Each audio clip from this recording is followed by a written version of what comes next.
All right, shalom everyone, and peace of the Lord to all of you. We are going live in 3 platforms as usual: Rumble, YouTube, and Discord. For those who like to join us, if you are a Muslim, feel free. You can click at the link is shown in the info of Rumble or YouTube, and you can click at the link and you can join us immediately in Discord if you like to speak to me.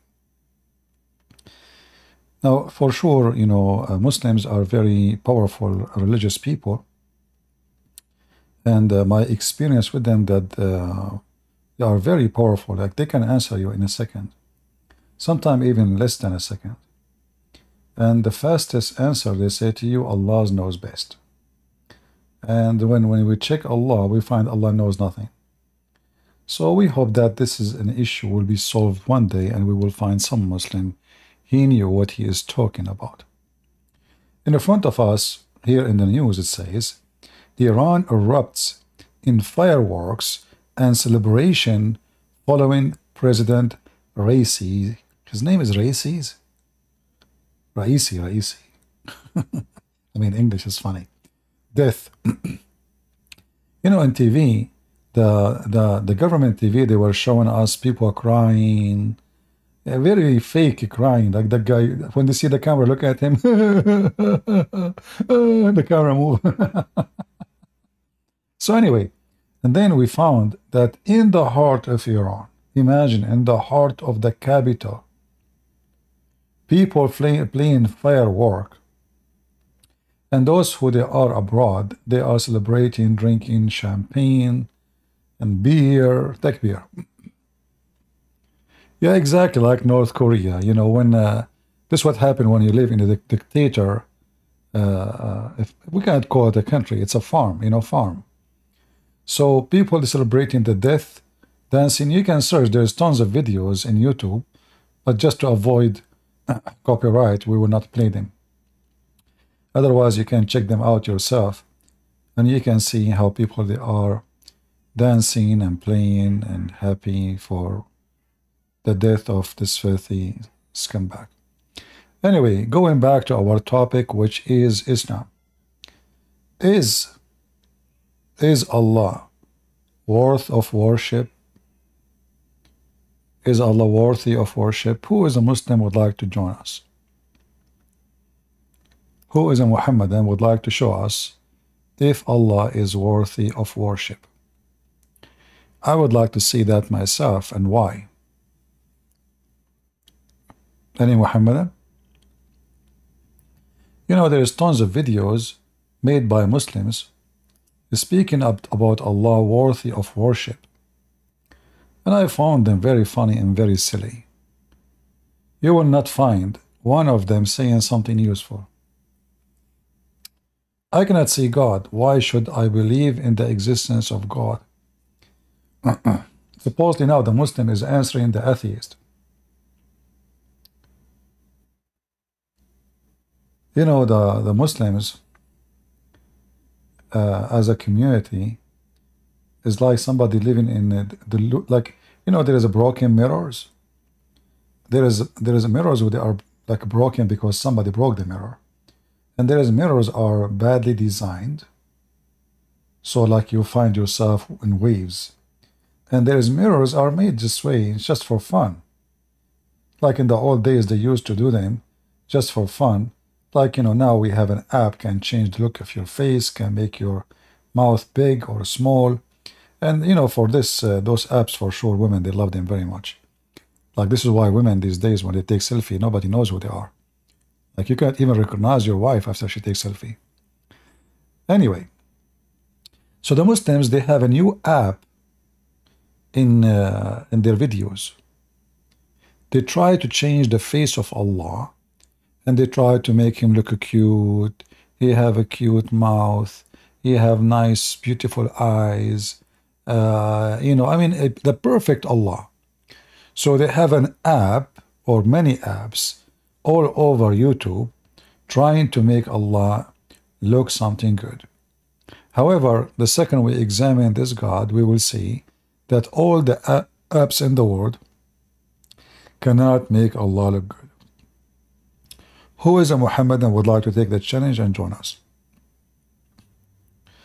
Remember, I'm coming in different timing because I would like to see or give opportunity for people from everywhere to join. So right now we are going at 8 o'clock at night. So people they are from Asia, they can join us, and people from USA.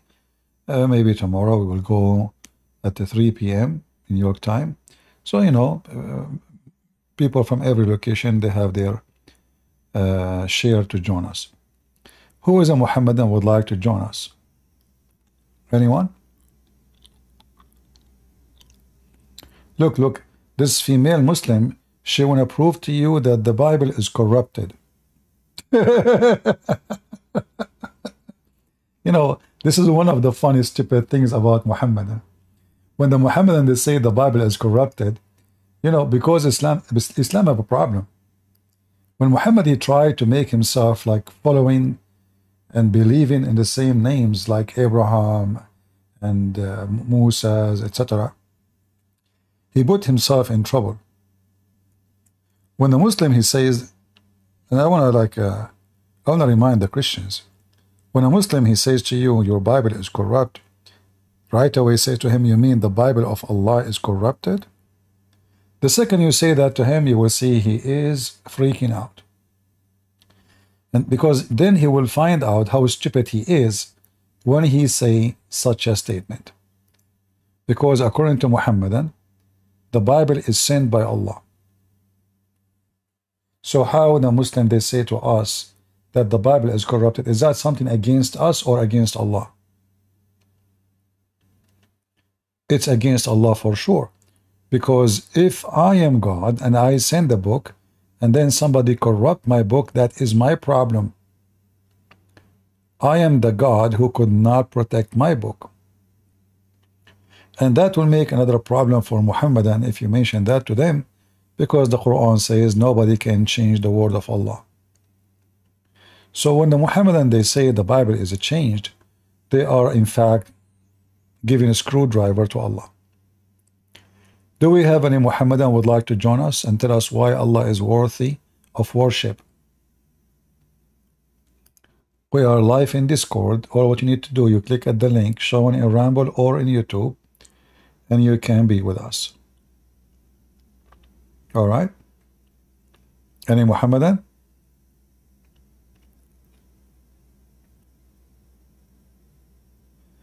Always we know when you see Muslim making those statements should be laughable for us, because those people, they are accusing their God that he could not protect his book. In the same time, we have tons of verses in the stupid Quran saying that Allah, he confirmed what is with us. So those silly, you know, like this woman you see in YouTube, they are just, you know, ignorant, low IQ, no education, right? Because, you know, I mean, this is against you, not against us. And if the Christians, you know, and then the Muslim, they say to you that they found the name of Muhammad in the Bible. So why the Christian don't take it? As long as it's easy to take the, you know, let us take this verse out. I mean, do you see how silly, how stupid they are? And then we check who is this guy Muhammad. It turned to be he is the Holy Spirit. It turned to be Muhammad is a spirit and he will abide with us forever. Very silly, very stupid people. Do we have any Muhammadan from those who worship the God who provide virgins for sex? I am really interested to know more about this very hot sexual God. Any Muhammadan? What the reason Muslim worship Allah? I challenge you to find me a good reason. Anyone? And by the way, I noticed that some people, they say things which is insulting and offending to Islam. Please don't do that. I mean, it's not nice for us as a Christian to insult, especially the most trustworthy Prophet Muhammad, who been accused by his followers that he stole an underwear. I mean, his followers, they can accuse him because they knew him better than you. But you have no right. So it makes me upset to see people doing that. Show respect. Do you want what happened to me to happen to you? I mean, Daniel, are you a Muslim, my friend? Hey CP, can you hear me? I do hear you. Thanks for inviting me. I'm ex-Muslim. I talked to you like I guess it was 2 years ago, and I was listening to your live yesterday about Iranian president. I know it's not related to your topic. I'm sorry. Okay, Megan, no I'm problem. Iranian to begin with. I'm ex-Muslim, like I said, and your interpretation of the event is so true. There's a lot of discrepancy. There's a lot of contradiction based on what you describe it, and people are so suspicious that this is like a full play.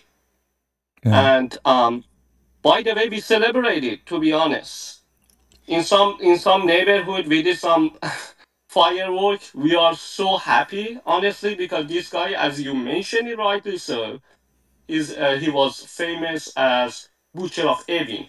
right. Evin is a notorious jail that he killed so many opposition. Yeah. Well, we saw the videos actually. There's many videos on YouTube of firework in the heart of Tehran. So this is not something made up. I mean, it's obviously people Oh, celebrating. exactly. Yeah, Even in World Cup, look, Iranian, let's say we are the weirdest people because we are so alienated from our government. Anything that happens to our government, we are celebrating. And anything that happened to Iranian people makes Iranian regime also happy.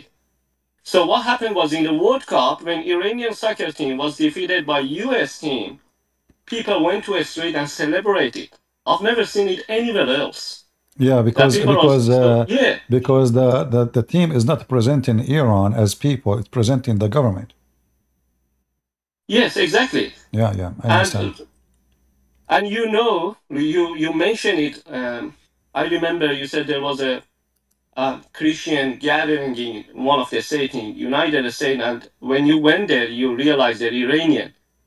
And there is a lot of underground churches in Iran, and I guess I can't see any country like Iran which despise Islam in Middle East. Iranian, they hate it. I'm not saying all of it, but majority of people. They hate Islam, and I believe, maybe I'm wrong, Iranian is gonna be the first country in Middle East that completely threw out the Islam out of their country. You know, the issue is if Iran is free from Islam, Iran is going to be a great country again because the Persian in their history they were a great nation. They were advanced in many ways and many things, and they went back and they went down since Islam came to them. Since Islam came, everything went wrong, and now Islam is a business in Iran, and they use the religion of Islam to subdue and to control. Otherwise, I believe that even the mullahs themselves they don't believe. You know, today I was watching the news and I saw those who they are crying. How funny! I wish I can play the videos. I mean, it was hilarious how fake it is. You know, like even the one who became the president now. I mean, this is not even. Yeah. I mean, this is silly, so stupid. I mean, like, look, when my father he passed away, I was live on air. Honest to God, I did not even make a noise. I acted normally. I finished my life as if nothing happened. So imagine, I mean, this is my father. Those people, they are crying for whom? I mean, how fake, how silly, how stupid, how obvious it is. So, They're so pretentious. Like yeah, you if know, you can't go to any office in Iran and you can't find anyone as a boss or manager in the office. They don't have a sign of the when they do ruku in the mosque in Salah, Mm-hmm. they have a sign in their forehead, like a black sign, Yeah. blistering sign, Mm-hmm. and then I'm not sure how hard they press their forehead to this piece of a stone on the ground to make this sign that makes them look like they're worshiping Allah. They're very good people Yeah. because they're so pretentious. Yeah. You see this stone. Even Sunni they do the same, but the Sunni do it differently. When I was a kid, I used to visit a kid in my age in his house. He come to my house, I go to his house. So his father was sitting in the couch and he had a little rock and he was hitting his forehead with it. So I said Oh, to him, why your dad is doing that? Sounds weird. He told me because he want to make a dark spot in his head. I said, why? He said, later, I will tell you. So later, I said, why your dad was doing that? He said, because then people will know that he was praying a lot to Allah. Yeah, when you put your head in the floor, that sign will appear because it's a skin damage. It's a skin damage. So when you put your head on the floor, it caused your head skin into damage. So it's going to make a dark spot. So this guy now, he want to make himself a religious. He don't pray really. They don't even fast. And remember, once we were leaving, after we ate all the cookies his mom she did, he said, wait. So what? He went to the kitchen. He put some salt in his hand, and he wet his mouth, his lips, and he put salt in his lips. And I was talking to him, but he could not answer because he cannot talk. If you talk, the salt will fall down. So uh, I waited a little bit. Yeah, I told him, what are you doing? He said, because my dad told us when you do that, the salt will make your lips look dry and nobody will know that you are not fasting. wow.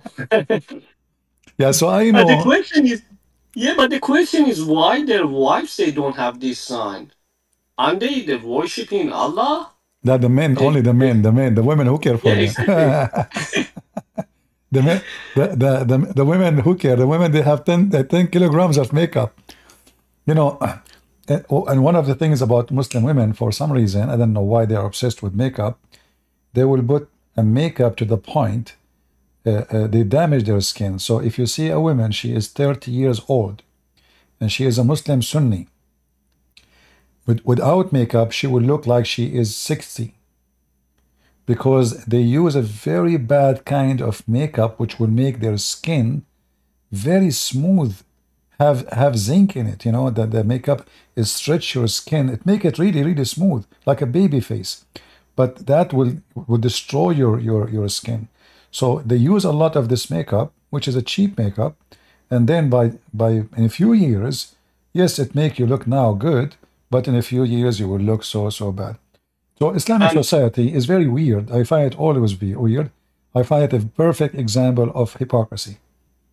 and also cosmetic surgery is so prevalent in Middle East, especially in between these Muslim women. Like they're so they have the similar look as if they're all coming from the same. Well, They're manufactured by the same company. this is a thing happening now for everybody everywhere. But I have to say, maybe number one who do plastic surgery for virgin again is the Muslims.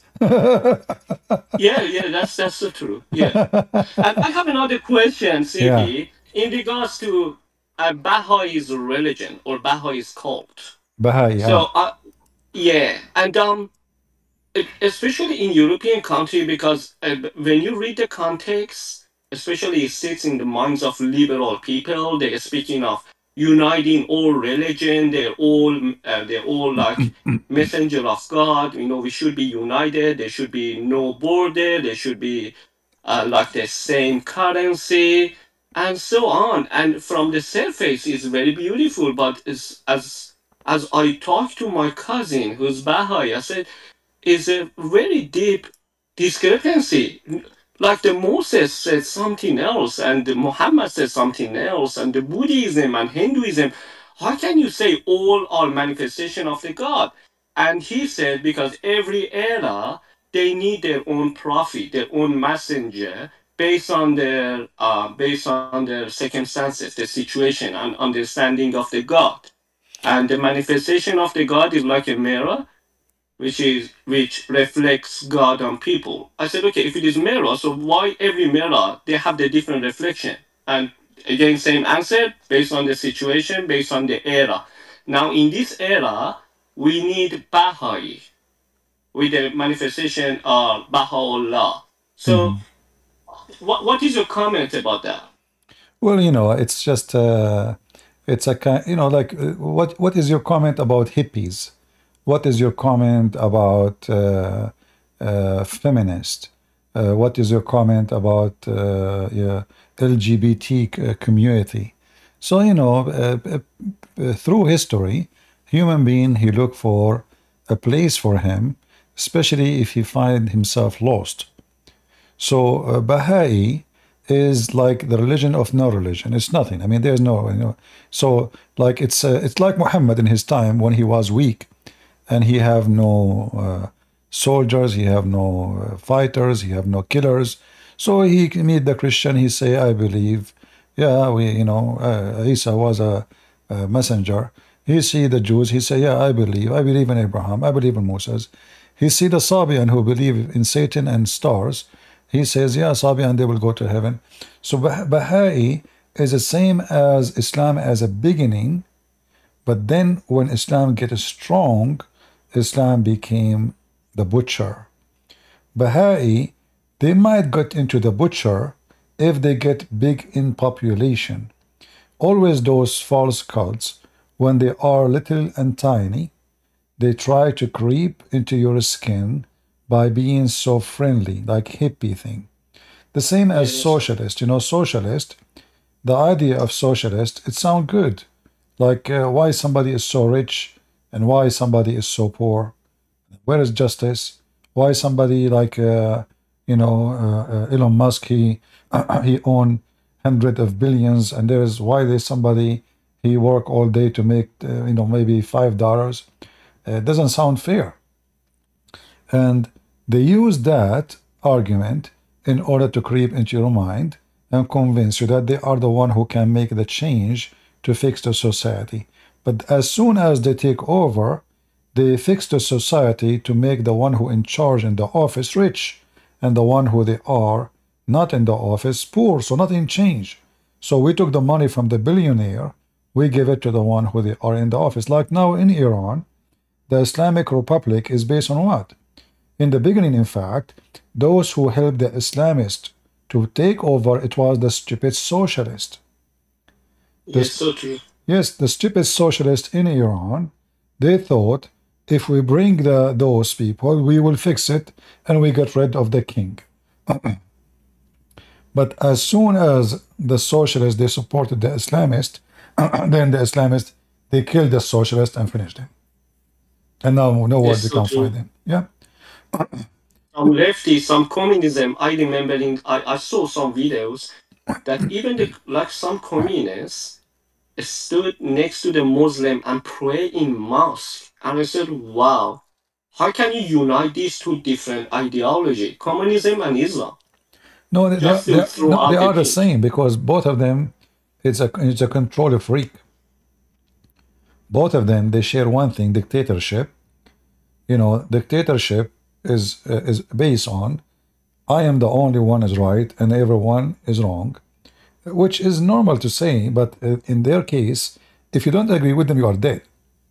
Like now, if you talk to me, I will say I'm right.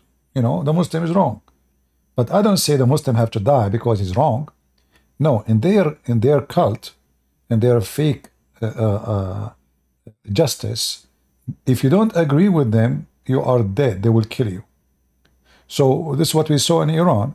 So they speak about that they are serving Allah and they are serving the people. They want to do justice. But if people go in the street striking against them, we hang them and we kill them and we slaughter them and we rape women. So the flag, all of them, they share one thing. They share one flag is justice. Justice, equality. In fact, I saw a funny image in a video, short video, made by gays or homosexual, and the sign it says Allah love equality. And here you see how, you know, how a human being can be stupid and silly. We are in the year 2024, and there is some stupid people who they really believe in such a stupid thing. Like, let me show you. Actually, I found the image. You know, Allah love equality. I mean, this is really good, huh? Isn't it? Let us show you. Let me share the screen. Allah love equality. I mean, those people are really mentally ill. But how you can explain to them? They are in denial. So it doesn't matter how much you try to explain. The stupid person is going to stay stupid. He don't like to be not stupid. It hurts. I guess Elon Musk said it rightly that we have to send them to Gaza or to Palestine to live there for a while and to see how life looks like to live on the Sharia law. Yeah, Allah, look, Allah love equality. Do you see it?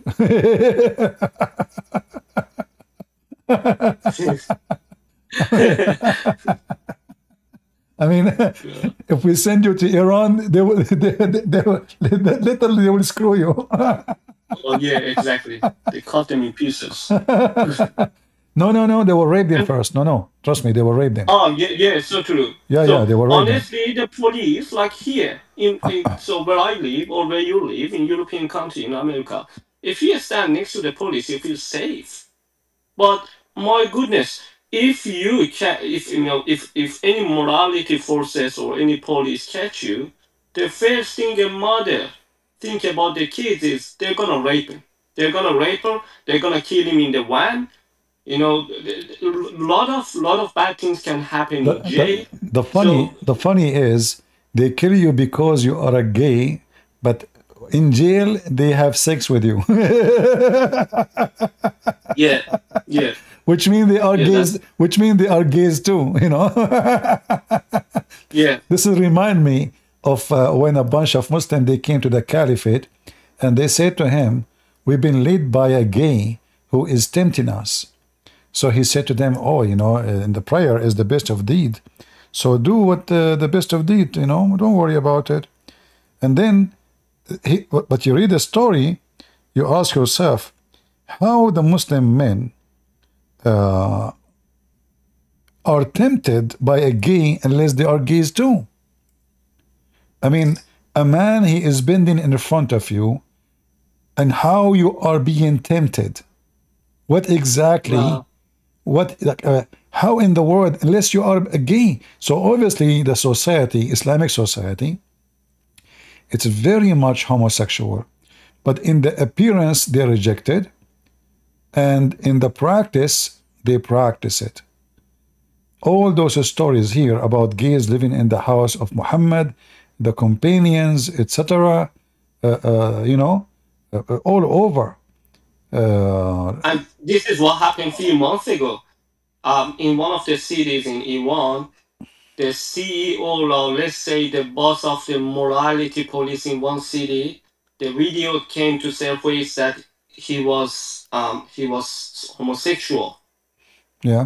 He has wife and kids, and like he has a great family, but in darkness he was with another guy, and the video came out, and just the government tried to sweep it under the carpet and said, you know, he repented. He's okay now. Yeah, he repented. You know, now he is using zucchini. Excuse my language. All right, my friend. And the last thing, before I was talkative, and the last thing Bahai says, in regards to that, you like all religions are united, and they also they very blunt to say that Baha'u'llah is a return of Jesus, and Jesus' resurrection was a spiritual resurrection. It wasn't like a bodily resurrection, and yeah, they refer to one of the verses in the Bible.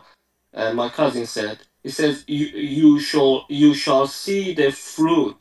We didn't offer any bad fruit to the society. We always talk about the friendship, love, unification of all religion, and these kind of things. We didn't have any bad results so far, based on the Bible. Well, you know, So, people they come with stupid philosophy, and they die with it. Like now, you know, Allah love equality, but what homosexuality have to do with equality anyway? I mean, Yes. how in the world the way you have sex is connected to equality? I have no idea, you know. But as you see, everyone when you concentrate in one area of your life, in their case, like a gay, he concentrate in his anus. The lesbian, she concentrate in her vagina. So that's it. Their word became vagina and penis and anus. But a human being is not a vagina and not a penis. You know, we are not animals who live for our private part. Private part is exist for a reason, and when we make it the reason to live, that means we have something wrong in our aim of life. Muslims, they worship Allah the same reason those people they carry their flag. The reason is sex. Sex. You know, in heaven of Allah, you will have unlimited sex. Allah will make your penis endless. A woman, but vagina will be fit for that. In heaven of Allah, men and men, they can have sex. Men and children, they can have sex. You know, whatever was forbidden, this is what the idea of Islam is. Whatever was forbidden in earth is not going to be forbidden in heaven. Go ahead. Hello. Yeah, you were saying something? Oh, no. I just want to thank you, CP. God bless you, and hope you have a long, long life with full health, and then we can, benefit from your knowledge. And I can't thank you enough. Thank you. You're welcome, my friend. God bless you. Thank you. Do we have any Muslim would like to join us? Any Muhammadan from the religion of Allah love equality? Is it true that Allah love equality?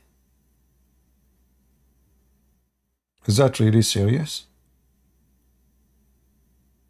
Are you serious, Muslims? That Allah, He love equality?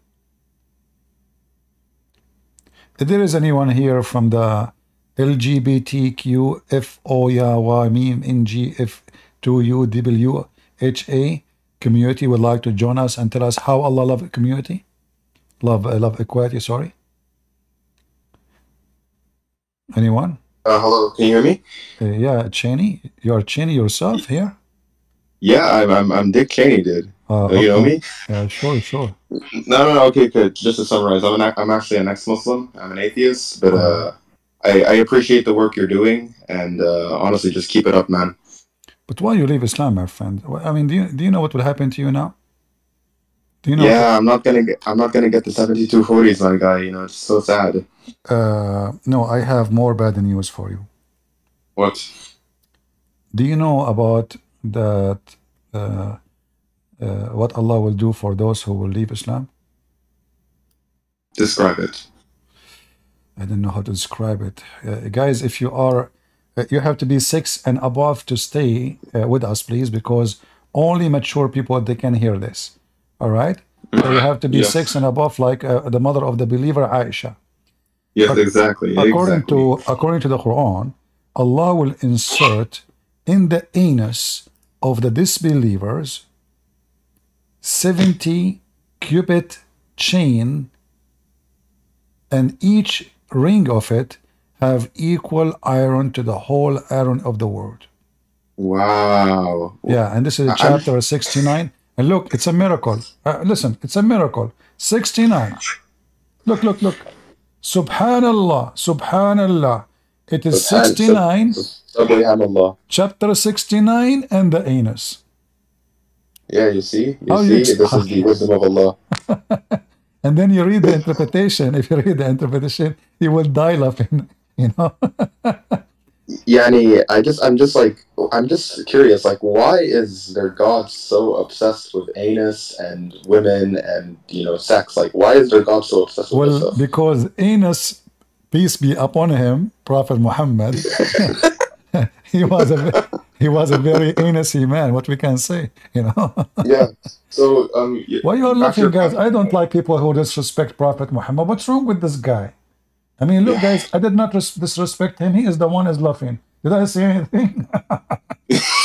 I just I just wrote 4 books about Muhammad, and I made 10 million videos about Muhammad, making fun of him. But always I respect him. Always. Yeah, you love the Prophet, dude. You know, this is the hikmah of dude. No, CP, look, you don't understand. The reason why you always insult Muhammad is because you don't have the hikmah of Allah and His Messenger, so you Yeah, can't yeah. know the wisdom. You know you know what hikmah mean? I don't know if you speak Arabic. I mean, this Arabic I is really speak funny. Arabic. I speak Arabic. You Yeah, speak Arabic. حكمة. yeah. Amen. حك يا عمي حك. Okay, anyway, so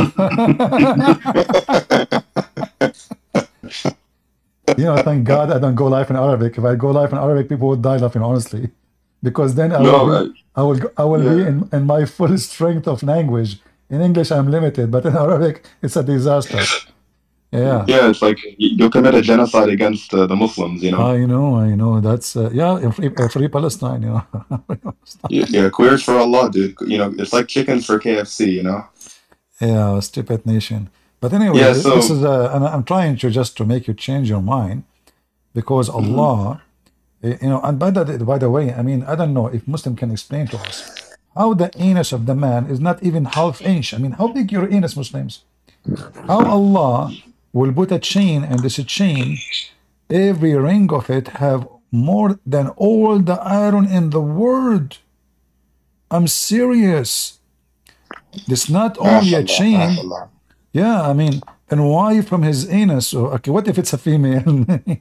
Still from her anus too? Yeah, but Christian Prince, you know, I deserve it because I committed genocide in Iraq and Afghanistan, so Allah's gonna like do it Yeah, real bad for yeah, me. yeah. In the name of Allah. Yeah.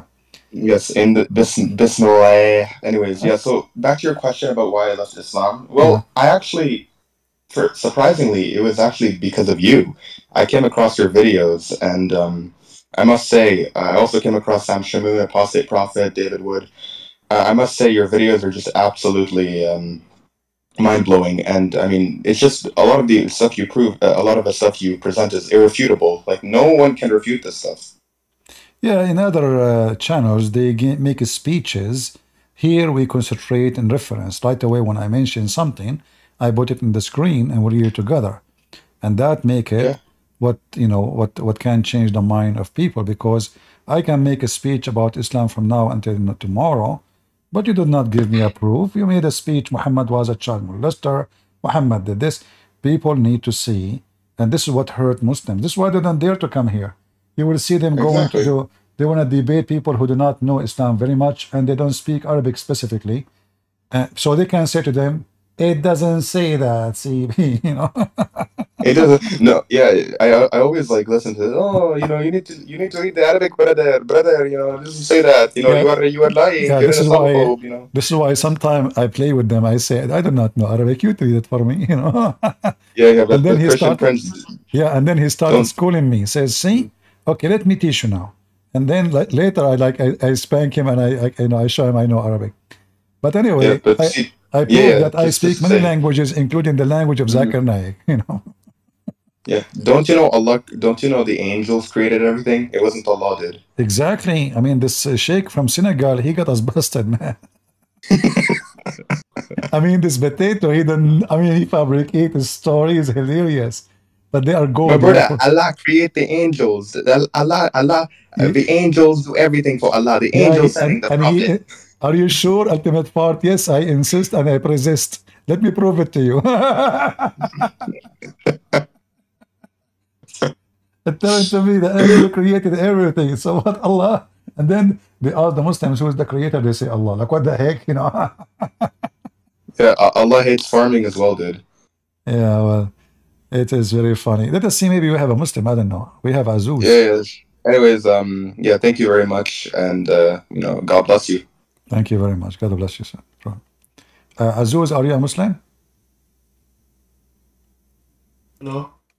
Are you a Muslim, Azuz? Well, I was a Muslim. I don't want to say my religion now because I'm afraid I'll get like recognized. But I just have one question for you, All right. Christian Prince. But why you left Islam, Uh, Azuz? I mean, why everybody leaving Islam? What's wrong?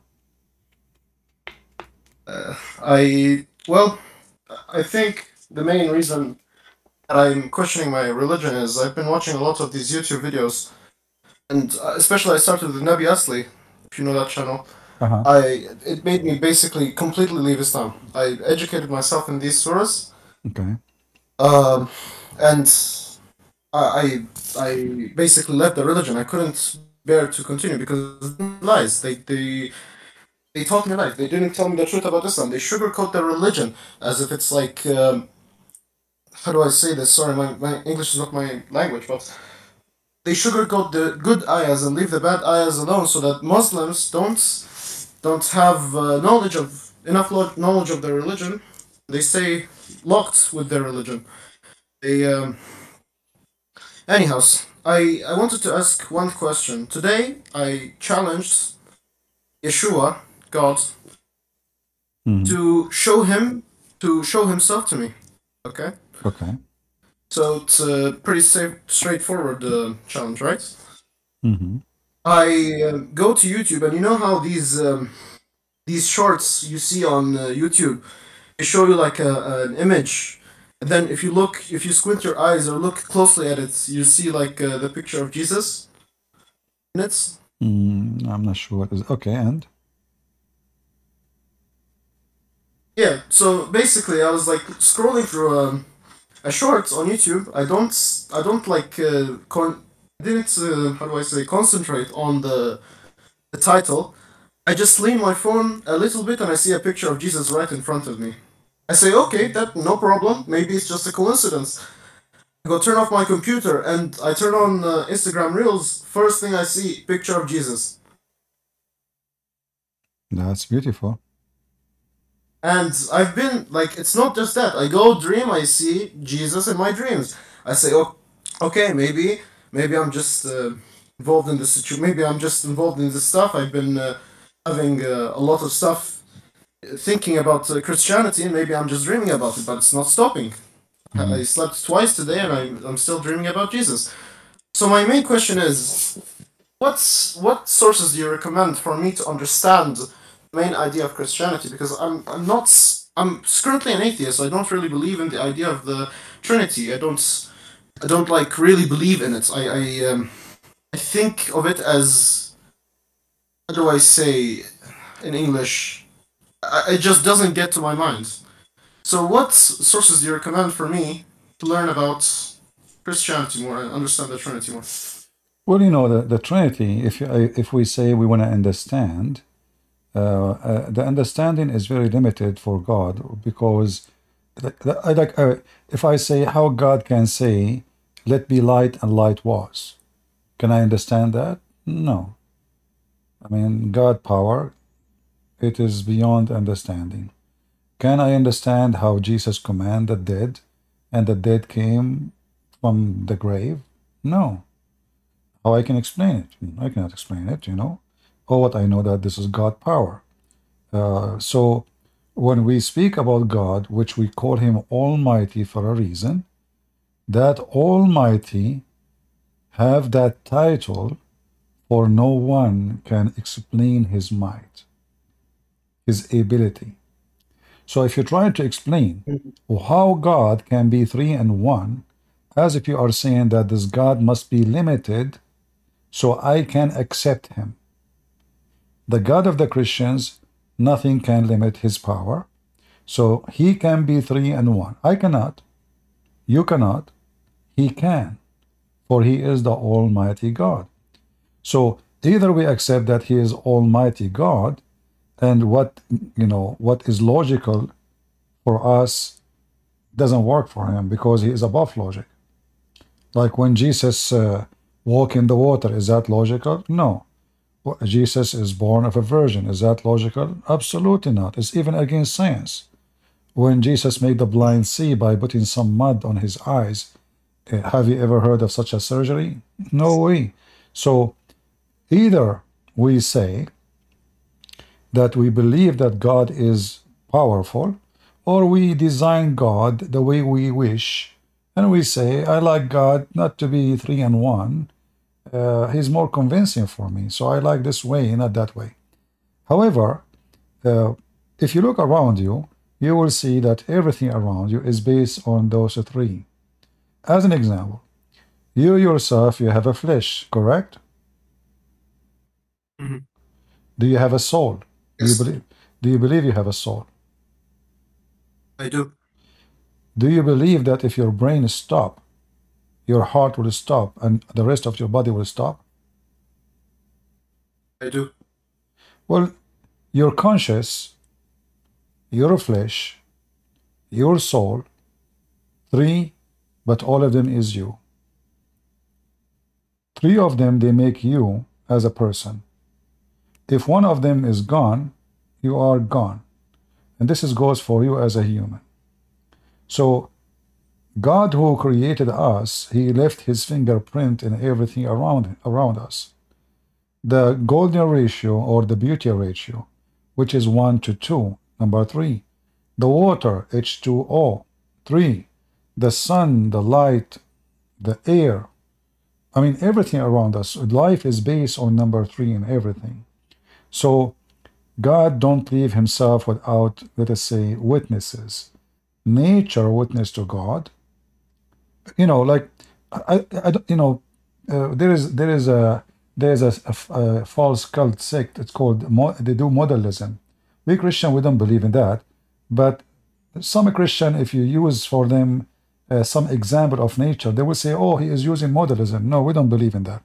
But just to make it simple for those who don't believe in Jesus yet, if you look at the sun, you will see the star, but then you will receive the light. But then when the light comes to you, you will feel the heat. Now, the sun is there, is a star, it's a physical being, exist, or object, and then light is a moving physical transmission, if we can say. I'm using my limited English. And then the heat, which we cannot see, it is invisible. So the easiest way to explain God, the Father, he sent his begotten Son as a light for the world. And when we receive the Son, we receive the heat in our heart, which is the Holy Spirit. Yet the heat, the light, and the Son is one. In Christianity, we have a three-person, God the Father, God the Son, God the Holy Spirit. One is invisible, but with us. One, he came visible to us, and one as the Father, he is in heaven, he is with his full glory. So when Jesus came to this earth, God created Adam in his image, which means the image of Adam is already the image of Jesus. Jesus came to this earth and he is born as a human. He humbled himself so he can be between us. God's glory is impossible for man to handle it. So Jesus, he humbled himself. He come to us as a man, as a humble man, who walk with us, who talk to us, he speak like us. So people who says, I want to see God like you today. What is God? Why does God don't show himself to me? Well, in Christianity, the only one who did it is the God of the Christians. He come between us, he walked between us, and even ate with us. So if you are looking for God, there's many gods. If you are looking for a God, based on your design, the way you like, you can design as you wish. But if you are looking for the truth, and God the way he is, not the way you wish. I don't tell God how to be. I don't tell God, oh, I don't like you to be 3, or maybe, what if God, he says, I'm 4? What God if he says, I am 7 and 1? Can I question God? We cannot. Either we accept that he is God Almighty, we can question to learn, and we can accept or reject in Christianity. But if you're really a person who believes that God exists, then you should not be kind of a hypocrite who fool himself and say, I'm going to accept a God who makes sense to me. Because what makes sense when it's come to God? Nothing. Does it make sense that God can create everything so easy in a few days? It doesn't make sense. To build a house, it takes you maybe a year or two. You know, to study the eye, to be a doctor, eye doctor, it takes you 5-6 years. So just to study the eye, not to make an eye. So what makes sense to me as a human, when it's come to God, either we accept that everything is possible with him, or we say, I am going to accept God, who there's things is impossible for him. Like it's impossible to be 3 and 1. But if it is impossible for him to be 3 and 1, then he cannot be God. He lost his qualification right away to be God. The Bible makes it clear that nothing is impossible with God. So, I think I was in an Assyrian server with a couple of friends, and one of them was named Sakura. He would like invite me always to Discord and teach me about the Bible and stuff. We started with Genesis, and the way you explained it, it was the same way he explained it. It's close enough to it. It's like as if God wanted to send his soul to us to teach us the true way of God. And he actually, in fact, showed me a verse in the Quran itself to disprove the Quran. I believe it was like وَأَمَّا عِيسَى فَهُوَ كَلِمَةٌ اللَّهُ وَرُوحٌ مِّنْهُ. I think it was like that. Yeah. And he showed me also a verse in the Bible. It's the exact same verse, but it was changed somehow. So like it's as if Muhammad copied it in the Quran, and he took it from the Bible of John. Yeah, he took it from John chapter 1, verse number 1 and verse number 14. Exactly. So the Quran repeat that more than one time, you know. But here you see the issue is Muhammad is an idiot.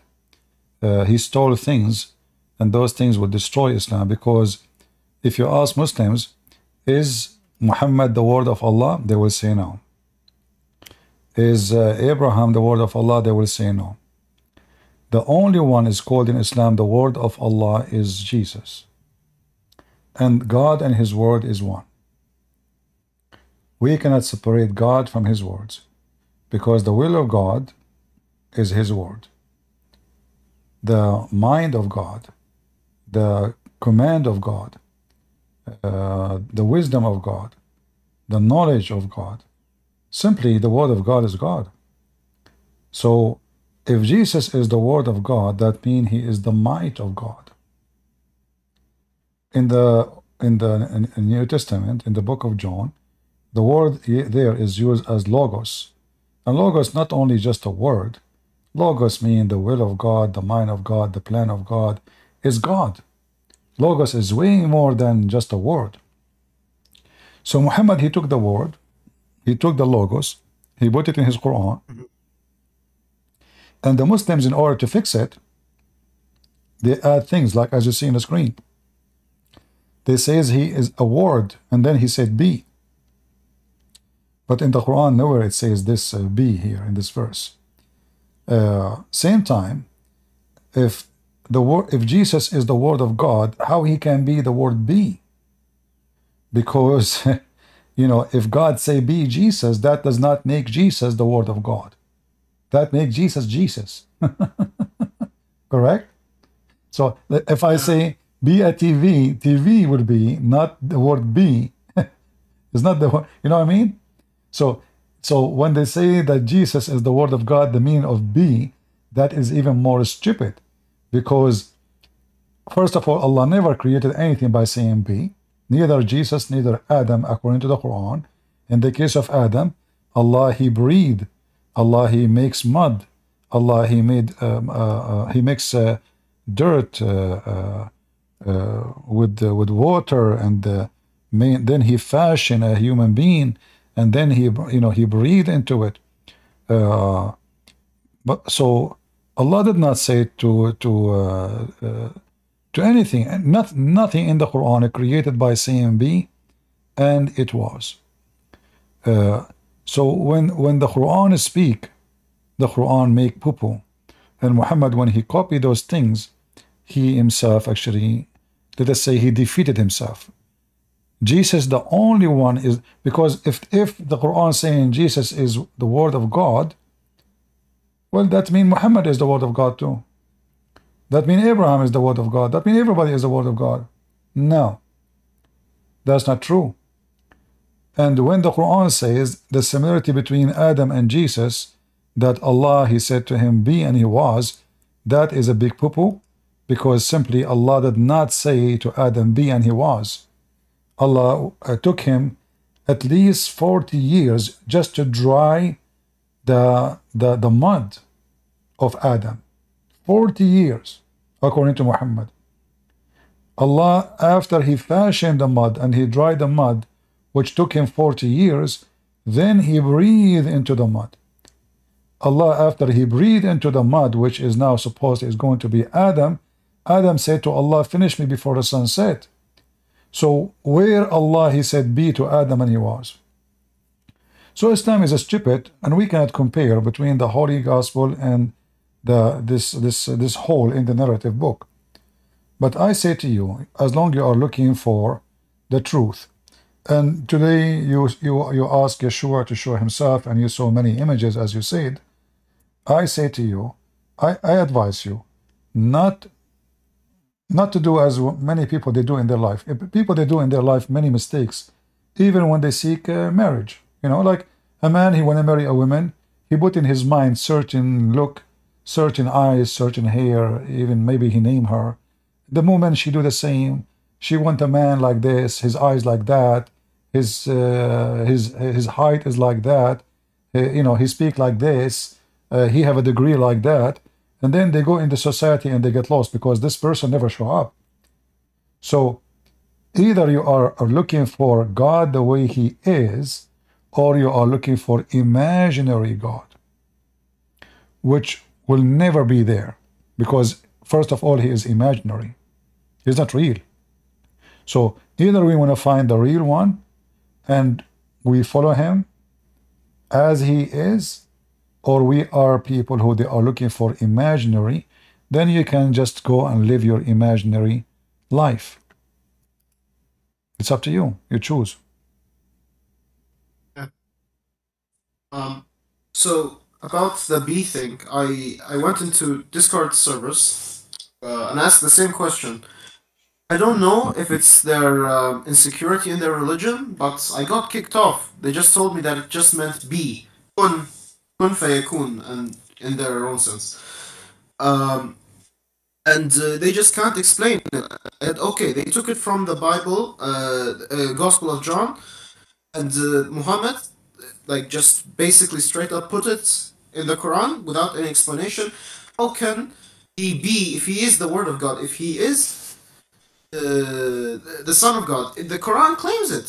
It says that he is the Word of God and he is Kalimatullah wa ruhun minhu, right? Okay, Yes. so it's pretty clear. Like the Quran does not need any explanation. It's the most clear book as it claims. That's one thing that confused me. Another thing is the Quran. I'm not sure what verse or surah, but I think someone told me that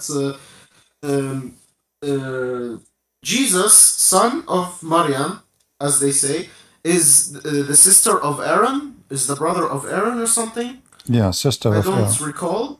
Yeah. Sister of Aaron. Yes. And isn't that like 5,000 years ago?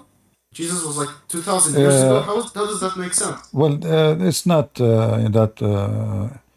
I mean, it is. You can go check exactly the date, but Muhammad here, he made a mistake, obviously. But this is not the first time. Muhammad, he makes such a thing. The Muslim, they try to cover it. When a rabbi, he came to Aaron, to Muhammad, he told Aisha, Maryam, the mother of Jesus, have nothing to do with Maryam, the sister of Aaron. So Muhammad is a very stupid idiot. There is a woman, her name is Maryam, and she is, yes, she is the sister of Aaron, and she is the sister of Harun, of Moses. So the stupid Muhammad, he thought those are the same people, you know. But you know, this is a mistake. He tried to fix it, and the Muslim, they were able to say, oh, you know what? The Prophet said they used to call them by their ancestor at that time, or their great prophet. But that cannot be fixed no more, because the mistake repeated in different way when Muhammad, he made Maryam the daughter of Imran. Imran is the father of Maryam, the sister of Moses. So now we have two things confirmed that Muhammad was making a mistake. Maryam is the sister of Aaron, and Maryam is Maryam, the mother of Jesus. Suddenly she became the daughter of Imran, which in the Bible is Umram, not Umran, and he made the mistake again. And now there is a whole chapter in the Quran called Al Imran.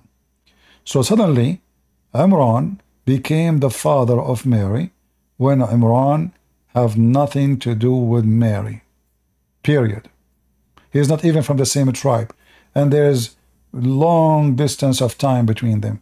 So the stupid Muhammad, obviously, he made a bad mistake. He learned from the Jews that there is a woman, her name is Maryam, sister of Aaron, sister of Moses, daughter of Imran. Muhammad, he put it in the Quran. And now it's too late for him to fix it. It is became Quran. What he will say, I made a mistake. It's too late. Wow. It's full of contradictions. It's as if the Quran is not beautifully written as it claims. It's not perfect as it claims. It's not certainly. You know, when they say beautifully, that is very silly. If the Quran is beautifully written, why do they have to sing it? Why something is beautifully written, I have to make it sound better by singing it? Because a human voice is not what Allah said. Allah did not sing the Quran as the Muslim they do now. So this addition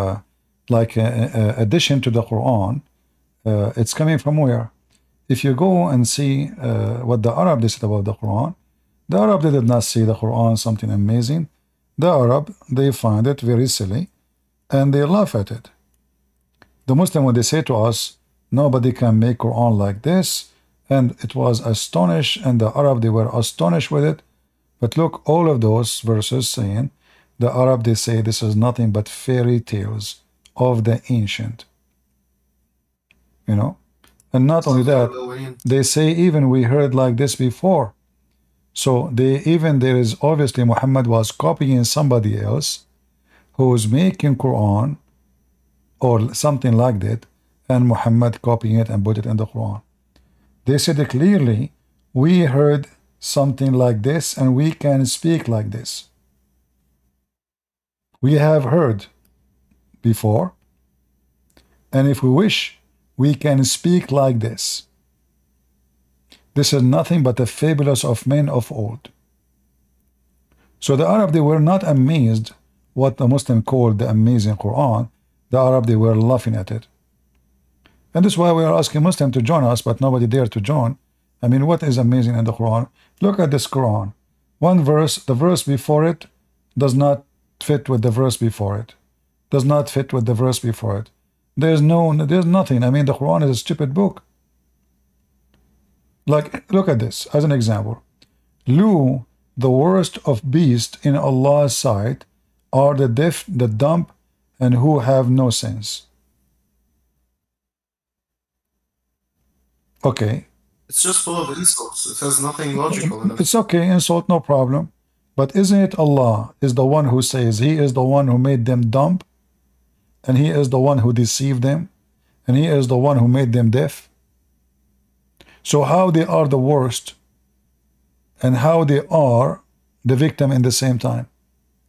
If Allah is the one who made them deaf, then I cannot complain that they are deaf. So here you will see the Quran saying this.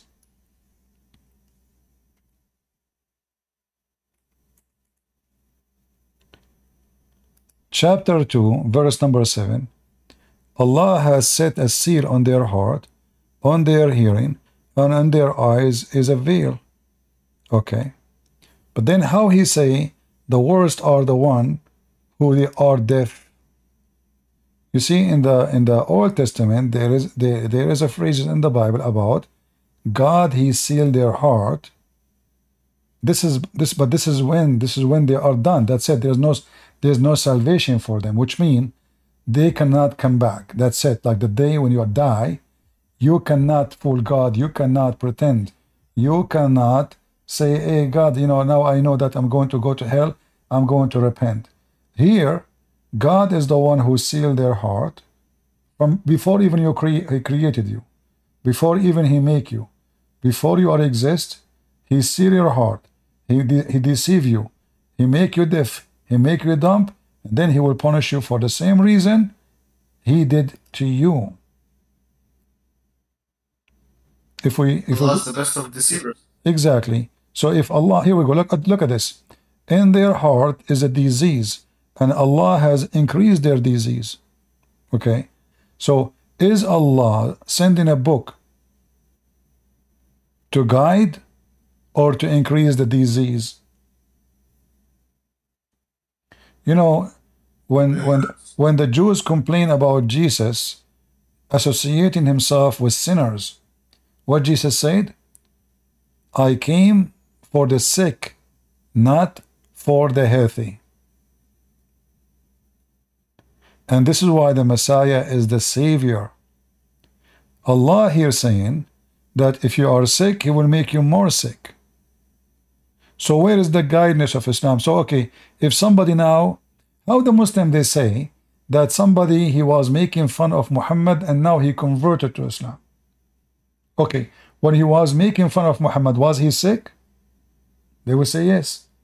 But isn't it the Quran says Allah will increase his disease? Which means will make him make more fun of Muhammad? How he convert to Islam? So this verse have many contradictions. Either Allah, as they claim he guide, or Allah do misguide and increase the disease in their heart. And you know, the Quran make it so clear that Allah guide not who he misguided.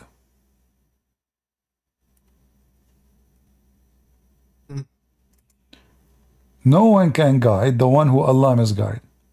Alright, as long no one can guide the one who Allah misguide. So what was the job of Muhammad exactly? Just guide people even more to spread the word of Allah. Read it. It says here, for those who Allah. Look at the first translation, thrown out. You speak Arabic. It says, you know, Man adalla Allah, wa man yudlil Allah, falan tajdu lahu sabila. Look at the translation. Look at the Hebrew translation. For those who has Allah thrown out where? It says he deceived them. I mean, look how they lie in the translation. We change the translator. Let us see different, Abdul. Look here. We just change the translator. Look, it turned different. He whom Allah sent astray, for him though, O Muhammad, cannot find a road. Okay, this guy is translating literally. So you cannot find a way for him. Way of what? Of salvation. Okay. So what Muhammad sent to who? Allah, he was sent to Allah, to the one who Allah guide already? I mean, do you see how stupid this verse is? If Allah, and not only that, Allah is questioning Muhammad. He's saying to him, are you seeking to guide whom Allah sent astray, you idiot? Okay, well, hold on. So Muhammad was sent to guide who? The one who is already guided? That means he's a Muslim already. Wait, so Allah is saying that I already misguided them, but I sent you to guide them? What? That does not make sense. If Muhammad was sent, yeah, either Muhammad was sent to guide the one who don't believe in Allah, right? which means they are misguided.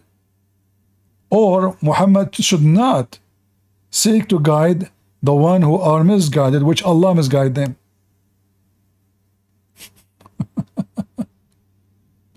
That's funny. Stupid religion. Anyway, I hope I explained to you about the Trinity, and I hope I was able to help you in that part. Do you have another question about the Trinity? I will. Honestly, I'm trying to look more and further into it, but your explanation really helped. It's I'm trying to get more ideas and more explanations from people, and I think the more I get, the more I'll understand it. But thank you for this. And make it simple. Before you go, just think about it in a simple way. If God is Almighty, and He is the One, and when I believe in Him that He is the creator of everything, I cannot question why He is 3 and 1. Because if I question that, I'm questioning His ability. So either I accept that He is Almighty, which means He can be 3 and 1. He can be 4 and 1 if you want. He can be 1 million and 1. This is Him. Who is He? This is who I cannot decide to God how to be. So either, we as a Christian, we don't say, okay, I will accept God only if He is a 3 and 1. No, this is not the reason. We accept God as He is. God, He said, I am a 3 and 1. That's it. If Allah, the God of the Muslim, He said to them, I am 7 and 1, do you think they would dare to question? No. They are hypocrite. They can't even question. So for us, it's a matter of belief, but we can question, we can reject. But to be Christian is the simple explanation for the Trinity is God is Almighty, and He is always the one and the only one who can do what is impossible. If it's impossible for me to be human and flying, well, it's not impossible for God to come as a man, and yet He can fly, and yet He can walk in water. Yet He is a man, but yet He can command the nature. Yet He is a man, but yet He can make the blind see. He is a man, but He can command death. He can command life. He can command demon. So how come the Muslims, they don't question? They question how God can be a man, but they don't question how man can be God. How Jesus suddenly can resurrect people from death. This is the act of God and God only. How Jesus in the Quran can create from the mother bird. This is the act of God only, for God only is the creator. How Jesus can tell you what you hide in your houses, as the Quran says, well, this is only the act of God, for nobody can see what is behind doors save God. He is the one who can see what you did in your past, what you will do in the future. So the Muslims are hypocrite. They question how God can be Jesus, but they don't question how Jesus is doing the act of God, yet he is a human.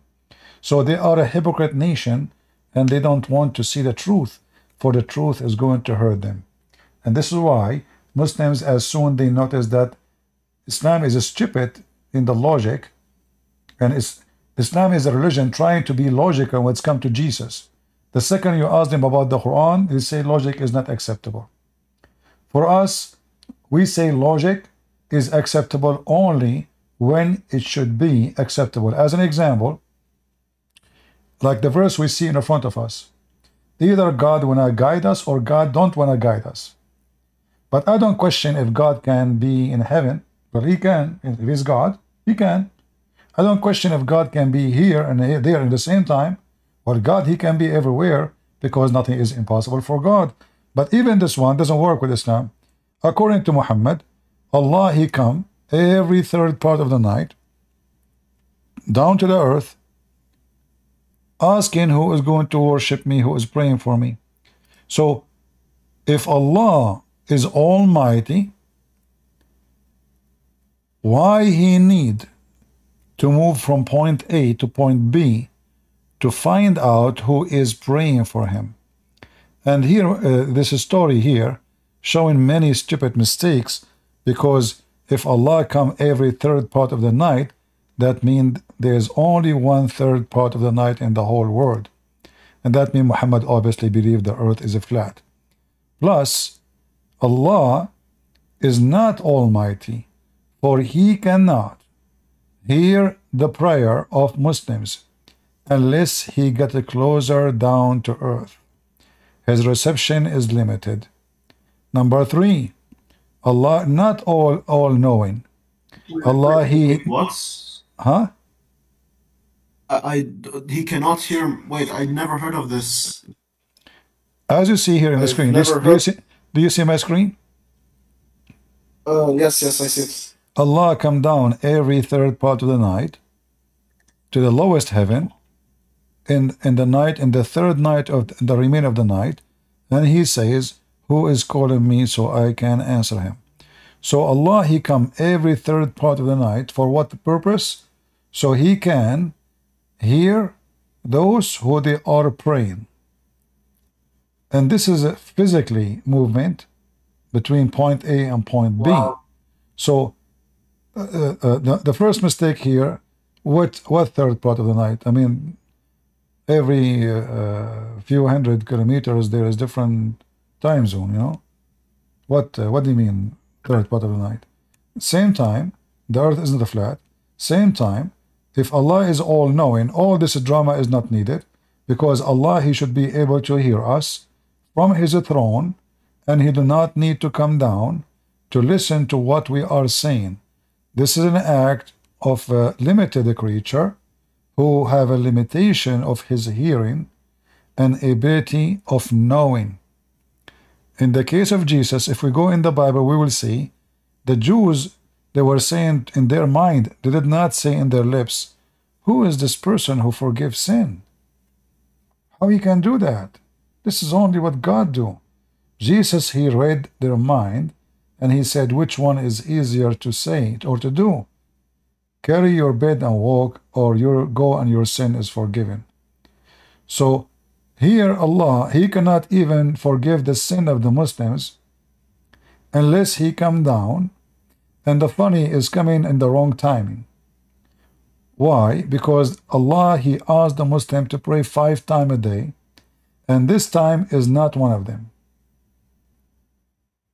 So now what the Muslim will do? He have to pray 5 times a day, and then he have, this means there is 6 times, not 5. That means there is 6 times to pray a day, not 5. For this is not one of them. So the poor Muslim now, all his day, you know, he was going to be busy preparing himself to pray, because they have to do ablution, will take 15-20 minutes, and then 5-10 minutes to pray, and then depending on how fast you do it, and then you go to sleep, you cannot sleep because you have to wake up very, very, very early in the morning, and then now Allah is listening. The 5 times you prayed, Allah was not listening. He cannot even hear you. Where your prayer will go. So all of this showing us how stupid Islam is. Jesus said, every 2 of you mention my name, I will be between them, which means I will be the 3rd. It will be the 3rd.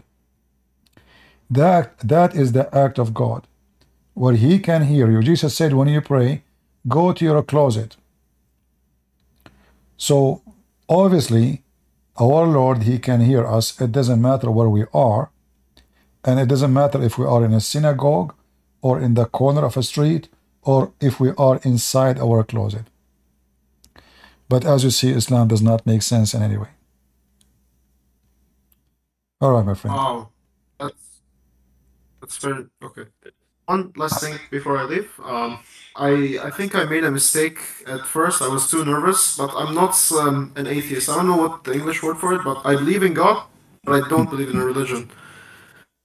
Well, I'm not sure what the English word for that. Christianity is not a religion. God is not a religion. Our God is the truth. So we don't believe in religion. We believe in the true God, and we don't. Religion is just a word. You know, people use it as a definition for a group of people who believe in something. But Christianity is not a religion. Christianity is a Christ, and Christ is real. Christ is the truth. So we believe in the true God, not in an idea. We don't believe in an idea. We believe in someone he is Yes. real.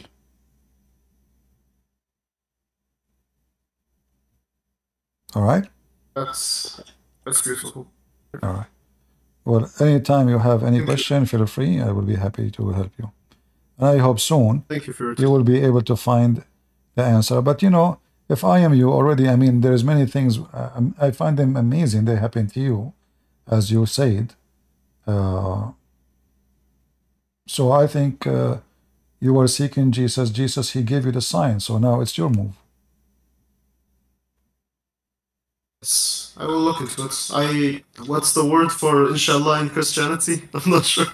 God is willing. We always say, we don't believe in Allah. We don't. Allah is a wrong word to use. Sadly, many Arab Christians yeah, until now they use it. Yeah. he was a pagan, but the Arabs believe that he's a god. He was Allah and Allat and Al-Uzza and all this. Even Muhammad prayed to Al-Uzza, Yeah. Al-Uzza before this. Yeah. Exactly. Anyways, thank you for your time. You're I welcome. will look into this. Take care. Bye bye. Do we have any Muhammadan would like to join us? Is Allah worthy of worship, Muslims? Look like today we don't have many people here.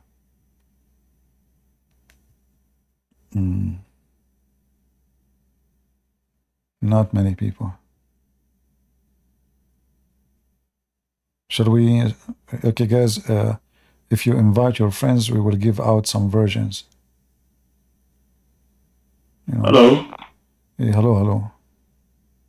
I see here. I'm not a Muslim, but I want to talk about the topic, if you may. It's not related, maybe. Which topic? To what are you talking about? Child marriage, because when you were discussing with the friend from Iran, you mentioned Aisha, and I remember something. Because usually, when we talk about child marriage with Muslims, the first thing many people think about is the hadith that Aisha says, I was married to Muhammad when I was 6 and we consummated the marriage at 9, blah, blah, blah, blah. But usually people, they don't talk about Surah Talaq, verse number 4, which is talking about the divorce of your women and how long you should wait, depending if they have the what's called the idda, which basically means the period. Because this verse also talks about the women who do not have the idda, so the women who do not have their monthly cycle, aka they are immature. So basically, this is the Quran confirming that child marriage, and not only marriage but even sex, is allowed. Because why would you wait for an immature woman's idda for 3 months to make sure that's not there, right? Yeah. And usually I see people don't talk about this much because this is actually from the Quran, not only hadith, because many Muslims, they reject the hadith, they try to fabricate it, they tell you, no, she was 17, 18, blah, blah, blah, blah, blah, but this is actually from the Quran. And my question is, if your religion does not allow to have sex with immature women, why does it talk about how long do you need to wait after you divorce your immature woman just to make sure she has a period or not? You know, the Muslim who say Islam does not allow, they are obviously being liars, hypocrite. But the majority of Muslims, they say yes, Islam allow it, and there's no age limit of marriage in Islam. Never mention. You can marry even an infant, you know, but you cannot. Yeah. But they say that based on what the Prophet did, we follow. So they say, obviously, Aisha, when she was able to handle sex, she was 9. So this is based on the child. So if the child can handle it, then you do intercourse. Otherwise, you have to wait. But during that time, you can fondle. However, there is no penalty if a man, he marry a 1-year-old and he rape her. There is no penalty in Islam for such a thing because she is his wife. Even like we are talking about Iran, Al-Khomeini, the founder of the Islamic regime in Iran, he have a book, it's called Tahrir al-Wasila. If you go to issue number 12, you will find he said that having all sexual enjoyment with a female, even if she is infant, is allowed as long there is no intercourse. And he mentioned like what? He mentioned like to fondle, to hug, and to touch, even with the infant. So those who claim those things, just those YouTube liars, and Western, who they are ignorant, do not know much. They can fool them, they can lie to them. Yeah. But we know that Yeah. this is absolutely false, and we know that the Quran, as you said, and even the interpretation as we see here in front of us, it says they did not have their period because they are too young. This is the interpretation of the Muslims, and this is the official government website of the Kingdom of Jordan. So why they don't have their menstruation? Because they are too young, not young, too young. There's a huge difference between young and too young. Because young, maybe she is a teenage, almost there. Yeah, no, it says it clearly. They are too young. And here, by the way, you will see how stupid even this God in Islam. Why is it a 3 period? Yeah, exactly. That's another issue, actually. No, in Islam, everything is 3. If a Muslim man he divorces his wife 3 times, she cannot come back to him unless she go and marry a new husband. Mary, she fasts for 3 days. Zachariah, he was a mute for 3 days. Muslim, they fast for 3 days. Muslim, they do ablution. They do every move in their hand, in their feet, in their face, in their nose, in their ears 3 times. If you go in the hadith and you type 3 words, the word 3 times, you will find amazing answer. So Muhammad, he is against the Trinity, but he is a Trinitarian in every act. All of Islam is based on number 3. Look how many times the word number 3 appear, in just one section. So a Muslim, when he practices 3 times a day, what exactly he is accomplishing? Why it have to be 3? Can't Allah accept if Allah is 1? So you say, I wash my hands in the name of Allah, and that's it. Are you washing your hands 3 times in the name of the Father, the Son, the Holy Spirit? What is this? And the number 3 goes for everything in the Islamic ritual. Supplication. Allahu Akbar. Even Muhammad, when he say Assalamu alaikum, he want to enter a place, he say it 3 times. He say it 3 times. Even when Muhammad, he tell a story, like as an example, the story of Adam and Moses. The prophet, he repeat the result 3 times.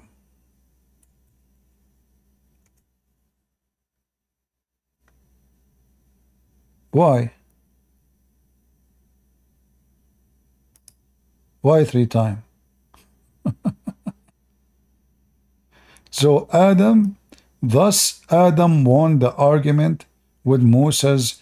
Thus Adam won the argument with Moses 3 times.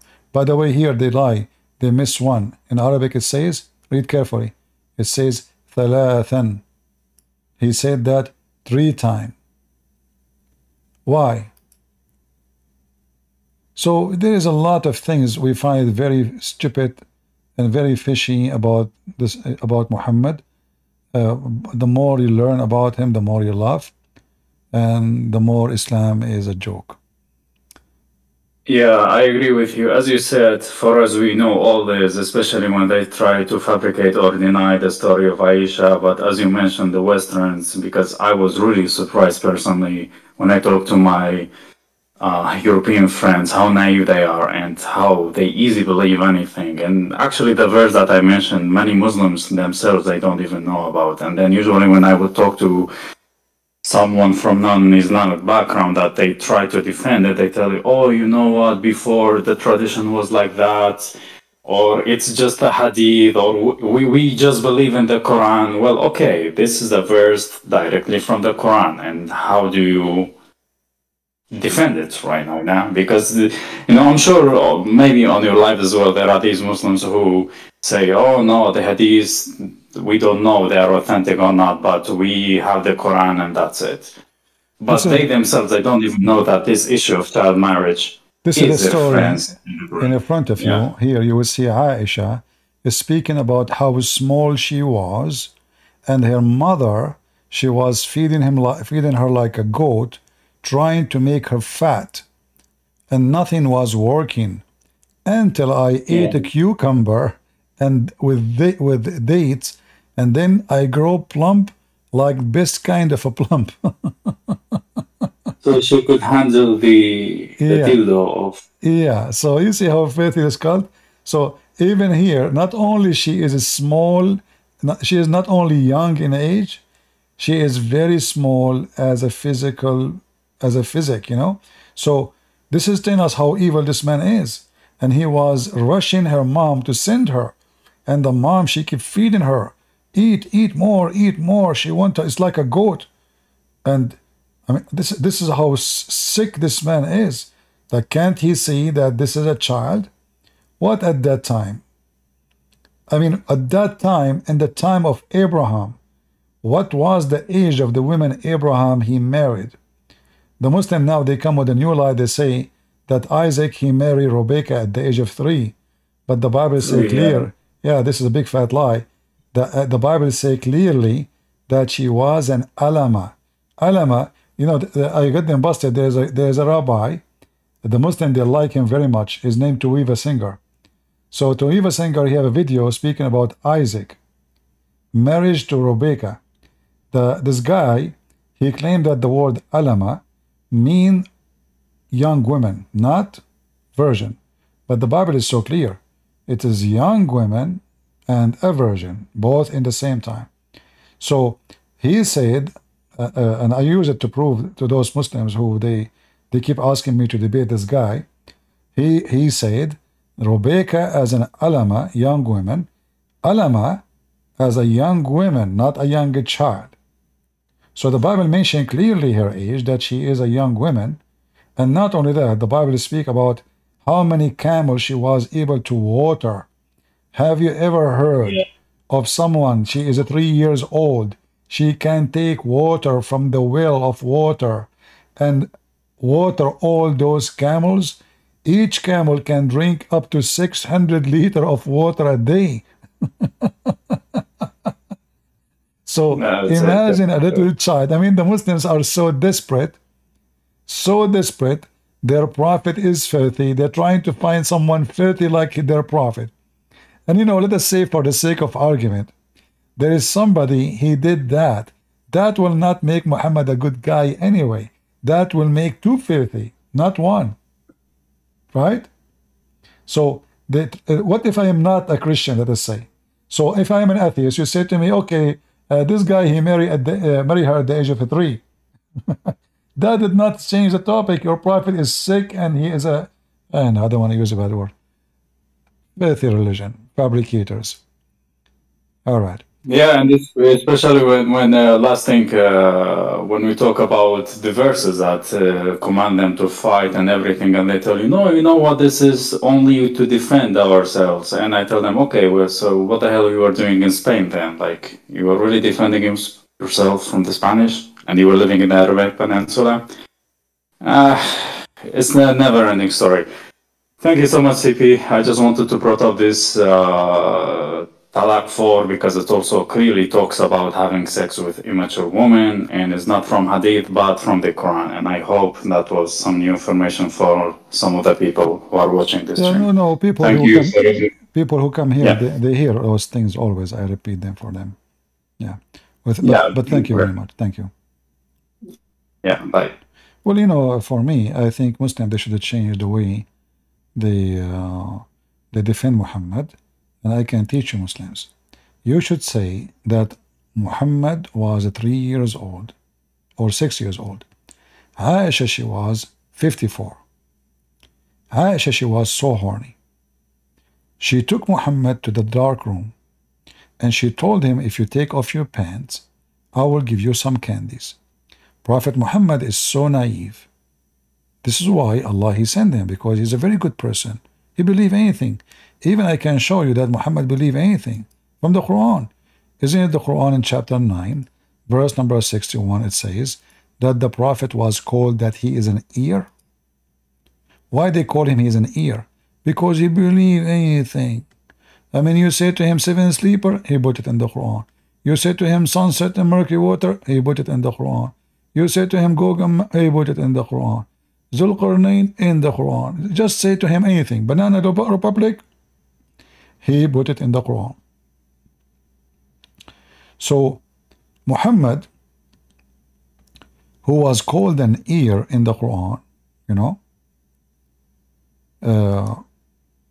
there is a reason. So Aisha, she took him to a dark room, and this guy, he never have sex before. He don't know. He's you know, this is what happened to him with Khadija too.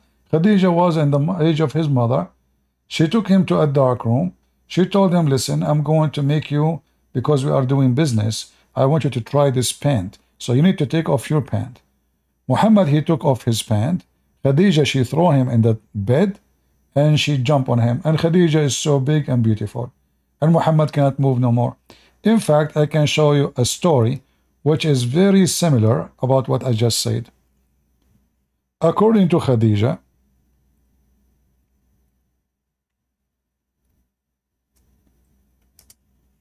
when the Prophet starts seeing someone in the corner of his house, Khadija, she told her husband, Muhammad, listen, my cousin, next time you see this person you see in the corner, please let me know. So Prophet of Allah, he told her, okay. So once upon the time, the Prophet was sitting in his room, and then he saw that person in the corner.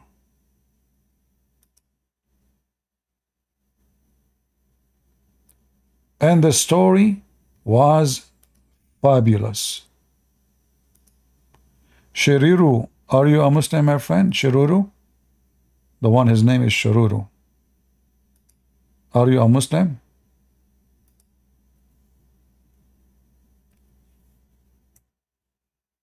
If you are a Muslim, let me know. But we want Muslims to join us, please. Who is a Muslim would like to join us? So look at the story here. Khadija, she told her husband, when you see this, oh my cousin, they call the husband cousin, when you see this person you see, please, please, please don't forget to, tell me so I can check him for you. So what happened, Muhammad, he saw this person on the corner. He said he don't Ismail talk. bin Abi Hakim, the client of the Al-Zubair family, told me, it was narrated on the authority of Khadija, may God be pleased with her, that she said to the Messenger of God, may God bless him and grant him peace. O cousin, can you tell me about this friend of yours who comes to you when he comes to you? He said yes. She said, if it comes to you, tell me about it. So Gabriel, peace be upon him, came to him as he used to do, and the Messenger of God, peace and blessings of God be upon him, said to Khadija, O Khadija, this is Gabriel who has come to me. She said, get up, cousin, and sit on my left thigh. He said, so the Messenger of God, may God bless him and grant him peace, got up and sat on her. She said, do you see him? He said, yes. She said, then turn around and sit on my right thigh.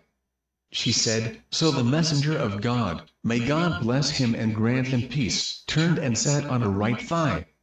She said, do you see him? He said yes. She said, then turn around and sit on my lap. She said, then the messenger of God, may God bless him and grant him peace, turned around and sat on her lap. She said, do you see him? He said, yes. He said, so she was sad and put. See? Hello? Who is talking? Shihab. Oh. Shiharu. Okay, Shiharu. Yeah. Nice to meet you, Christian Prince. I always wanted to talk to you. All right. I need to ask you something. Are you Christian? Yes. And I'm currently talking to a few Muslims from Saudi Arabia who were my friends here in the university here in the US. Okay. And since we were talking about trying to share the gospel with them, and they're very stubborn, as usual, which is fine, I understand that, but when I came up with this topic, I think it's in the hadith that says about how the last they will kill the last of the Jews in the last hour. I don't know. I don't remember by now. I'm a little nervous right now. But just relax. It's okay. Yeah, sorry. In the last days, they will kill the Jews, and the Jews will hide behind the stone. I mean, the tree, and the tree will talk. Yeah. So I told them like, hey, this is really serious. Your Allah or whatever is demanding you guys to fight the Jews, and don't tell me that's okay.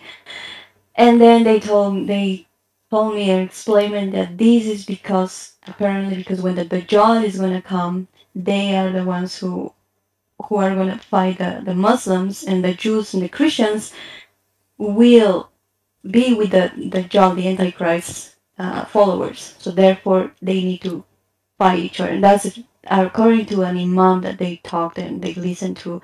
That's what explained that hadith, and I didn't understand. Like, I don't think that's true, or maybe confused. No, this is all, you know, when a Muslim, he give you an answer, always ask him to give you reference, and then you will see right away he start making poo-poo. All the story he just told you, tell him right away, tell him, can you show me the reference about this drama? This is an Indian movie, you know. First of all, the story of a Dajjal is the one of the most funny, stupid stories ever. Because the biggest Dajjal in history is Muhammad. Dajjal means liar. But look, if we go right now and we type the word Dajjal, Muhammad, as usual, I'm going to answer you about this about the Jews, but just to show you here,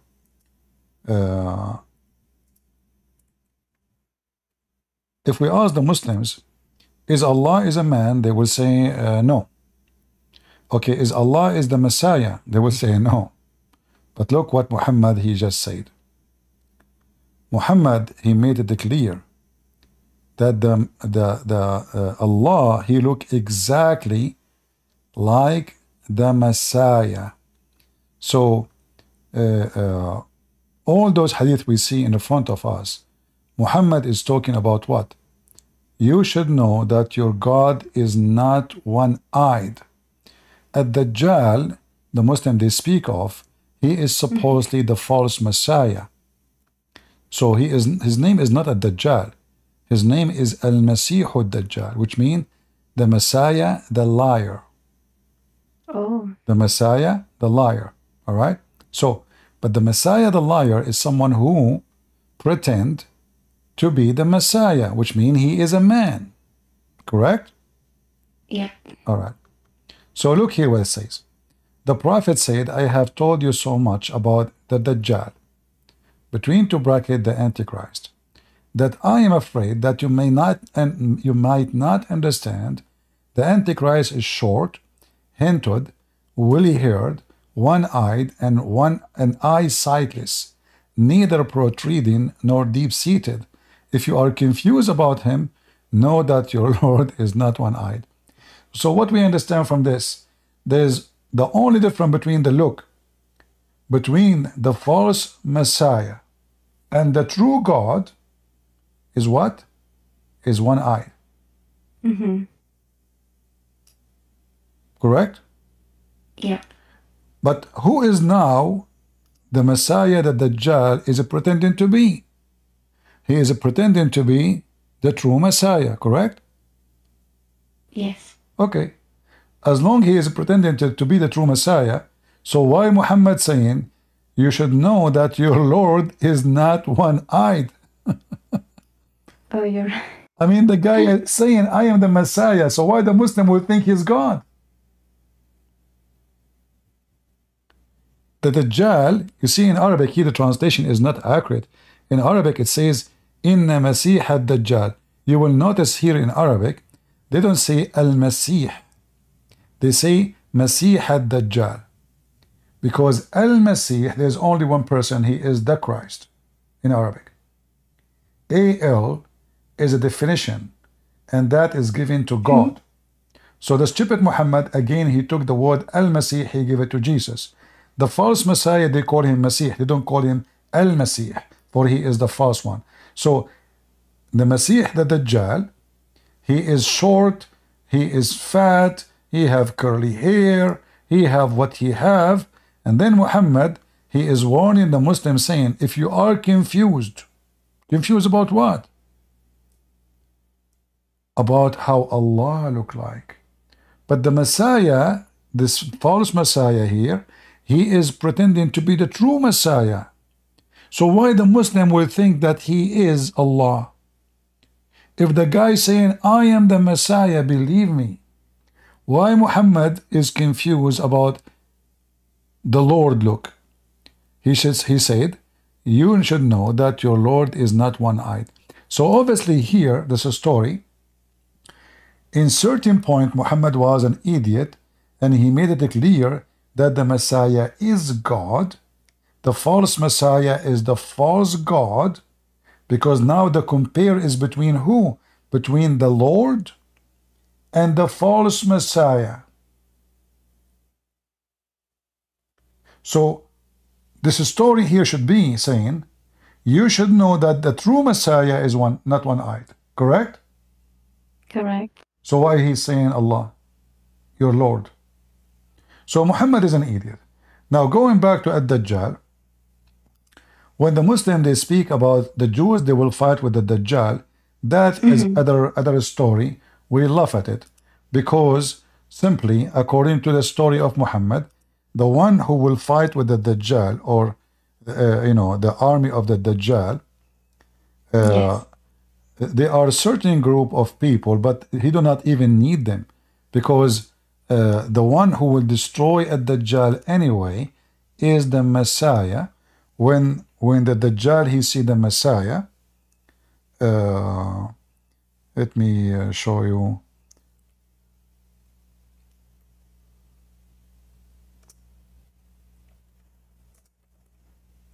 There's a hadith where it says that when the Dajjal he see the Messiah, he will dissolve as the salt dissolve in the water. Let's see, maybe I'll show you this one. Now, about the Jews fighting with the Dajjal, you will notice that the one here in the story who will destroy the Dajjal is even, according to Muslim, he himself is a Jew. So where is the Muslims there? But the story says that Muhammadan are the one who will kill the Jews. So let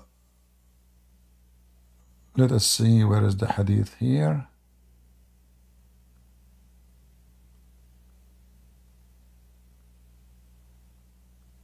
Here we go. So when the Dajjal he see the Messiah, you can see my screen? Yes. All right. So here you will see the story about the fight. This is the story about the fighting between the army, the Muslim they are talking about. So Muhammad here is a prophesying about what will happen next. And then we will see that the Dajjal he will come, and then he will meet with the Messiah. There is no Jews, there is nobody, there is only the Dajjal, and there is only the Messiah. And when they met together, the Dajjal, who is supposedly Satan, when he see Jesus, then he would dissolve like salt in water. Oh, I see. Do you see it? Yes. So when the enemy of Allah would see him, see who? See Jesus. You see? Yep. And this is other proof that Jesus is God. Because why such a person at Dajjal? According to Muslim, at Dajjal, he can even split a man to pieces and he can put him together again. According to Muslim, at Dajjal, he can command the ground, and the ground can produce gold and silver immediately. At Dajjal, he can split to a person, he put him one mile away and 1 mile there, and he can command the two dead bodies half walk and join together. So this is a person who can make amazing miracles. This is a person who is obviously extremely powerful, claiming to be the Messiah. And now, the second he see the Messiah, he will dissolve like salt. Why? Because he just saw God. You know, when you see the God in His glory, this is what even the Quran speak about why Moses could not see God. You know, when the mountain saw the side of God, the mountain was destroyed, according to the Quran story. So when the Muslim they speak about the Dajjal, this is additional proof that Islam is nothing but fairy tales, and plus even their fairy tales prove again to us that the Messiah is God and the only one who can make victory. The victory of God is the Messiah. You know, here we need to ask ourselves, so this is the end of the movie. This is the end of the movie. When you watch a movie, American movie, you will see the guy, the cowboy guy, he killed all those bandits and then he saved the girl. And you know, like, okay. So now this is the Mexican movie of Muhammad. But look what happened. The Muslim, they claim that Muhammad is the best of mankind. But Muhammad is dead. All prophet is dead.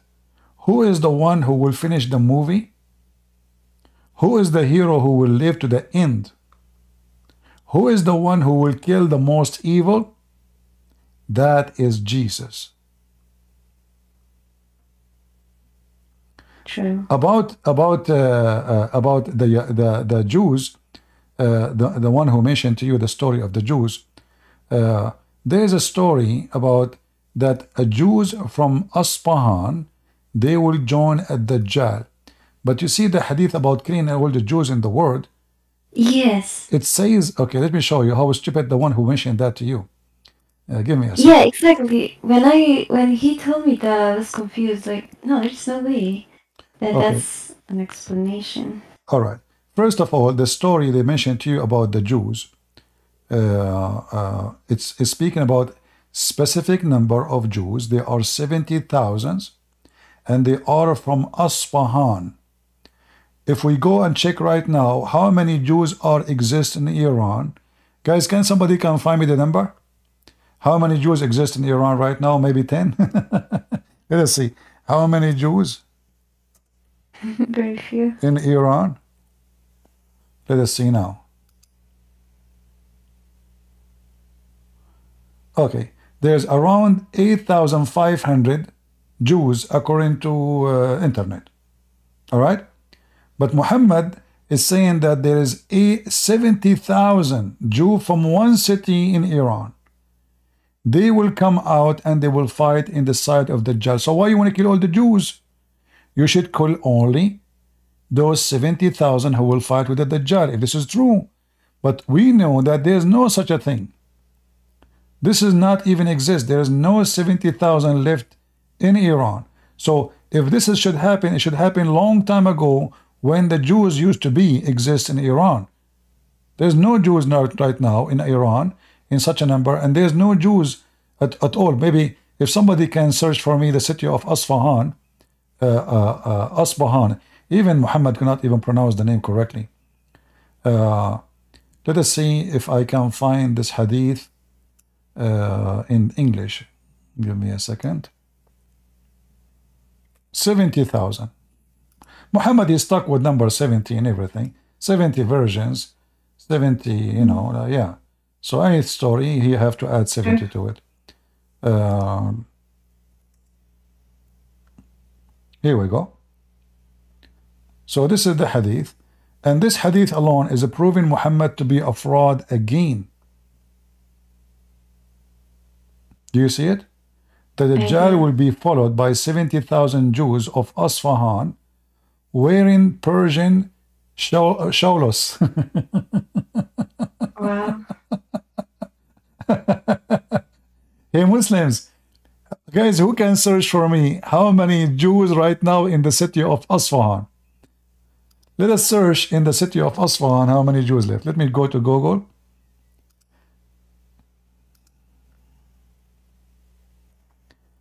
How many Jews in Asfahan?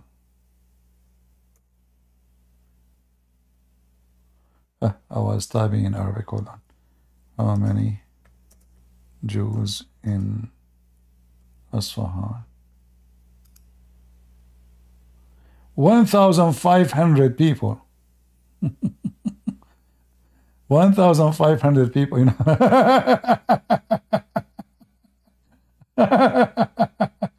So according, you know, hey Muhammad, you are a true prophet. There's now 1,500 Jew in the city of Asfahan, and yet Muhammad predicting that 70,000 from the Jews of Asfahan, they will go and follow the Dajjal.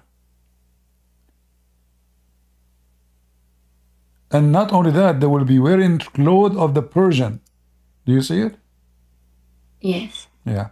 So if the Muslim, they want to say, oh, this is about killing the Jews, well, those are only 70,000, not all the Jews. The hadith says you will kill all the Jews. Exactly.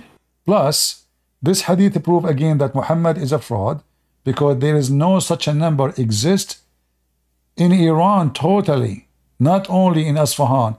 Asfahan have 1,500 now.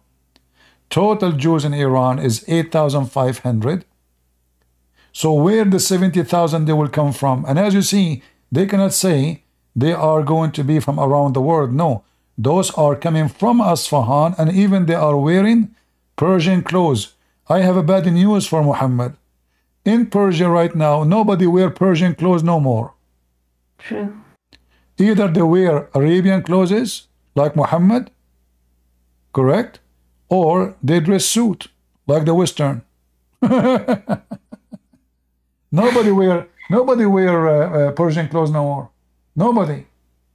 Persian clothes is not practiced at all in Iran. Nobody wear it. So what this guy is talking about? So again, this one proving Muhammad to be a fraud.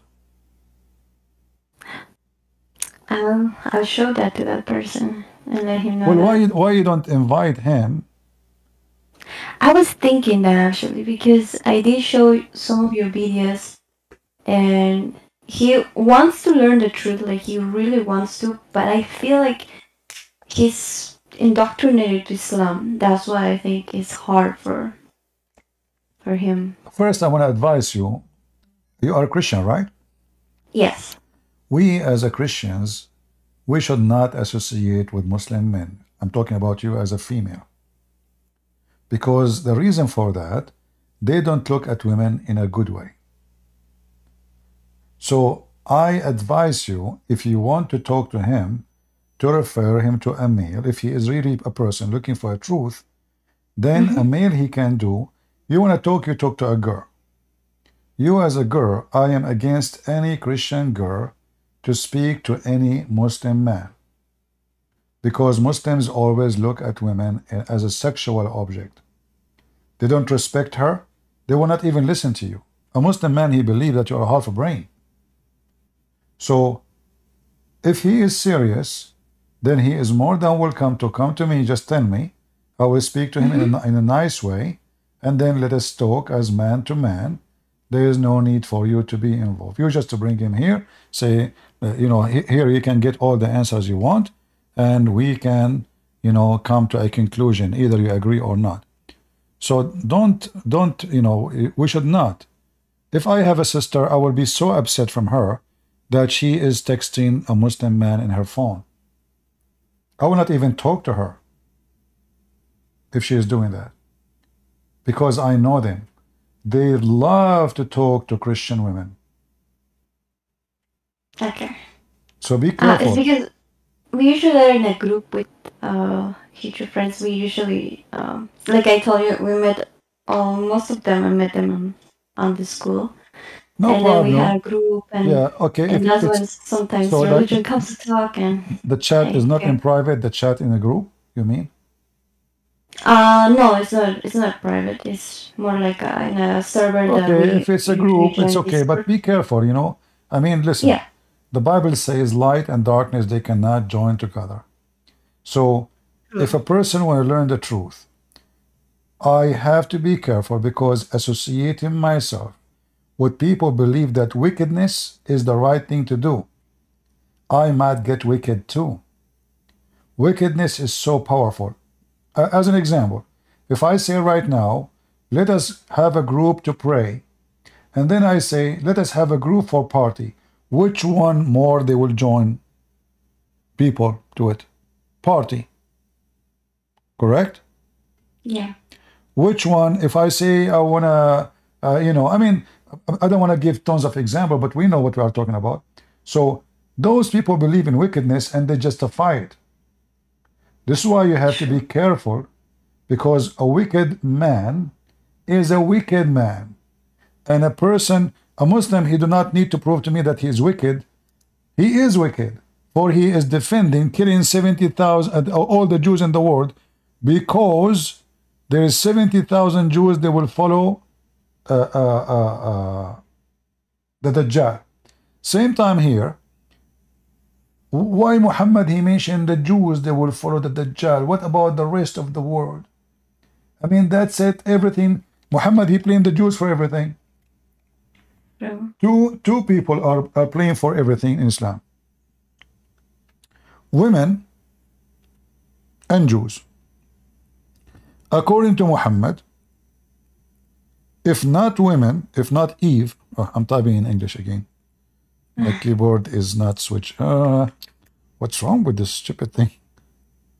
I have a genie in my keyboard. Muslims, did you put a genie? Yeah. So according to Muhammad, if not Eve, no women betray her husband. And if not the Jews, you know, no meat will decay. So we know now how much Muhammad, he hated the Jews. He blamed them for everything wrong in the world. Do you see it? He blamed the women. And here, by the way, you will see how stupid Islam is. You talk to Muslim, you say to them, do you believe in original sin? They say, no, this is a Christian thing. This is stupid to believe in original sin. But look what you just said. You just said, if not Eve, no women betray her husband. Which means you go back to sin all the way to Adam. And actually, he put it here, you know, just on the head of Eve. But the Bible is so clear. It's Adam and Eve, not only Eve. But here Muhammad, he shows how much he is evil, how much he is wicked. He blamed only to, like what, men don't do sin? So Adam did not do sin, it was only Eve.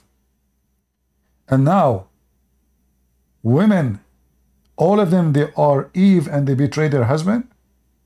And now even the meat will not decay except because of the Jews. So if there's no Jews, we can leave the meat outside and the meat will stay for a century. This is how wicked Muhammad is. In the top of that, you know, we need to remember that Muhammad, he made it clear that Allah, he targeted the Jews. And there is a reason for that. The Jews are the one who exposed Muhammad more than the Christians. As an example, the Jews is the one who came to him and they told him, tell us the story about a prophet, his name is Zulqarnain. The stupid Muhammad, he took the bait. He believed them. He believed that there's a guy, he is a prophet, and he is Zulqarnain, which is Alexander the Great. But the Jews, they knew that this is a joke. to show everybody that he is a fraud. Muhammad, as the Quran chapter 9 verse number 61 says, he is an ear. So now Muhammad, he took what the Jews said, and now he searched about Zulqarnain. He found the stories about him. He put it in the Quran, and he told the Jews, listen, they are asking you about Zulqarnain. Here we go. Allah told me his story. And suddenly Zulqarnain, who is Alexander the Great, become a Muslim. Wow. He found, he's a prophet too. He found the sun sitting in a muddy spring of water. And then he found where the sun set, and he found where the sun rise, as you see in the Quran here. And then he built a dam between us and the creatures are called Gog and Magog. So the Jews, they exposed Muhammad in a massive way, as nobody did. This is why Muhammad, he hated them a lot. They used to trick him. It's the same as I trick the Muslims when they come here. So I say to them a story, not to mention it's about Muhammad, so they can say it's funny, it's stupid, and then I say it is Muhammad who said this story. Because if I say the story right away, Muhammad say that, they are wicked. They are wicked. They will defend the wicked, and they will defend the silly. So you have to trick them, because Muslims are not decent people when they defend their religion. This is why, sister, I'm saying to you, be careful when you speak to them. If you are in a group, be sure there's a Christians there, and be sure that you are very well equipped with knowledge. Otherwise, one bad apple can destroy a box of good apples. Correct? Correct. Anything else? That would be it. I'm definitely gonna keep your advice and Watch him run now. I'm a Muslim now. That's good fart. This guy's name is Ultimate Fart from Senegal. oh. Yeah. Yeah, I really want. I have from all my friends, I think only 3, which is 2 guys and 1 girl, who are very open to talk about. You know, listen, I'm not against speaking to Muslims. No. That's what I do. But you as a lady, you know, speak to girls. You know, speak to girls, because then the interest is interest about religion. It's not about anything else. You know, because better than me, he was like in his 40 something. I was not even 18 or 19. I forgot the age. And you know, he asked me about Christianity. He liked the way I talk, even though I'm so young. And he did not even ask the old ones. So we start talking, we start discussion, and we start listening. There was a radio station. It's Monte Carlo. I advised him to listen to it. So he listened to the radio, which is a program after 10 o'clock in the Middle East, start speaking about Jesus in Arabic. So I told him to listen to them, and any question he have, bring it to me.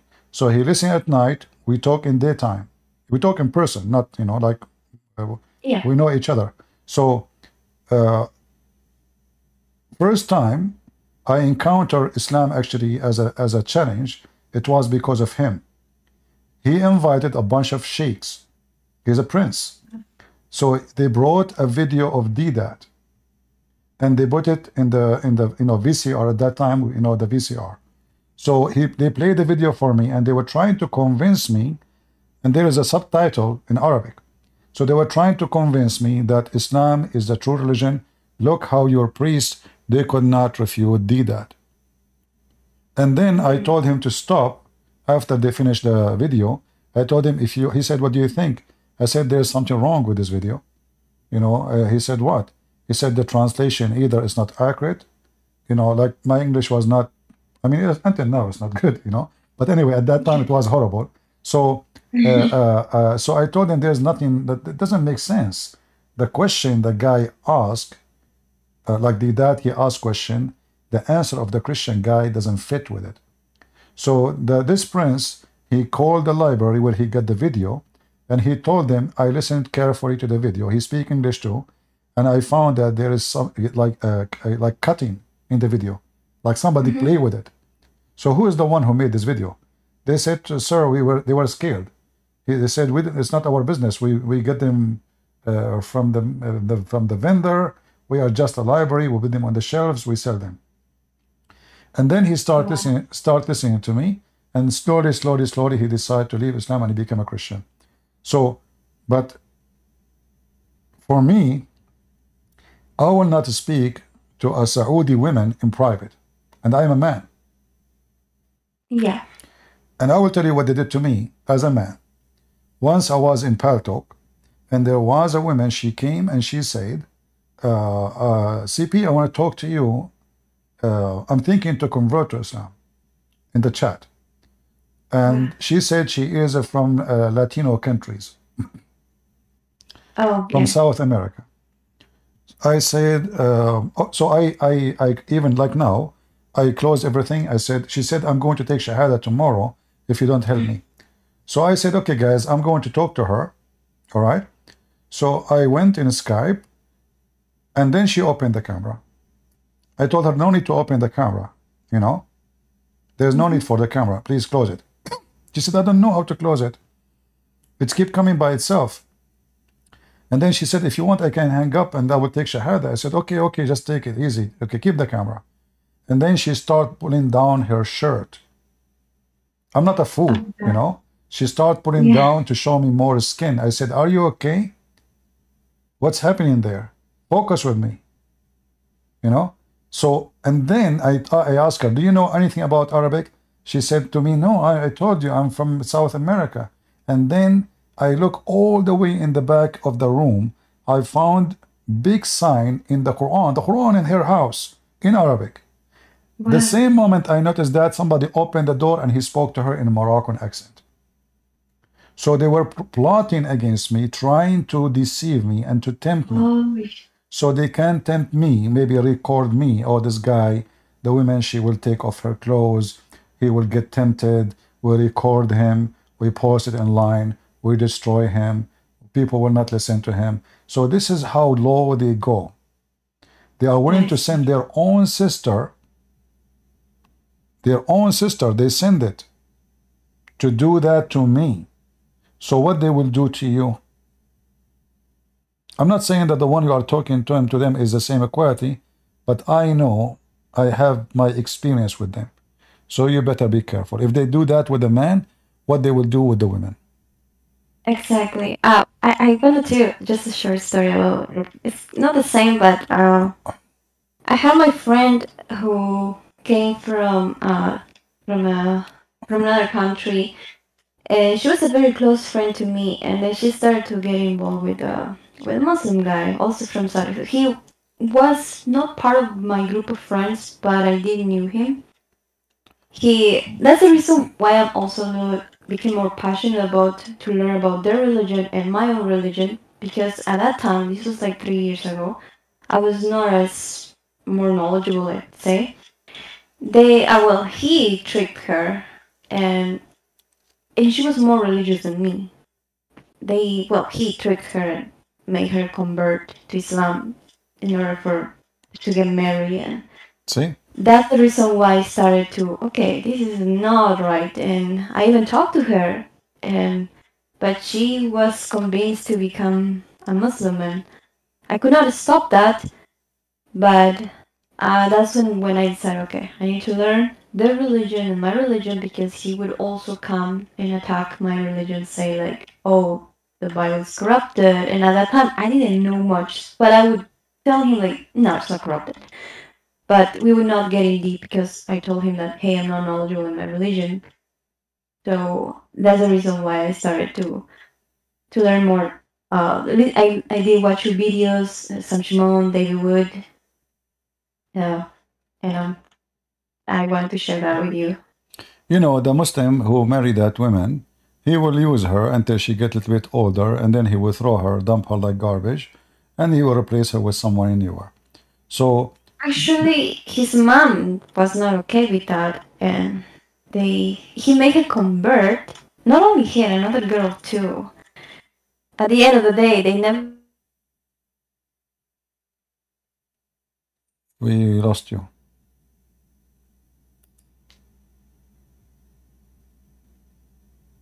We don't hear you, Shihab. Hi, can I jump in now?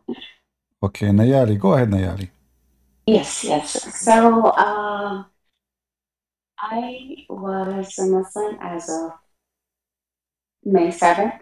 So thankfully I was able to see the truth and I converted.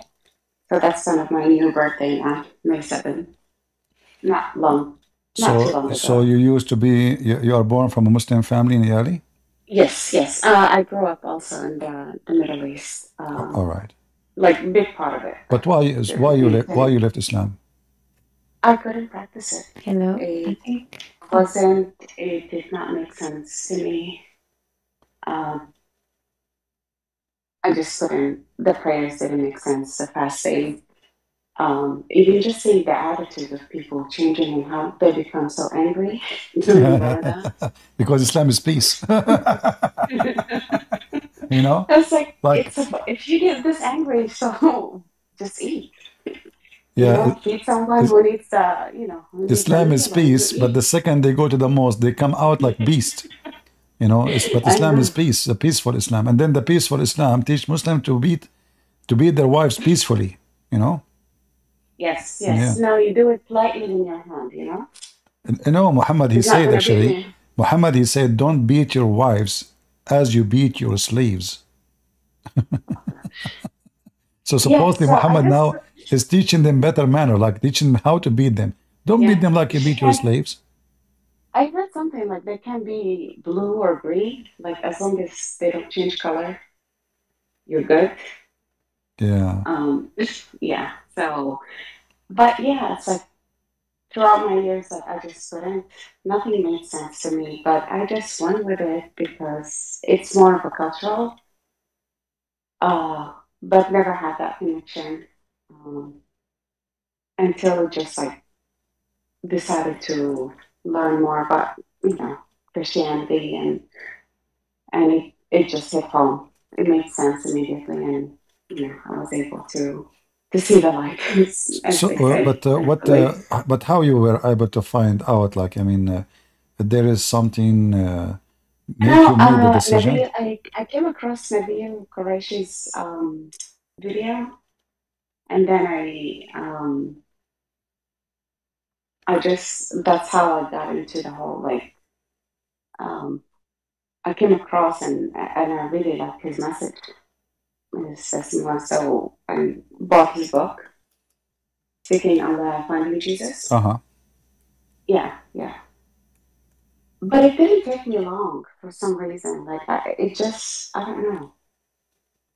I, I'm happy. The problem that I have right now that I didn't um, tell my family yet, and that's kind of. I just feel like I need more time to understand and learn, so I'm able to um, explain certain things because I know I've seen from all these, debates and videos like how they come attacking. So I Yeah. just want to be in a good place. But I did have a couple of questions related to um, the Sahih, Bukhari, and Tafsir, all the Hadith Uh-huh. stuff. They always say like, well, this is not correct. This is not trusted. This is there like a more modern Hadith uh, other than Bukhari and Muslim? Well, Like I want to look at the most moderate um, I mean, Hadith just to see if it makes any difference because there's every nothing. time you It cannot be read, people exist. say It that cannot be it's exist. wrong. The word moderate, like there is a new Muhammad. No. No. So the hadith, it have to come all the way back to the time of Muhammad. So the word moderate can be exist if there is Muhammad number one, Muhammad number two, Muhammad number three. It's like, software we updating, right? So there's a moderate software. But this is Muhammad the dumb, the same person who used to take shower with dead dogs and women blood from period. So Oh God. those hadith are exist always, and Muslim they approve them. But since now the internet become a problem because Muslims, the hadith was okay all the time because nobody dared to question. So people they read people they listen, people they say, mashallah, right? But Yes, yes. but the Muslim now, Subhanallah. yeah, amazing, so beautiful, you know. The Quran is a preserved, brother, and then we find the goat eating the Quran. But they are reading this hadith all the time, but nobody dare to question how in the world the goat ate the Quran and the Quran is gone. And but they keep saying the Quran is a preserved. So Yeah, and they said like if the house is burning, it will not burn. yeah, I mean, All these things. all Yeah. kind of hadith. So what now? What the Muslims they do? This is the moderate Muslims, not the moderate hadith. The moderate Muslims, they are trying to find a moderate way to dodge all the stupid stories about Muhammad. So all the Right. scandals, all the stupid things Muhammad he said, they try to hide it. You know, the Muslim today is like a cat. You know, the cat she do poo, and then she with You her go and bury it. yeah with her feet. You know, she is funny, and then then she lick her butt with her tongue. And this is what the Muslim today they are doing. They lick their butt with their tongue. Thinking, sorry for the, I apologize. Funny. This is the way I talk, I don't mean to. No, I get it. No, I get it. People know me, sorry, I cannot fix it. It's fun, but this is why he's so relatable. Like you can, Yeah. So they act like a cat, and they act, actually even the biggest reporters of hadith, his name is Abu Huraira. You know what Abu Huraira means, right? Yeah. The father of the cat. So even the one who report the hadith for them is the father of the cat. But the second you read for them, I mean, look at this. Breastfeeding for adult. Are you serious? Oh, yes. I heard that in Egypt. I was actually in Egypt around that time. It's crazy. There is the dean of the Azhar University, he made a fatwa that every woman she go in the bus, she have to do breastfeeding for everybody. Yeah, that's why I'm trying to find a neighbor who is a Muslim these days. No one will dare to come near you. But look, I mean, look at this stupidity. You keep looking for them, but no one is going to come to you. But can you believe it? There is somebody. One hand they say the women she have to wear burqa, and you think like Muslims are conservative. But then when you go inside the Islamic society and you are coming from Islamic background, you know how much corruption is involved behind the scenery. So breastfeeding for adult, zawaj muta, zawaj friend, urfi, zawaj misyar, zawaj... Yeah, society is messed up. It's really, really messed up. Yeah. That's why I stayed away, because from a morality point of view, it's like you really can't apply it. And they claim that they are the one who have the best moral in the world. Yeah. This is why in the Middle East, and I understand you are Middle Eastern like me, so in the Middle East we have to put bars, thick bars of steel on our windows, because we have a lot of morality there, to the point, if you don't have bars, you will lose all your furniture one day. I mean, do you see? Yourself, and if you're a woman, honestly, do you see how much morality? And if a woman walk alone in the street, she is a lady. She can tell you.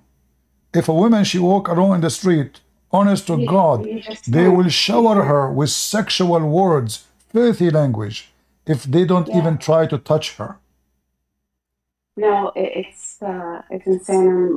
We're always so blamed for being, But when they speak, when we're always provoking them. We're always causing all the sins, all the problems. Yeah, the women is the problem. Not only that. We're all gonna meet in hell too. Yeah, and they playing exactly. So the men they go like dogs, horny dogs in the street, but then they blame the women for everything happen. So actually, there's a story about Muhammad. He saw a woman, and look how evil he is. A woman, she was passing by, and she did not do anything. He got horny. He got horny. And then he went to his wife, and look how, I mean, this is an act of a beast. His wife, she is doing leather tanning. You know, when you do leather tanning, you have, I mean, this is Mecca. You can imagine how hot it is. So the fire, the boiling liquid, the boiling water, She's dumping the leather inside the liquid, and now Muhammad is horny. How he got horny? Not because he was staring at his wife. No. A woman was walking by. Look, the hadith in front of you. He saw a woman. He saw what? A woman. You know? What about the mother, which is you're supposed to look down? Exactly. So they tell you, oh, brother, you have not to look, brother. But the Prophet, obviously, I mean, how the man will get horny unless he is looking extremely in a sexual way? Like X-ray. He's Like, X-ray. don't talk. You see, I say to Muslims, if you mention to me anything, I will give you a hadith. Guys, did she mention X-ray? Do you know that Prophet Muhammad, he mentioned X-ray in the hadith? Did he? Oh, yeah. Let me show you. Oh. Yeah. According to Muhammad, women in the heaven, the huri, not you, the Muslim man, will be able to see the marrow of their bones. Do you see it? I would be scared. Huh? I would be scared. Yeah, but I mean, this is X-ray. Yeah, the man. Oh my gosh. I mean, you will see a woman. Okay. I mean, imagine your wife became a jellyfish suddenly, and now you see the bones. So how in the world this is supposed to be beautiful? So Muhammad, he knew the Arab are obsessed with white women. Yes. Oh, that was another problem for me because I'm black. Ah, here we go. See? Oh, so yeah. Yeah. So you can imagine the amount of racism. They talk about racism here in the US. They have no idea. Yeah, I mean, that's additional issue. And we have tons of hadith about it. It's a really big. Yeah, it's a really big issue. Everything bad is black. So. Exactly. And, you know, but don't worry, when you go to heaven, Allah will make you white. I'll become a jellyfish too. You know what I'll do? I'll sting them all. yeah, according to the Quran, according to the hadith too, when the Muslim, they enter heaven, there is two angels waiting for them. One, they will give you two drink. One will make you white and look like so white and bright, and one will make you tall. The woman, she will be 30 mile tall. The man will be 90 mile tall. But I'm trying to find a picture how women look like in heaven. Hold on. Where is how? It doesn't seem attractive, but yeah. But you know what? I mean, you being a black is not an issue no more in heaven, because he will see a jellyfish. he will not see your color no more. The fact that we're too tall, no one's gonna see you. Oh boy! I mean, this is the most like why it's so important. I mean, what do you mean transparent? Because they are so wide. So they are so wide to the point we will see the marrow of their bones. And this is how Muhammad is so, I mean, so trashy. He fabricates stories. I mean, isn't it obvious that this is a fabrication? What is this? Why the women we will see the marrow of their bones? Which is why like all the hadith, not everyone, any hadith that I touch, they'll say that doesn't make sense. It's not reliable. Oh, you know, it's reliable as long the one they speak to is a foolish person. The second, he is a person of knowledge. They say it is, depend they are talking to who. So if the person is naive, you know, I have mixed in my family. Some people are very religious, but my immediate family, they're not.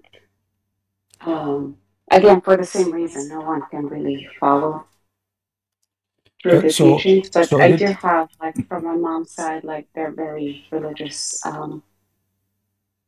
people, and they're always quoting the Quran, the Hadith, in every single thing that they do. So your mom is still a Muslim? Sorry? Your mom is still a Muslim? Yes, everybody. I'm the only one. I haven't told anyone yet, so it's been what, a couple of weeks now. So. Well, if you want, you can invite your mother here, and I promise you, I will speak to her in a nice way, so maybe we can help her to, you know, to find the truth. You know, yes. If you want, that would be great. Yeah, you can invite her. Yeah. Just tell me, like, you take the microphone first, remind me of yourself, and tell me my mom is here. You know, if you know, if you can talk to her, and I will be happy to talk to her. You know.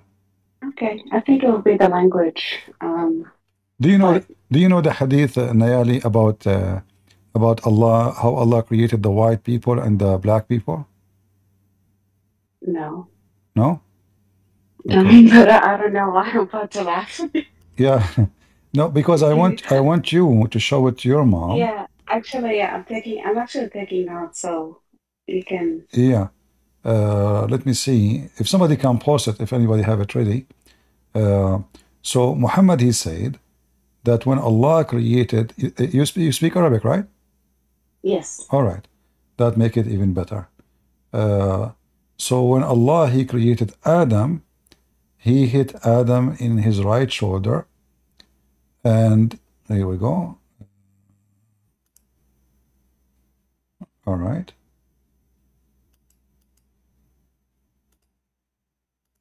I will post the link for you in Discord. It's in English and in Arabic. Look at this ugly, evil Muhammad, racist. And I don't know how in the world anyone, he is black, he will follow such a scumbag like Muhammad. Abu Darda reported Allah the Messenger saying, when God created Adam, when Allah created Adam, he created him, and he struck his right shoulder, and he brought forth his offspring white like small ants. And he struck his left shoulder, and he brought forth offspring black as though they were charcoal. Then he said to the party in the right side, which means the white, you go to paradise and I don't care. And he said to the left party, which means the black, you go to hell and I don't care. Can you believe it? It's funny, but not funny. But I mean it. Can you believe it how filthy this man is? Okay, so this is Albani. All right. Okay. Here, this is Mishkat, yeah. But we can find it. This is supposed. I think you can find it in the Tirmidhi, the same hadith. Yeah.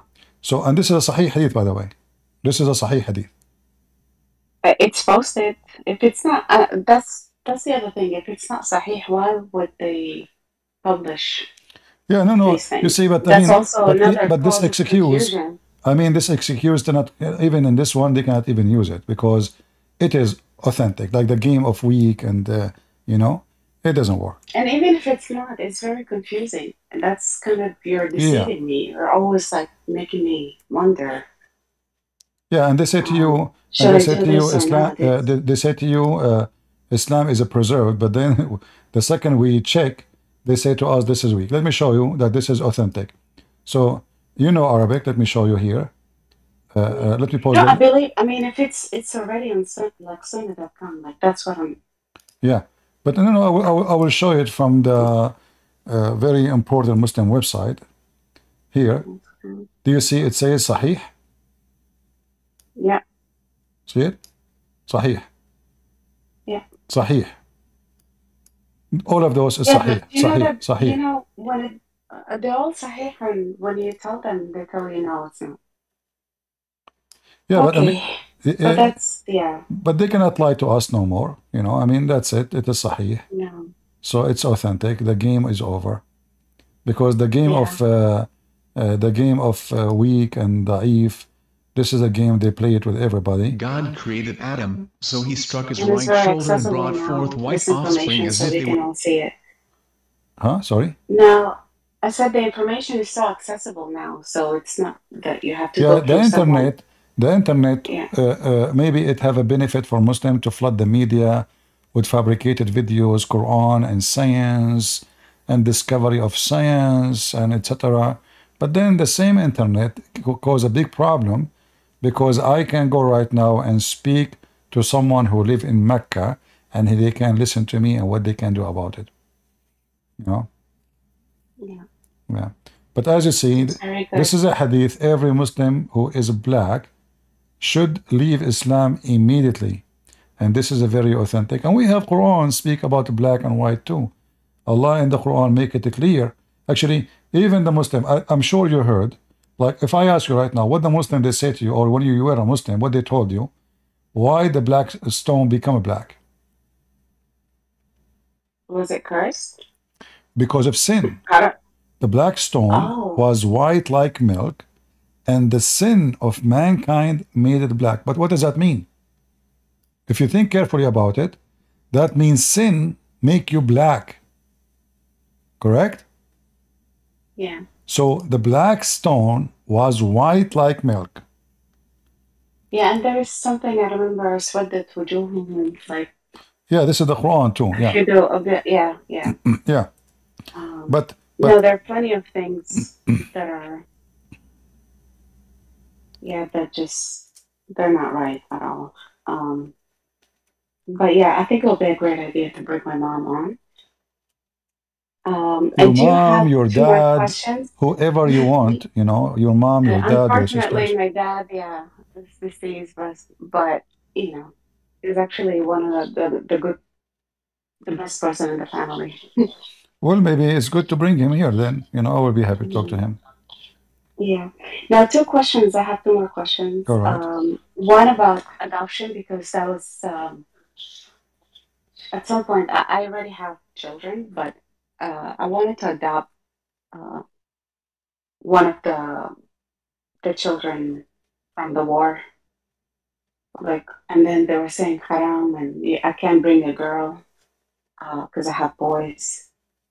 And I can't bring a boy because adoption is haram. But the other reason they were saying adoption was prohibited was to prevent mixing of the lineage. Yeah. So no one will end up marrying their own sister, or someone will marry somebody that they're not supposed to. No, this is another reason. That's another reason. That is false. Muhammad himself, his wife Khadija, she adopted because Muhammad cannot have kids. Right. Ibrahim. Zayd. She adopted Zayd. And because Muhammad want to have sex with the wife of his son, then he forbid adoption. Look how evil he is. So adoption was okay and even practiced by Muhammad, because adoption is a very noble act of a human being, to adopt a child he is not yours and to take care of him, right? So why it's bad? And what do you mean, like, you know, lineage? I mean, okay. Like to not give them your last name. Okay, but still you can adopt and don't give him your last name, whatever last name he have. But what does have to do with this? So the excuse is because Muhammad wanted to have sex with this woman, Zainab, which the story says clearly what happened. He went to her house. According to the Muslims, he have lust for her. It says fahawiha. He saw her wearing very see-through clothes, and Allah, he made the curtain move, and her clothes fly. Allah, he made it happen, you know. So Muhammad, he saw her. That's like pimping. Huh? That's like pimping. I'm sorry. That's like Allah pimping for him. Yeah, exactly. Allah is a pimp. Allah is a pimp. You know, I don't know why Allah is not doing this to me. I mean, I see women every day in the street. Allah never moved the curtain. Because you're not Muslim, you should be. Even I drove 7 hours to go to the beach. I saw it was rainy day and all women wearing clothes, and it was cold. And Allah did not remove any curtain. That's your punishment, being Muslim. Yeah, you know, and look, even the Quran says, and Allah, why you are telling the husband to keep his wife? Allah says to Muhammad, why you are telling the husband to keep his wife? Why? Oh gosh, I'm reading this. This is bad. If you read this story in chapter 33, verse number 37, and you read the interpretation of Al-Qurtubi, and you know Arabic, you can show it to your mom, you will see it's privilege number 11. Muhammad have 16 privilege. Most of them about sex. But privilege number 11, if the Prophet eyes fall into a woman, her husband must divorce her immediately so the Prophet can do boom boom to her. Can you believe how filthy, trashy this garbage cult is? If his eyes... And they let him? Huh? And they let him do that? Marry? So Well, this is what he did. He did that. Who dare? Who dare to question? Who dare? You know? Nobody dare. Yeah. Yeah. Oh, I see. So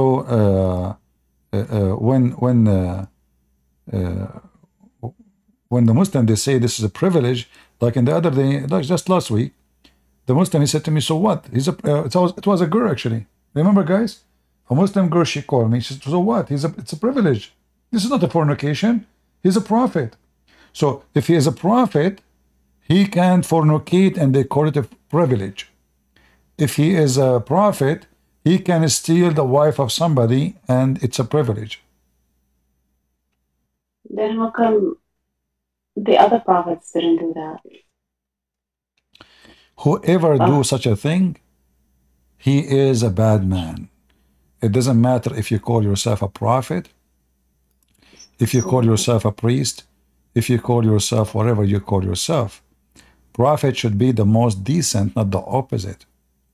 He should be the example of people, not the opposite. I am being a prophet. I have a duty more than others to give them an example of how to live, not how to be pervert. Well, he's given an example how to enter the bathroom. Yeah, I mean,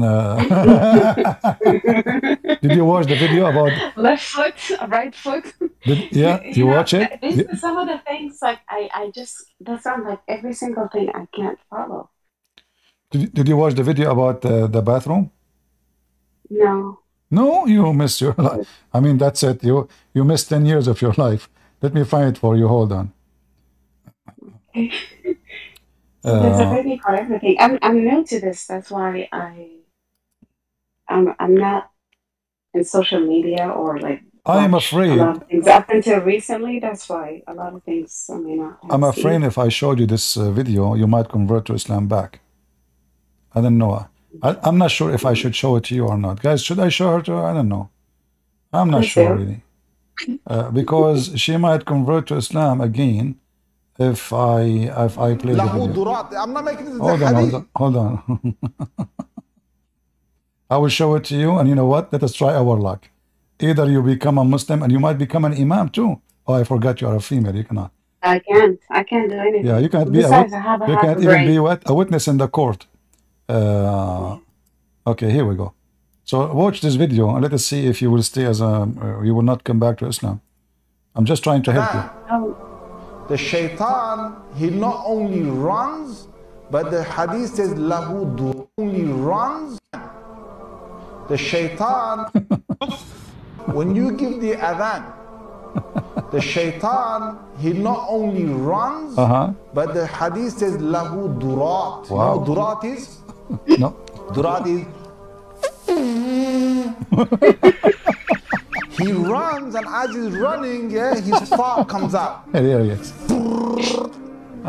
Lahu durat. I'm not making this, it's a hadith. It's a hadith. So that shaitan made me do sin. Really? Get up. Yeah, just get up. Just give the adhan. Right? That shaitan, you're gonna make him leak some serious gas. Oh boy. Serious gas. So you go into the toilet, Bismillahi Allahumma inni a'udhu bika min al-khubuthi wal khaba'is. So Allah protect me from these devils. You go in there with your left foot. The left foot you went in, you get a reward for that. The dua you said, shaitan will not see you. You're invisible. Shaitan can't see you anymore. That's in a hadith. That's it. Right? That's it. If you don't say the dua, what happens is the shaitan not only comes inside, but the hadith of Tirmidhi says he plays with your bowels. He plays with your bowels. So you're inside there, you're thinking you're going to be out there in 5 minutes. He's taking you 20 minutes and you're still not halfway there. You know why? Because Shaitan is going, ooh, la la. This is amazing. This is the religion of Allah. So are you sure you don't want to convert back to Islam? I'm trying to help you, sister. You know? Yes, because this I can't stay like that. Yeah, I have to go back. Now, come on, because now, be honest with me. When you go to the bathroom, excuse me. When you go, don't tell us too much details. But when you go to the bathroom, aren't you This is what I struggling? play with my kid. Like now you see me, now you don't like. And you know, I'm invisible. Like my 5-year-old would yeah, say you that. cannot see you. Like, Shaitan I'm can't. invisible. You can't see me. I did use this method when I went to the bank today. I went to the bank. I entered with my left foot, and nobody can see me. I got the money. I opened the drawers. Yeah. I took the cash. I left the bank. Nobody noticed. I was invisible. And even I hit the guy behind the counter in his back. He looked behind him. He said, "Nobody." It worked. So guys, you try it. You enter the bank with your left foot. You With will your become left foot first. invisible. Well, without seriousness, this sounds like possession. Like all people are possessed with some demon, right? But If this, the shaitan is constantly this is how. following your But this is parts, telling your you how silly those who believe in Muhammad, and how silly the companion around him in his time. How naive they are, to the point they are listening to such a stupid story and they they're believe it is. sitting, waiting for him, and they're probably And just look, like now we are in amazed. 2024, and this guy, he have technology in front of him. He have a microphone. He is in the internet. He have a camera, and he is explaining to us how Shaitan he play with your bows. It's true, brother. Hey, brother, can you? I would like to ask the Sheikh if he can take a camera with him to the bathroom, and he enter with the right foot. You know, and let us see what will happen. Is Shaitan going to do? Shaitan, he fart when you pray, brother? Shaitan, he not only runs, but the hadith says, lahu durat. You know what durat is? No, we don't. Durat is, Now we know. he runs, and as he's running, his Not the fart comes sauce. out. Lahu So durat. my I'm not last making question this is a hadith. about All right. So you, the you know how like they said like some of the not some I mean a lot of the Quran was plagiarized from different stories, different. What are the main kind of plagiarized verses or in the Quran? Because I'm thinking I want to like use this to prove If there is the any, authenticity of the can you Bible. repeat the question again? You want to see if there is Yeah, any things like Muhammad copy? yes, something that was a straight copy, like Okay, or I will give you exactly the same message. as long you speak Arabic. There is a book is written, I believe, in by a Lebanese person. It's called Qis wa Nabi, a priest and prophet. Chris Wannabe. You can download it from the internet. You will find tons of verses Muhammad he stole from the Bible. Okay. So he made like a very good, work, like study comparing between how here and that. So you can download it. It's in Arabic. You speak Arabic, and you will find this is the best one because it's like I can show you one after one after one. But if you can have a book, all of it is about this. Why not? No, that's actually, yeah, I like reading, so this is perfect. Thank you so much. You're welcome. I mean, I have to thank everyone that that takes time to research and analyze and make this information so easy for us to comprehend and adjust. Well, So I we are appreciate happy. all the work that you do. Yeah, we are happy that you left Islam and you know the truth now. I am very happy to. Yeah, I'm very, very happy. and Now I we just hope have to like soon we fight. can help you with your mom and your dad too. Yeah. Just let me know.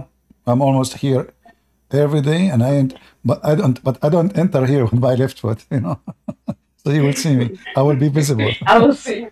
But I don't see your picture. That's why you're probably looking Yeah, I enter with left you're foot to logging this. on with your left hand. I left with left foot. I enter Discord with left foot only if I don't want anyone to see me. Yeah, like. Yeah. Well, that's a problem actually for my son because one of my sons is a lefty, and every time we're in a place where they're Muslim, they keep yelling at him for eating with his left hand. Yeah. But he's a lefty. Yeah, Muhammad, he said, if a person he eat with his left hand, the shaitan eat with him. You know? What do you mean? If a person he eat with his left hand, shaitan eat with him. So we should make this a diet book. I mean, there's madness. Like, well, how shaitan, what? So, this is why he said the left hand, if you remember, the hadith I showed you about the black people. Yeah. Why the black? Is like why the black are made from the left hand? Because this is the hand of shaitan. The white are made from the right shoulder, for this is the hand of God. So this is why you cannot eat with the left hand, for if you do so, you're feeding the devil? You are feeding the devil, exactly. Well, that's a new diet then. Yeah. Just tell anyone that wants to lose weight to eat with their left hand. The devil will eat them. Lose weight. You know, the funny is, like, what if, what if somebody, let us say, he uses his two hands at the same time? Oh, yeah, that would be confusing. You know, who's eating? I will join Allah with shaitan eating the same together, you know? Bring peace to the Middle East. Yeah, what a crazy religion. Yeah, so the hadith say, let me see if I can find you the reference. Okay. Yeah, the Prophet, he says, لا يأكل أحدكم بشماله. He forbid, don't eat, anyone should not eat. So it's forbidden, totally forbidden. Oh, we cannot find it here. Hold on. It should be here. Here we go. Do you see now why?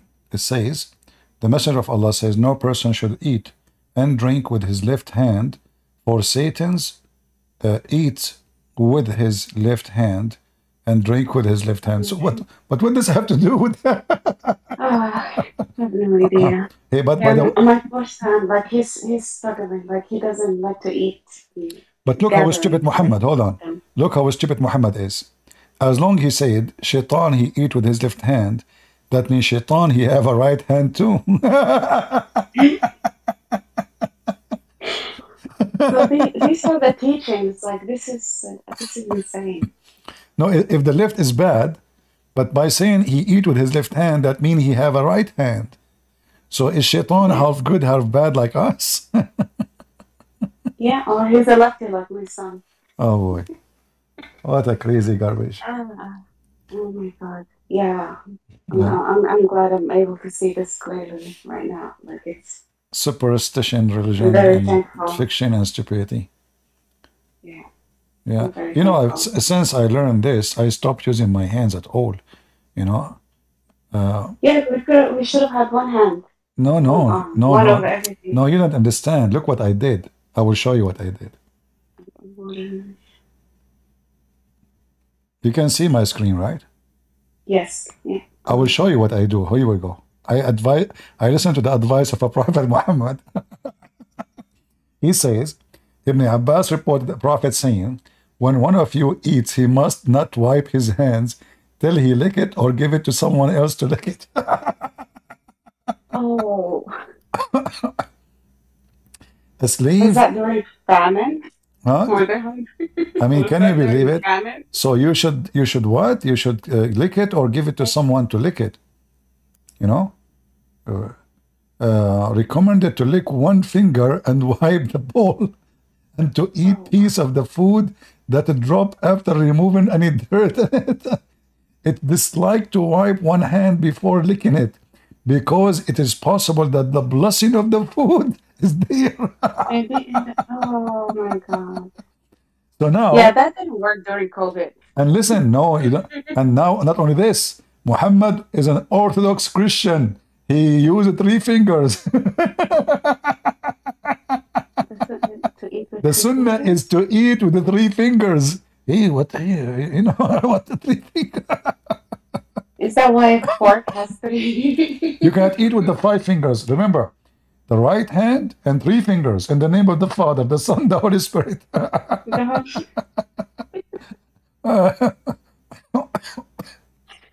Well, this is all new to me. I've never heard about this. We'll keep coming here. You will hear a lot of his stories here. You will hear, but now you know. I just can't. I can't. I get so. I don't have patience for it. And the only reason I want to just know a little bit about it, just to speak with my family. But other than that, it's like I really don't have the patience. Like when I read these things, it just. Listen, Naila, from now on, I want you to promise me, if you eat, you never clean your fingers.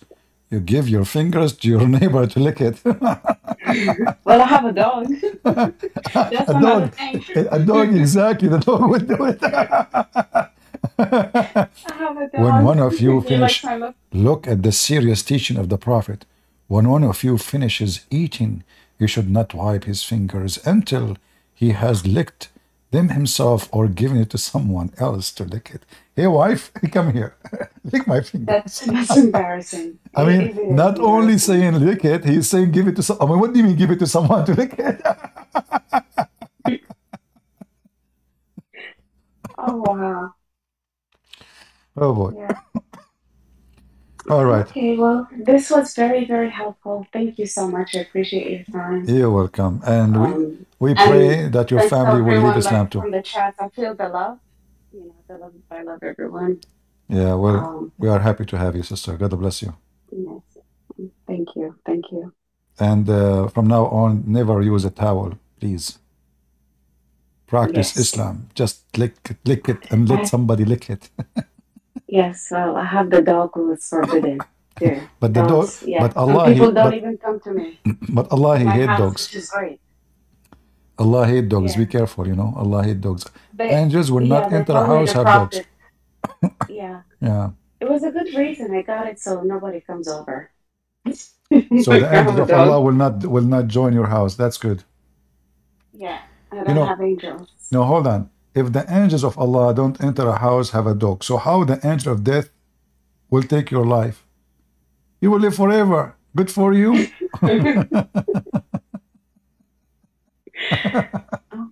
Have you ever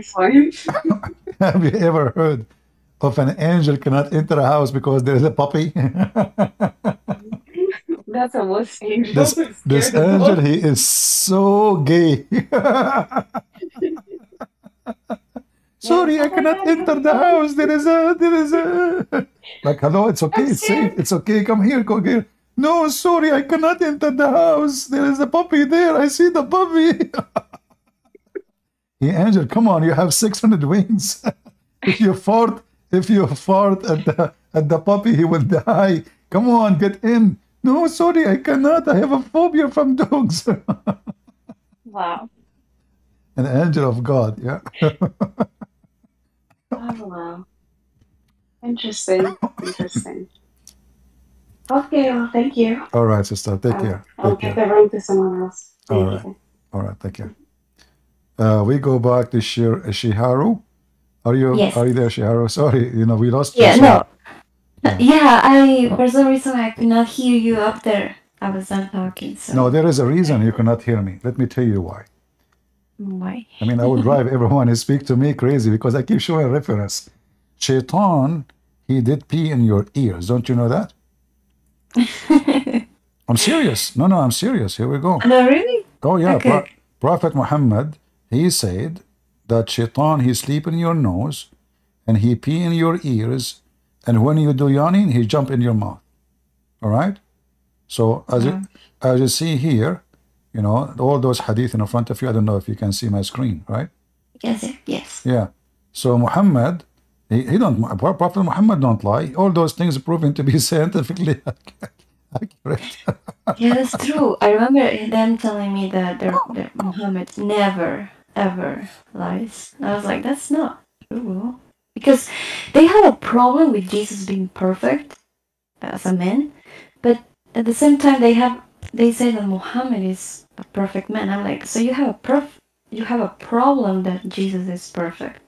Muhammad But is you the don't have a problem that Muhammad is perfect. That's the consistency that they show me, and I'm like, oh.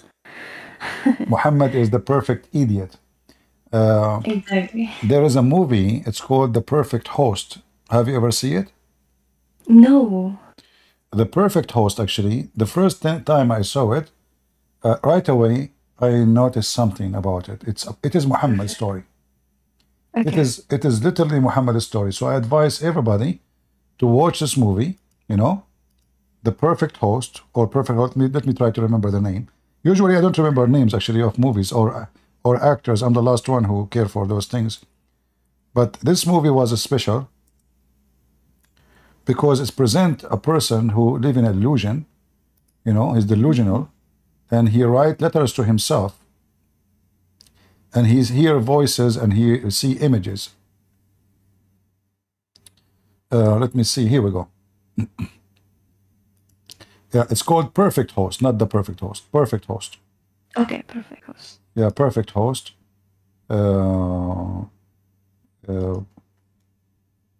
The second you watch the story, you will know right away why I say this is a story about Muhammad. Immediately you will see it. This guy, he speak to people, he see them in his table, he invite them to dinners, he even have sex with them, but there's nobody there. Totally nobody. Totally, it's an illusion. He write letters to himself as from his girlfriend. You know, imagine he write letters. He put it in the mailbox, and then he opened the letter to read it because this is a letter from his girlfriend. Wow. So this story here, really, obviously the one who wrote this story, he's smart because it is something you cannot predict. Like if I did not tell you now, actually I should not tell you because now I destroyed the movie. But no, you can tell. But this is a movie. It's important to watch, really, if you want to understand Muhammad, how he is. Filthy man. He is illusionate. He thinks he's so important and everything is made to make him happy. So he create character to make those characters serving him. So Gabriel as a character, Allah is a character. And then the rest is just, you know, slaves. So when Muhammad, he wants something to happen, he say, Allah said to me. When Muhammad, he wants something to happen, he say, Jibreel said to me. And then nobody can discuss. This man, he do not need Jibreel. He have him always, all around his house. Wherever he go, even, I mean, just watch the movie and see. I'm sure people will like it. But be careful, it's not like there's some sceneries are not good unless you are 6 years like Aisha and over. Actually, I have two. The first one is about the. I was talking about recently with them about the Quran's perfection. I showed. Well, I didn't show, but I did tell them about how there is many Qurans, and they told me, oh, those are just what did they say? Those are just reading. Yeah, different readings, different words like translation. Yeah, it doesn't matter. Still, there is no perfection. Dialects, yeah, different dialects. First of all, why Allah He need to write the Quran in 7 different way to explain His book or to make it clear? So if Allah, this is actually the story itself proving imperfection because I wrote many books. So imagine I have to write the same book 7 times in order for you to understand what I'm saying. That means the author is horrible. Correct? So why Allah even need to give Muhammad the Quran 7 times? If the Quran was made by the perfect God himself, and there's no need for all of this. Allah love equality. Yeah. So when Muhammad he said that, actually he was trying to cover him being a false prophet. He cannot remember what he said yesterday. So he recited the Quran again, and then the Quran come differently. So when the Muslim they found out, they were fighting about how the verse should be said or the chapter should be said. They came to Muhammad and they were fighting over it. So Muhammad, he told the first one, okay, say how you say it. Muhammad, he said, oh, this is true. He asked the second guy who don't agree with the other one. He said, okay, you say it. He said in a different way. Muhammad, he said, you are true too. Because Allah, he sent me the Quran in 7 ways. And here you notice Muhammad, he never mentioned that to his followers before until they start fighting. So he created just the excuse now as a way to cover why the Quran he himself is repeating is not matching the Quran he himself he just said yesterday. So here you see this story here proves that Allah cannot be God, for if God cannot explain to himself to the audience by writing one book, he need to rewrite the same book, not different book, the same book 7 times. And according to Muhammad, each time Allah, he says, he gave him one Quran, new reading. He says, I cannot, I seek burden from Allah. My people, they cannot do so. Which means the Quran is not still clear for them. We have to make one more and one more until he gave him 7. So when they say the Quran is perfect, actually the same story proves the Quran is imperfect. And you know, if Allah is the best who speak Arabic as the Muslim they claim, which is false, then why I need to rewrite the same? And you know, remember, those Arab are a small tiny group in the Arabian Peninsula. So why I need to write the Quran 7 times for a village of 2,000 people? You know, what about then? What about Moses? What about David? According to Muslims, the army of David, army alone, not the nation, they used to be all the way from Jerusalem all the way to the city of Isfahan in Iran. A massive millions of soldiers. So how David, according to Muslim, he is a prophet, how come he have one book, not 7 books, and his people, they understand very well the book? So does that mean that the God who write Hebrew, he's do better than the God who write Arabic? Yeah, it's just a stupid religion, wherever they go. That's why I say to you, bring those guys here and you will see that they have no legitimate answer to say for anything. Yes, I will definitely, they will be open to come and discuss, because they want to learn, but at the same time I feel like they want to defend in a way because they think it's right. If you are looking for a reference, you can get my books. I don't like to promote my books. I don't usually speak about them, but you can get my books from Amazon, and it's just, you know, it is nothing but like a truck of reference, you know. Yes. We'll get them busted in everything they say. However, the easiest way and the free way to do it, same time you will gain weight because you will laugh a lot, is to come here, you know. Join those people here. But I'm warning you, you will gain weight. Hey guys, who of you here, he gained weight since you joined my Discord or my Rumble or YouTube? Give me one if you gain weight because you are laughing. I'm serious, they gain weight. I mean, people complain, especially ladies, you know. Damn. Because of me, they are gain weight. They keep laughing, you know. Yeah. Even some of them, their husband is upset from me because like his wife, she is gaining weight. What we will do? Yeah, see, look how many of them, unbelievable. Look, she got Zakir, he got 22 pounds. Listen, don't blame Zakir Naik because you gain weight, because Zakir Naik have nothing to do with it. And I can, Zakir, did you hear what I say? Good Prince. First of all, he gained weight in line. I cannot believe him if he didn't check the picture. Because Zakir Naik, hold on, how he can show you a picture? Haram, it's a female. Christian Prince, I thought first of all it's a female. So I didn't. So hold on, you thought it's a female and you want to see the picture? Christian Prince, I made a mistake. I meant to say I thought it's a male, but it turned to be a female. Therefore, it's haram. Thank you very much. I don't want to see your picture. However, please, if they can tell me the picture in private, I don't mind. Zakir Naik, shame on you. You are married, aren't you? Kitchen Prince, if you see my wife, you will go crazy. She is really, really, really like the Pandi. Zakir Naik, shame on you. Come on.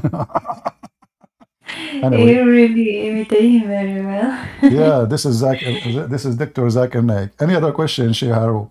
Maybe we can take another customer. A Muslim Yes, customer. please.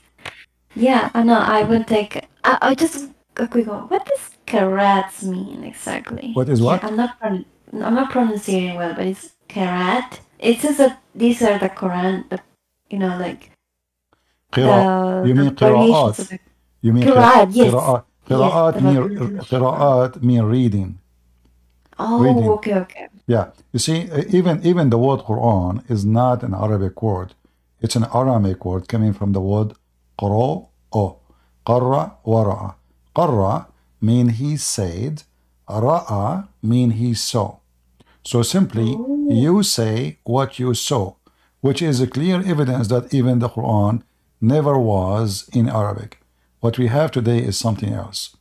This is obviously was in Aramic. True. Yeah. All right. And there is tons of things in the Quran actually prove to us that the Quran is the origin of it is Aramic. As an example, if you go to chapter 36, verse number 1, you will see that verse 1 it says Yasin. Actually, this is the name of the chapter. This is the name of the whole chapter in the Quran. Yasin. Do you see my screen? Yes. Ya is a word meaning God. Sin is the name of the God. If you read here, you will see even the Muslim, they say that this is a word coming from the Syriac language. Do you see it? Yeah, Syriac. Syriac, which means the Syrian, Aramic. Yep. So even the Muslim acknowledge that the Quran have Aramic. But then here you need to ask yourself, okay, what does this mean? Muslim, they say, Allah knows best what this Allah mean by this verse. Wow. It's a miracle. True. It's a miracle. Very good. It's a miracle. This is why we cannot understand. What a stupid miracle. Yeah. So Yasin, simply, this is God's sin. God's sin is a very well-known God, which is the moon God. Yeah? Is a word meaning God. Sin is the name of the God, and that is the moon God. So it's just another name of Allah. That's true. Makes sense. And the Muslims do not know. If you go right now, type in Google, all of you, type in Google, God sin. In fact, in English now, you say this is sin. Why? Because when the European, they become a Christian, anyone who do something wrong, they use the word sin. They say this is sin, which means this is pagan. This is from the time worshipping the moon god. This is sin.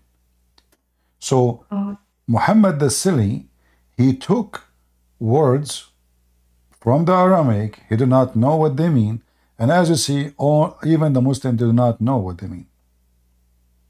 But it is just Aramaic language speaking of the god of the moon. Wow. So come here from time to time and listen, join the group here. There's many girls like you, you know. And by the way, I want to advise everybody here, Discord, Ramble, YouTube. Don't share private information. Don't trust anyone. And the one who curse Muhammad more, they might be your enemy, your worst enemy. Because Muslims are willing to come and curse Muhammad and laugh at Muhammad in order to do jihad. So don't trust, don't share information. They call their name Johnny, Tony, all those names, they mean nothing. Wait, so be careful. they curse at Muhammad, but they do. So they're Yeah, not. Muslims are allowed to do taqiyya. In Islam, they can lie. And Yes. this is a satanic religion. So chapter 3, verse number 28 says it clearly that a Muslim, he can lie and in the purpose to do victory for Allah. So they can say even the F word to Muhammad. He can make fun of Muhammad. He can make fun of the Quran. As long he doesn't mean it in his heart, it's okay. As long the purpose of this is to protect Islam, it is okay. So be careful. Don't like you see somebody making fun of Muhammad, you believe he's a Christian. No. And just to let you know, all the admins I have, I do not know them. I do not know them. Which means, it might be there's one of them is a Muslim, how do I know? He cursed Muhammad, he laughed at Muhammad, I don't know. So this is internet. And that's why I'm warning you. So don't think if somebody is an admin, that means he's a trustworthy. I do not know them. I never met them. They never met me. All right? All right. Thank you. Because I recently, well, not recently, but I met a friend, well, this is through Instagram. He started telling me like, oh, Jesus and everything, and then, yeah, F Mohammed. I was like, wait, are you an ex-Muslim or what's going on? And he started telling me, I'm an ex-Muslim, I'm a Christian, that he's a Pakistani that lives in Dubai now. And now I'm concerned. You see, first of all, I don't know who is he, but I'm not saying everyone who do that, but be careful, be careful, don't trust, yes. Don't keep, internet is internet, Yeah. I mean, like now, if I ever ask you any private information, you should ask me why you are asking me, who are you? If I say I'm a Christian prince, you should say, so what? Why you need to know more about me? What's your business? So True. You are in the internet, you should not share your private information, never send your pictures, your address, etc. None of the business of anyone. And if we are here coming to speak about religion, well, this is the topic we have here, nothing else. So never give any information. And if somebody asks you, that should warn you and give you an alarm about the person. Because why he need to know? Be careful. And, yes. And these days, even they are fooling the police. I mean, they are calling the police, scamming them. Imagine. That's true. Honestly, they call the police. Guys, imagine they call the police. They are using the FBI number. Can you believe it? Scammers, wow. They are making a number look like it is official number of the FBI. Or they will call you at home and you will see in your phone, it says the police. You check in the internet, this is the police number in your town. You will believe it. They will tell you your son, he is in trouble, you have to bail him out. They have information about you. They know your son's name, they know your name, they know where you live, they know everything about you. They say to you, your son now in jail, you have to pay $5,000 immediately, otherwise we are going to transfer him somewhere, and then right away you go to your credit card, please, no, please stop, I will pay it right now, bail him out, and then they scam you. You go to the police, you find there's none of that. They are not only this, they are using AI to create your voice. So they will use your voice to call somebody. So if you receive a phone call from your own son with his voice, don't believe it until you check it out for sure. Like you call him back to the number which you know that this is your son. Not only receive a number, look like your son, and even his voice.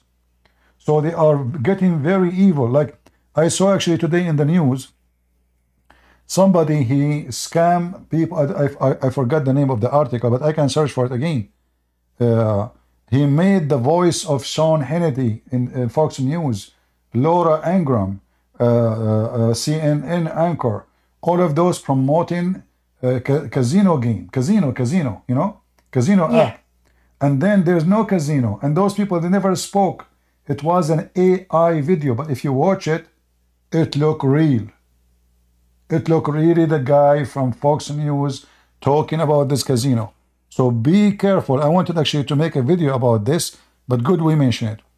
So now we have this AI is going to make a big problem for a lot of people. They can make you say things you never said because it's your voice. People will believe it. Wow. So be careful, Yes. And like this one about the police is a different story. I mean, imagine now the police call you and it's not the police, but it's the number of the police. How they can do it, I don't know. But they are able, obviously. Exactly. One more thing, Christian, please. Sorry if I'm All taking right. your time.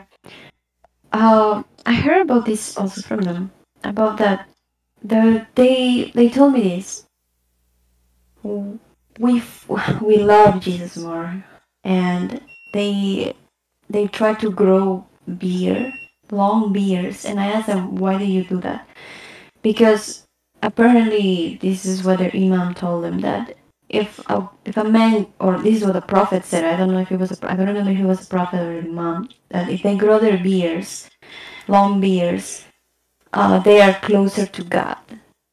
Is that true, or he was just messing, or he doesn't know? First of all, uh, how little hair in my face will make me close to God. Exactly. That is Because they told alone. me.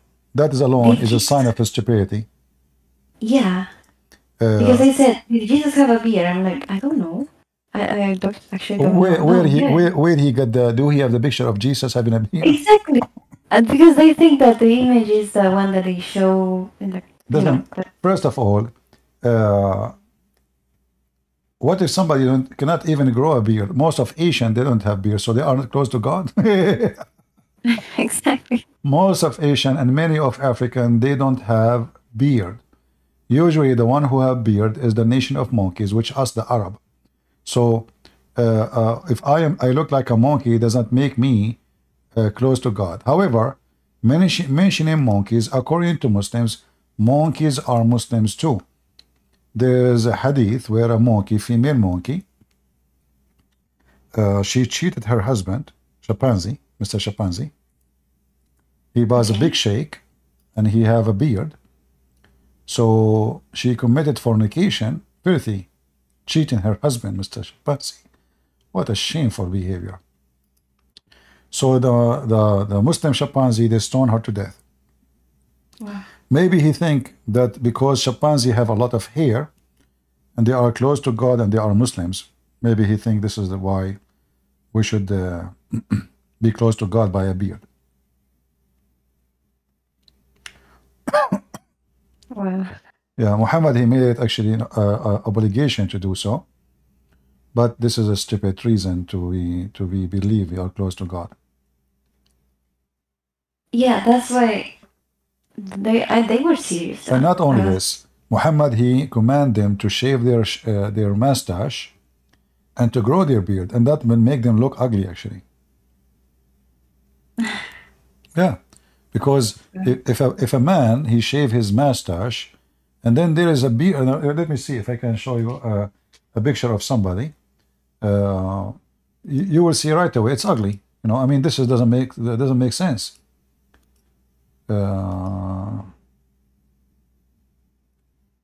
Let us see.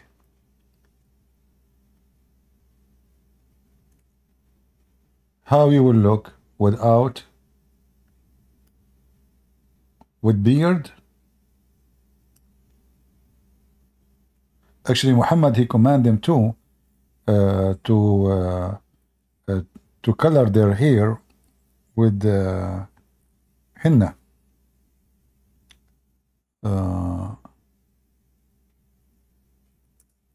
Let us see, and then you will see how ugly it is, and how that will make me close to God. That will make me look so weird and so ugly. Let us see.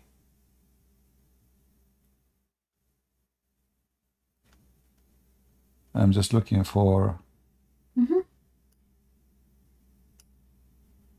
You should just Google demons because that's what they look like with their red head. The henna. Yeah, actually, you saw those pictures before? I know the look. I know the look you're talking about. Really? I've seen them. I've seen them a lot. They do henna in their hair. And this is not. red. I thought Shihab was talking. It turned to be this Nayari. Yeah, now I know why. Yeah, it's like I've seen a lot of them before. That's what I'm like, they always scared me because they look like demons. Exactly, they look scary. Let us see. I'm trying to find something is acceptable to see. Okay, Sunnat.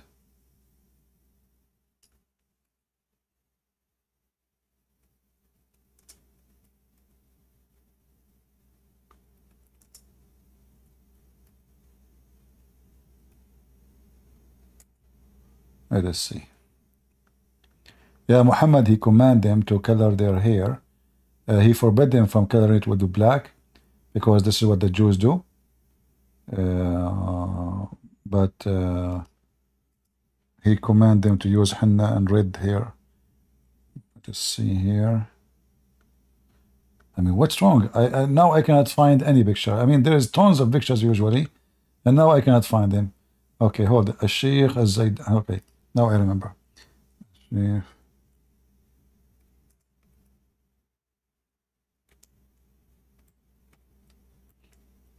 Yeah, I think this one would be. Here we go. So this is how their prophet he command them, but this guy actually he is not doing it perfectly, because he is not. He is not shaving his mustache. Let us see.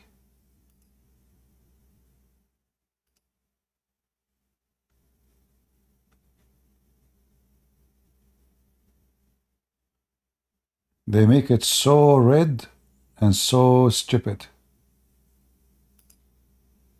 Yeah, here we go. Oh, this is a video. We don't want this one. Okay, this is Al Jazeera. Yeah, this is Al Jazeera TV. So let us see what Al Jazeera TV they have here for us. All right.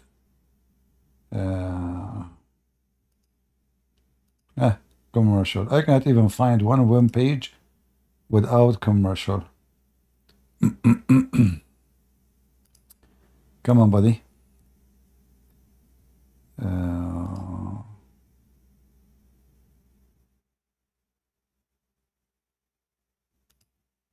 All right, maybe this one will work. Okay. Yeah, now this one is okay. There's no commercial here. Finally. Now you will see, you guys, the beauty. This is how the Prophet, he commanded the Muslims to color their hair. Now the guy is not white, he is a Yemeni, not, you know, they are a little bit dark skinned. But yes. Look, I mean, look how silly so they make it look like fire, you know. They color their hair, the beard, and etc. He should actually shave the mustache, but he did not. But this is how they do it. And this is how Muhammad used to do it too.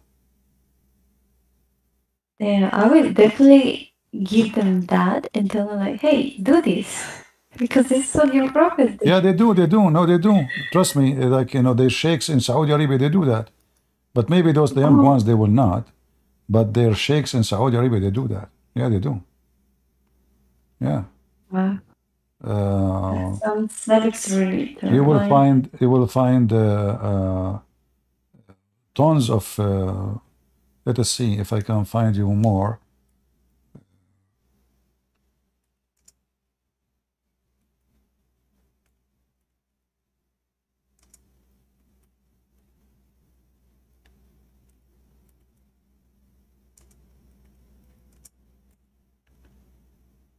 Let us see here.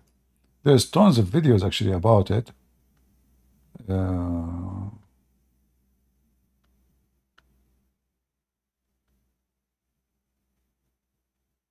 Actually, there's videos in Arabic, but I better not to play them.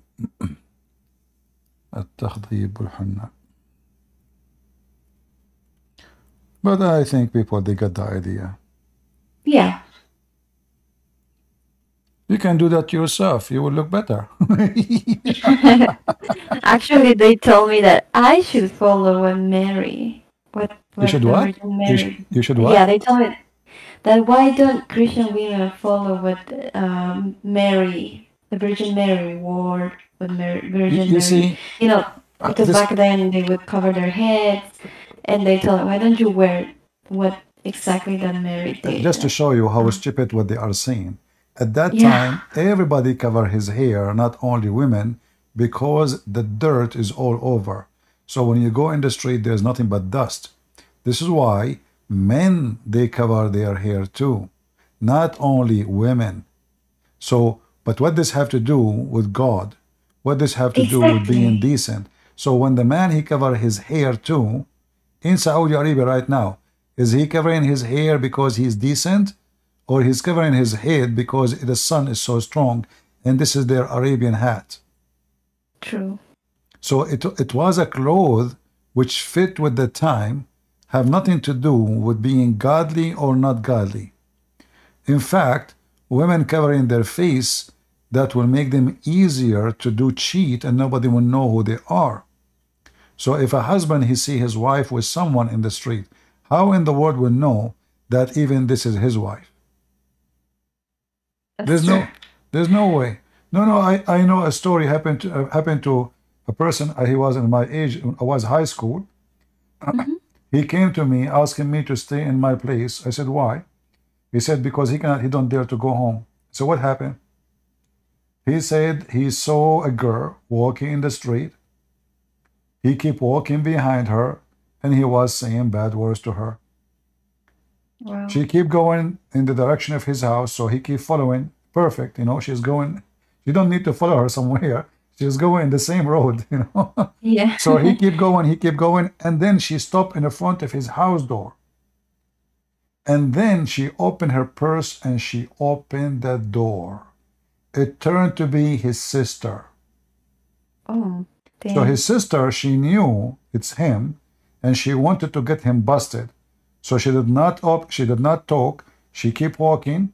Actually, she looked back, but she's wearing burqa. He cannot see anything. So Yeah. she kept walking, and he'd go after her. When she looked at him, he thinks she like it. So now he exaggerate more with the words he say, and he keep walking until she arrived in the front of his house. And now she opened the door, and now he knew that this is his family, his sister. So now his sister, she will go inside. She will tell her dad what her brother was doing, walking behind me all the way, using bad language to me. How he can go home? I told him, I cannot put you home. You are filthy. Get lost. I mean, who's going to give you protection for what you did? You are just sick. It doesn't matter. What if it's my sister? I will kill you. So this is now your sister. So yeah, but this is how. So wearing the hijab and wearing the burqa, especially the burqa, is the best way to cheat. Because there is a story in Saudi Arabia. A guy, he closed his doors. He locked it. He put the phone. In the old days, the phone was only the hard line, no cell phone. So when he leave the house, he have a cupboard made of steel. He take the phone from the wall. He put the cable, put it inside the cupboard, and he lock it. So even his wife cannot use the phone. His house in the Middle East, Nayali, she knew. In the Middle East, the front door is made of steel. The windows have bars on them. That's it. It's a jail. It's literally a jail. He locked the doors. He leave. He told his wife, nobody can enter my house. No friend can visit you unless I am home. The women, she agreed. No problem. So now, the women, she never have a friend unless he is home. Her friend, for sure, they have to be female. So every few days, a woman, she come to the door. She knock at the door. He opened the door for her because she is a female. He is not allowed to talk to her. Haram, haram. So he opened the door. He say, oh, my wife, she is there in the bedroom. Go, go. He turned his head. The woman, she go inside. She go to the bedroom. And the husband is so happy because his wife don't go outside. She is a very decent woman. She don't cheat. She don't even ask for the phone. So it was working this way until like 6-7 months. This woman, she come every few days. He don't talk to her. Even the husband, he go to the kitchen. He make tea and coffee. He says, honey, the coffee is ready. He's happy because his wife don't go out, So he put the coffee in the front of the bedroom. He knock at the door. He says, honey, the coffee is ready. Okay, I'm leaving. So he go out of the house, because he's leaving women alone. It's haram, it cannot be stay home.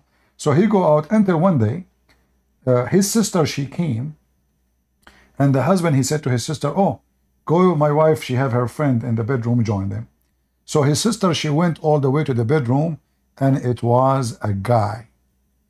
So this woman, she have her boyfriend coming to her husband's house. The stupid husband, he is the one who opened the door. The women look big. But women, I mean, okay, she's a woman. You have white shoulder, but you know, this is how she look like. True. So the burqa is a very good way to cheat, to do anything. Burqa is the good way even to steal. They go inside the supermarket and they insert all kind of a grocery inside. And because now she is a female, who is going to check them out? You know, haram. Yeah. You cannot do that. Yeah, if you go right now, check in YouTube, Dubai, women wearing burqa stealing. Just go and check. I'm not saying Muslim women is the one who steal. No, there's women in America, they steal too, and they are not Muslims, and even they claim to be Christians. But I'm saying that the clothing have nothing to do with being good or bad. Same for the man. A man, he can claim to be a priest, but he can be a pervert like Muhammad too. So I can dress nice, I can speak nice, but behind door I can be the most ugly person. Decency, it's contain many things. Clothes is one of them, true. Like a woman, she have to dress in a proper way. As a Christian, you know, if you dress, I mean, everybody right away, if you dress like a whore, people will know that you are a whore. You do not need to tell, right? Yeah. Whore, they have their own clothing. We know. So you dress in a way that people will not think badly about it, in the same or bad about you. In the same time, it's not the clothing what will make you bad or good, but clothing can give a wrong impression about your behavior. So if a woman going and you know, she is showing her panty, well, obviously this woman, she is willing to show anything. You know, I mean, obviously this is her culture. This is what she believes. So her freedom is unlimited. Let us say, a woman she show less. It's mean she have you know, some rules in how far she can go. Women she dress long dress. She don't want to show good. No problem. Nobody's saying this is a bad thing. Absolutely, actually, I support that. But it's not what make her good. Because you can dress as anything you can imagine, but you can be the most filthy person in the world. Exactly. Yeah, clothes doesn't make you good. Even like Jesus warned us, he said, don't pray like the hypocrite. They pray in the corners. That's what the Muslims do. Yeah. So they pray a lot on the street, but the second you go and involve in their life, you will see how much corrupt they are. Secret wife, secret message, homosexuality, incest inside the family. I made a video long time ago. I translated the text. The doctor from Saudi Arabia, she said, I think the percentage was about 40 to 45 of the city of Jeddah alone. They have sexual relationship, incest inside the family. Damn. And she mentioned the same about homosexual. So the society and the appearance are very conservative, but that conservative, because it is wrong conservative. They separate between male and female. So now the male, all his mind set is about how to see a female, because he cannot see it normally. It's like a dog. A male dog, you keep him away from a female for a year. What he will do when he see a female, he will go crazy. Or a prisoner, a man, a human being. A human being who did not see a female for 20 years. What he will do if you leave him with the female alone, he will turn into a beast maybe. Because the animal inside him is going to wake up. So the Muslims in their society, because sexuality, separating the gender, is a lifestyle. That creates a big problem for the society. So the man, he cannot see a woman, she is a stranger, but he can see his sister. And this is why a lot of people, they have sex with their sisters in the Middle East, in Saudi Arabia, country like Saudi Arabia. Yeah. Women, children's, teenage, the girl, she can invite her friend to her bedroom. but she cannot have a friend. He is a boy. So now she is a teenage, and now she can ask her cousin to come and sleep over, and now they go together in the bed and they are talking about sex, and they hear things and they see things, and then they do things. So this is why homosexuality is way flourishing in those countries, because children, they grow, they have sexual needs, and they don't know where this sexual desire is going to go. They cannot see male. A female cannot see female. It's not a male. She can see a female. A male, he cannot see a female. He can see maybe his sister.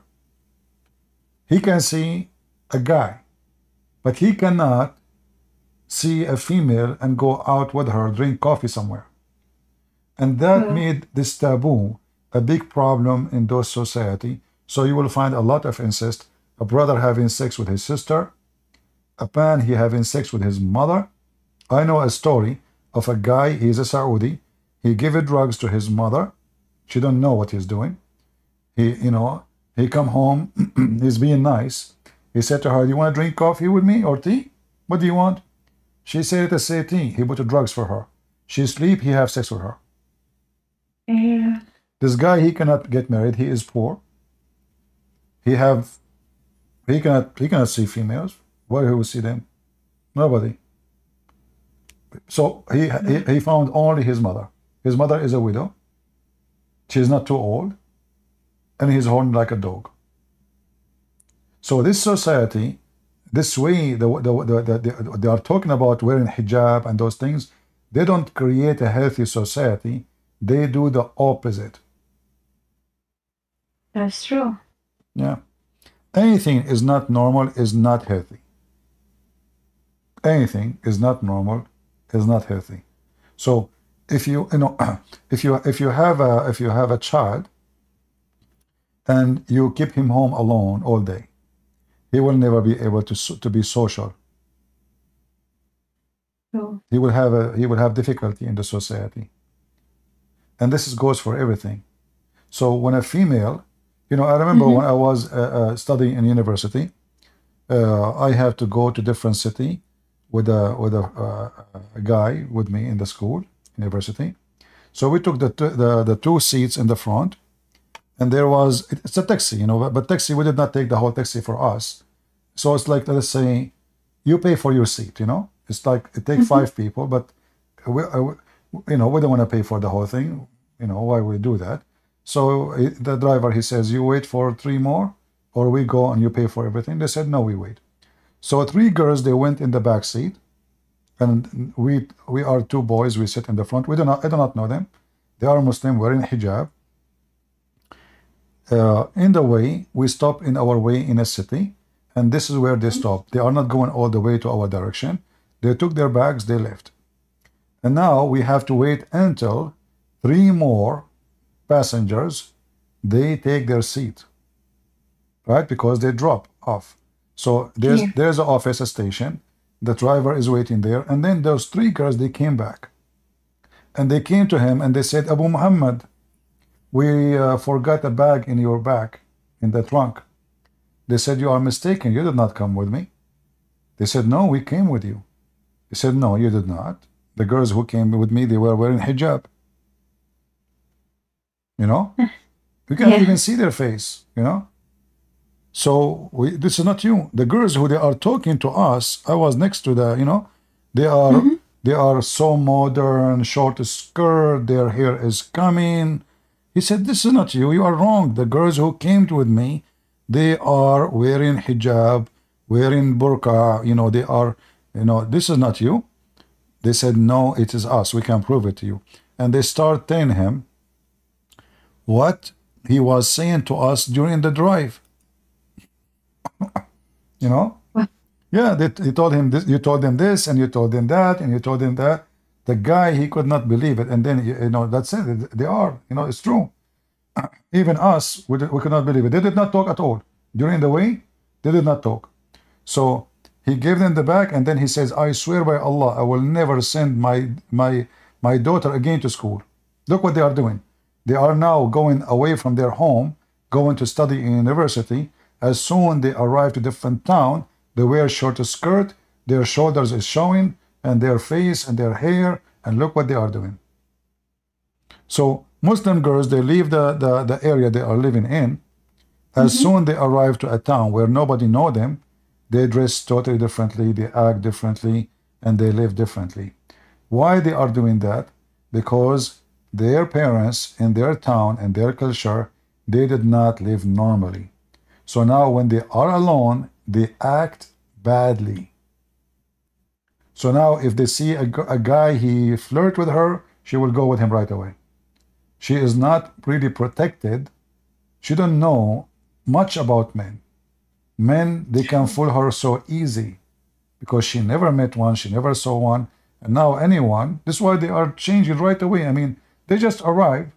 I mean, they went away for 15, 20 minutes, they came back with a new clothing, and it's totally different. So what made them do that? You need to ask yourself why. Because they are so desperate for freedom. And when a person, he reached the freedom in the wrong way, he will end in the wrong place. Wow. So everything have to have a balance. So for us, we as a Christians, for me, I will never accept like the idea of a boyfriend and girlfriend. I accept a friend, friend, but boyfriend in the mean of like, people sharing bed together, this is absolutely false, and this is not right. A woman, she do that. A man, he sleep with you today, he will sleep with second women today, tomorrow, the day after, and then they use you and abuse you and they throw you away. If a man really, he care for you, let us say, you met a man, he tried to study you, you try to study him. Do you need really to have sex with the guy to know him? No. And if he care for you, he should do his best to stay away from being tempted to ask you for such a thing. Because he care for you, he respect you, and he wants you in the right way. The most important for a man and a woman is to see, in fact, if a man, he don't have patience to be with you in the bed until you are his wife, that means he will not have patience with any women too. Any woman she offer herself, he will go with her. Do you understand what I'm saying? Yes. Because he is so easy to go to bed, any women. And the same for the women. If the woman, she is willing to take off her clothes and have sex, well, that means she don't even have patience to wait until she get married and she do it as it should be done. That means she will go too, and she have no patience. So both of them, it's a test. It's a test for you, a test for him. So if you fail, you fail, and that is a failure. So women, she can speak to men, they can go, let us say you see a guy, you like him, he like you, nothing wrong with that. God, he, gave us permission to have a family. So you go, you talk, you spend time drinking coffee, public place, etc. All of this is wonderful. Anything you cannot do in public is wrong then. Which means, if you notice yourself doing something you cannot do in public, that means you should not do. And I'm not telling you like I am the perfect man, but women, we can get tempted so easy. Like Mohammed, he says, women are half a brain. I say men, they have no brain at all when they see a female. They lose their brain. So this is why you have to be very careful. Otherwise, you are very easy to be tempted, and you are very easy to fail. And women, she don't need to understand too that because the man is easy to be tempted, she should not be a reason for the man to fall into temptation. And this is why you should protect yourself. By protecting yourself, you are protecting him too. And same for him. By protecting himself from temptation, he is protecting you too. The best way to do it, if you want to meet with someone, you like each other, you are thinking about getting married, there's nothing wrong in the relationship, you meet outside, there's people around you, never go in a private place, never be alone with the person, because, the second you are alone, you will be tempted. That's true. And very few men or women, they can really resist such a situation. But mostly people will fail. However, the Islamic way of life is very wrong. Because in Islam, even like now, maybe the story is different, but before even the man even don't see the wife. I know a guy, he went, he asked for the hand of a girl. They married him to her sister. Wow. When he went home, she took off the burqa. Well, this is not what her mom, she told him. So he called his mom. He said, "This is the woman you told me. She's so beautiful. What happened?" So her mom, she came to check, what happened. She said, "Oh, this is his sister. They cheat." Yeah, because he cannot see the women. I mean, what kind of marriage this marriage is?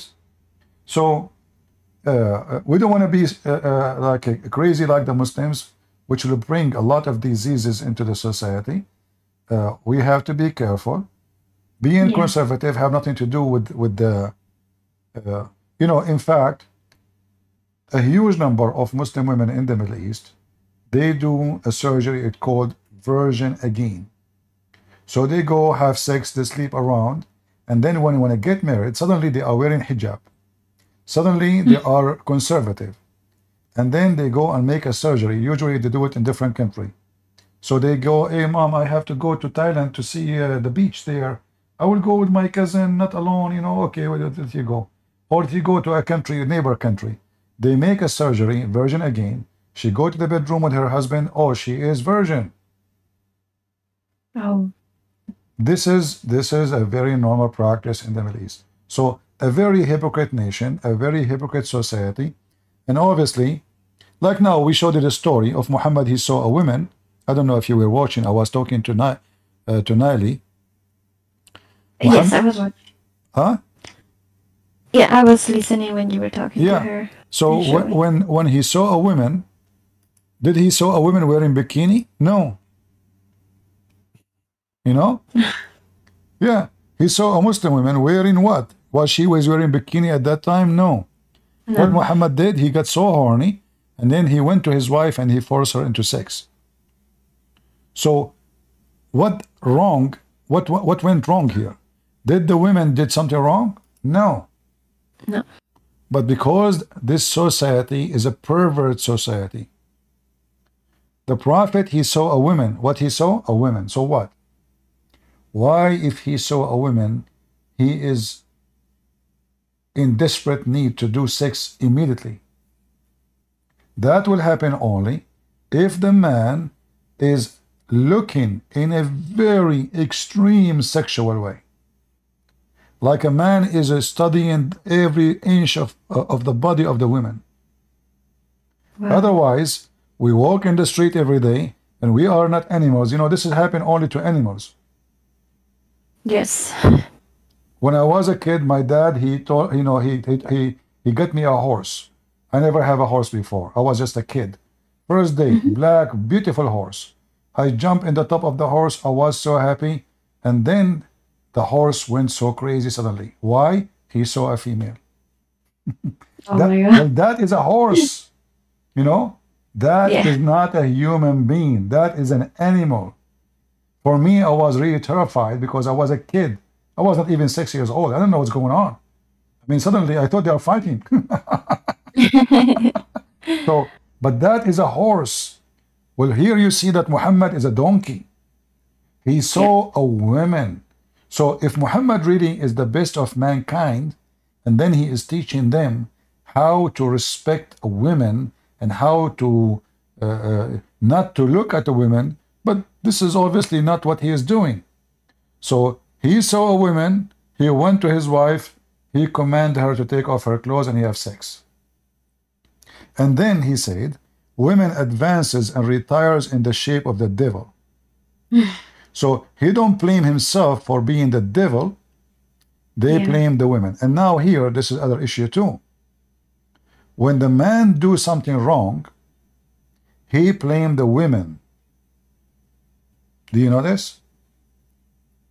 So in this society, The woman is always the problem. It's not him. No, no, no, no. He's the victim here. The women she walked by, it is her fault. And suddenly the women, just for walking by, she become the devil. Not only the, it's her fault. She's a devil. But what she did, nothing. So when they say to you, if you wear a burqa, men they don't look at you sexually. Well, here we go. We have a great example of Muhammad himself. He is thinking about women only in a sexual way, even though they are Muslims, even though they are dressing as Muslims. So why he is getting so aroused? Because simply, to make it simple, is not what you see, is not what you think. As an example, if I have a daughter, she is 20 years old, she is so beautiful like a Barbie. I came to her room, suddenly I opened the door, she just came from the shower and she is totally naked. Am I going to be tempted by looking at my naked daughter? The answer, no. Why? Because right away, in my mind, any image I saw is going to be blocked. I will not be thinking about her in any way, not even for a second, in a sexual way. But look what happened. She is beautiful. She is young. She is naked. So what is the reason I did not think about her in a sexual way? Because I decided to do so. Yes. And that should goes for the man always. It is not what you see, it's what you think.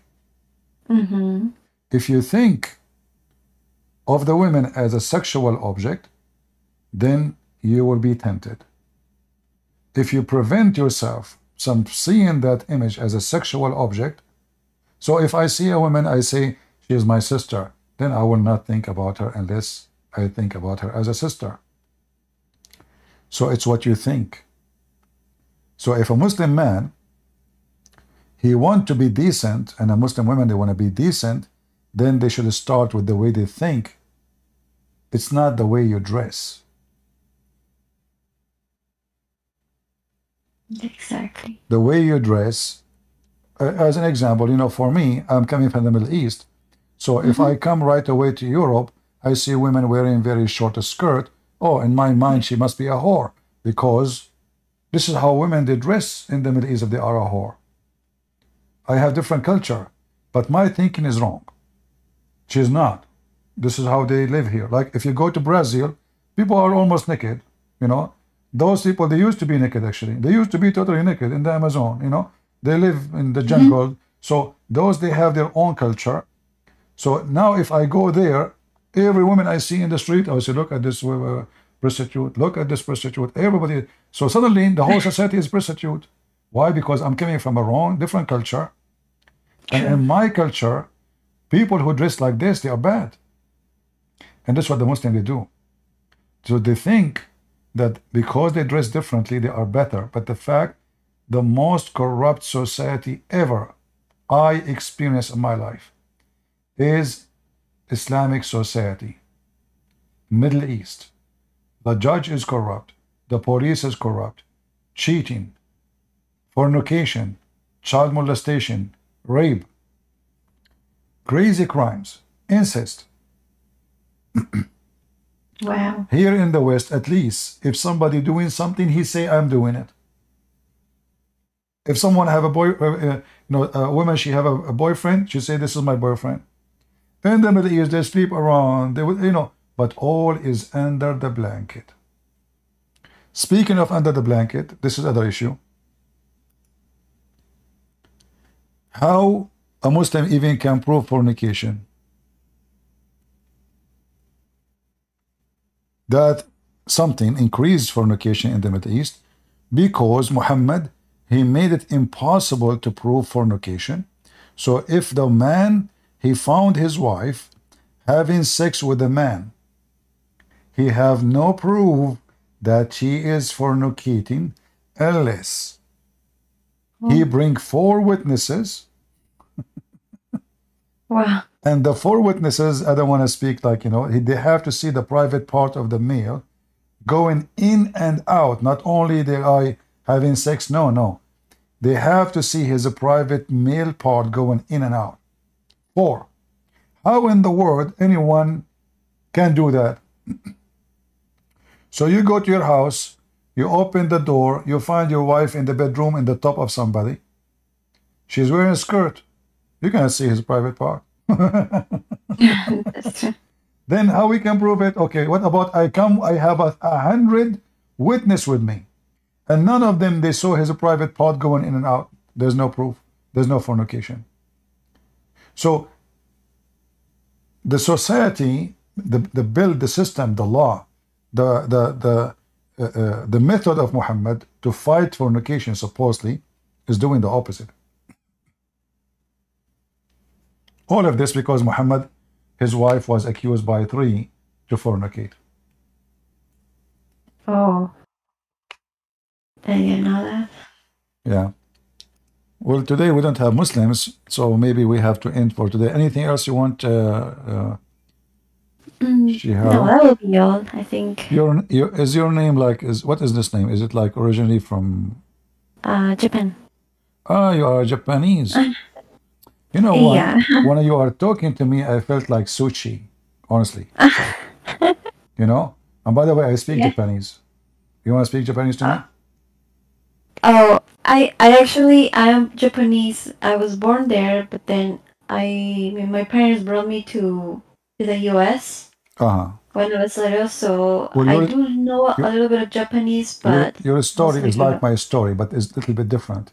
The reason I am Oh, really? Japanese, people they ask me where are you from? Ask them, guys, what I say? I'm black, blonde, African American from Japan. Is that correct? Always I say that. The reason for this, my dad, is an Arab, as you know. So he was hijacking airplane with my mom. My mom, she's a terrorist too. So they took an airplane from Japan, and long story. So like, she was giving me birth to me all over those countries, and nobody wanted to let us land.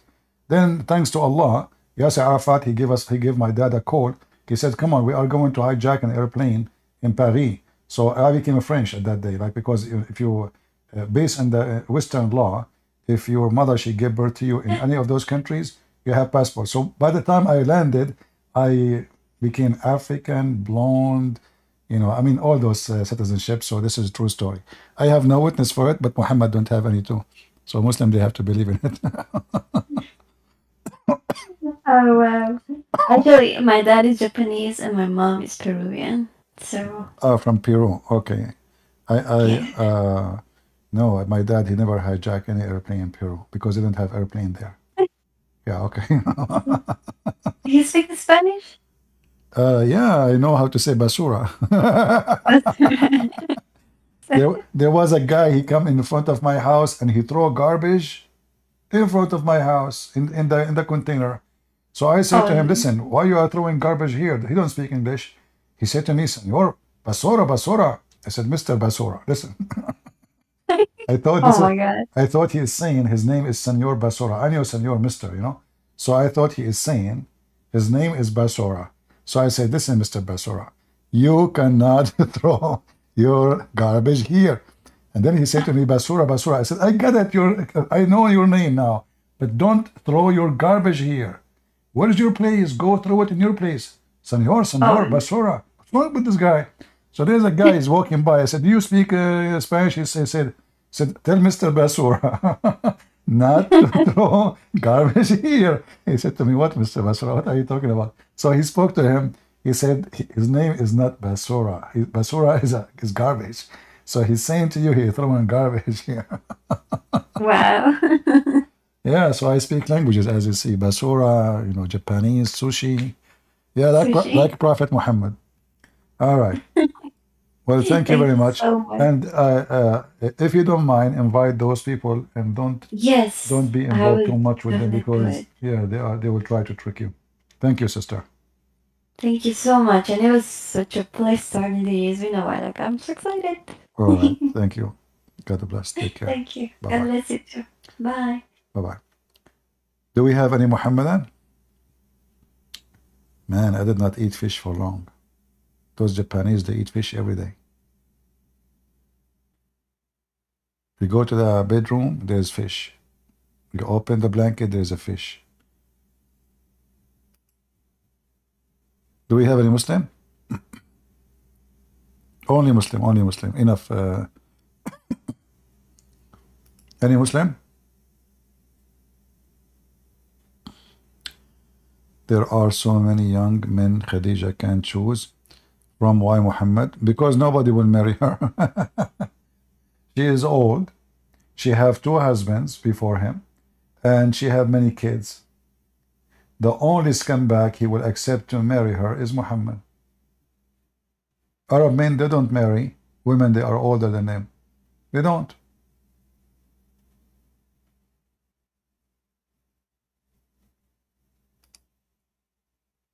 You will find somebody,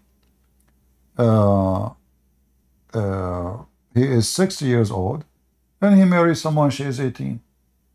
But you will not find a man he is 18 marrying someone she is 60 years old. Muhammad, he married her only because she is rich. This is the only reason.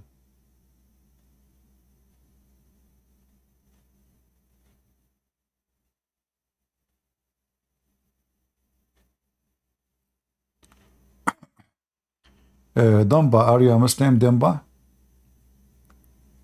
Only Muslim, guys. We took too many Christians today. If there's any Muslim?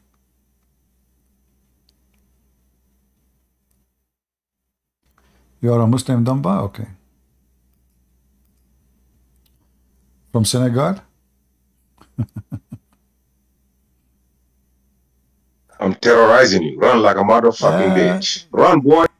See how filthy your mouth? You are a sewage son of Muta. Filthy coward. The reason I don't want to talk to you, because you are so stupid, silly, and so filthy. We are way higher than someone like you, Senegali boy, who your wall behind you look literally like shit. The angels created everything. What I need more than... I mean, this guy, I spank the hell of him every time he call me. But his mouth is so filthy, like his filthy prophet. And he say, why you are running away from me? You have rabies. I mean, did you notice how filthy you are? You just took the microphone and right away you start saying very filthy language.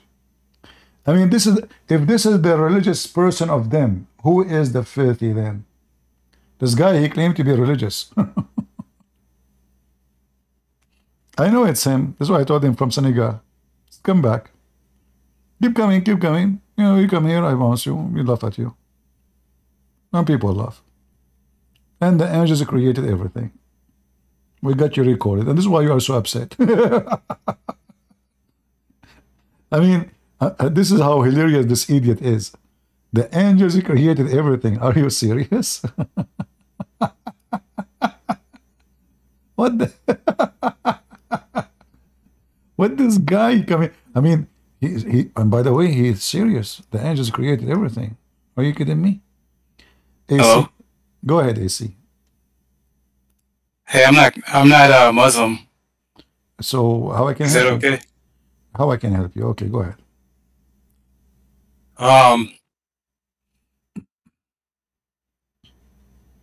Yeah. They kept telling me to call in about polygyny in the Bible.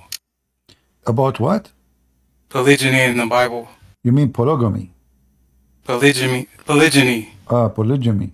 Yeah. About like when a man has more than one wife.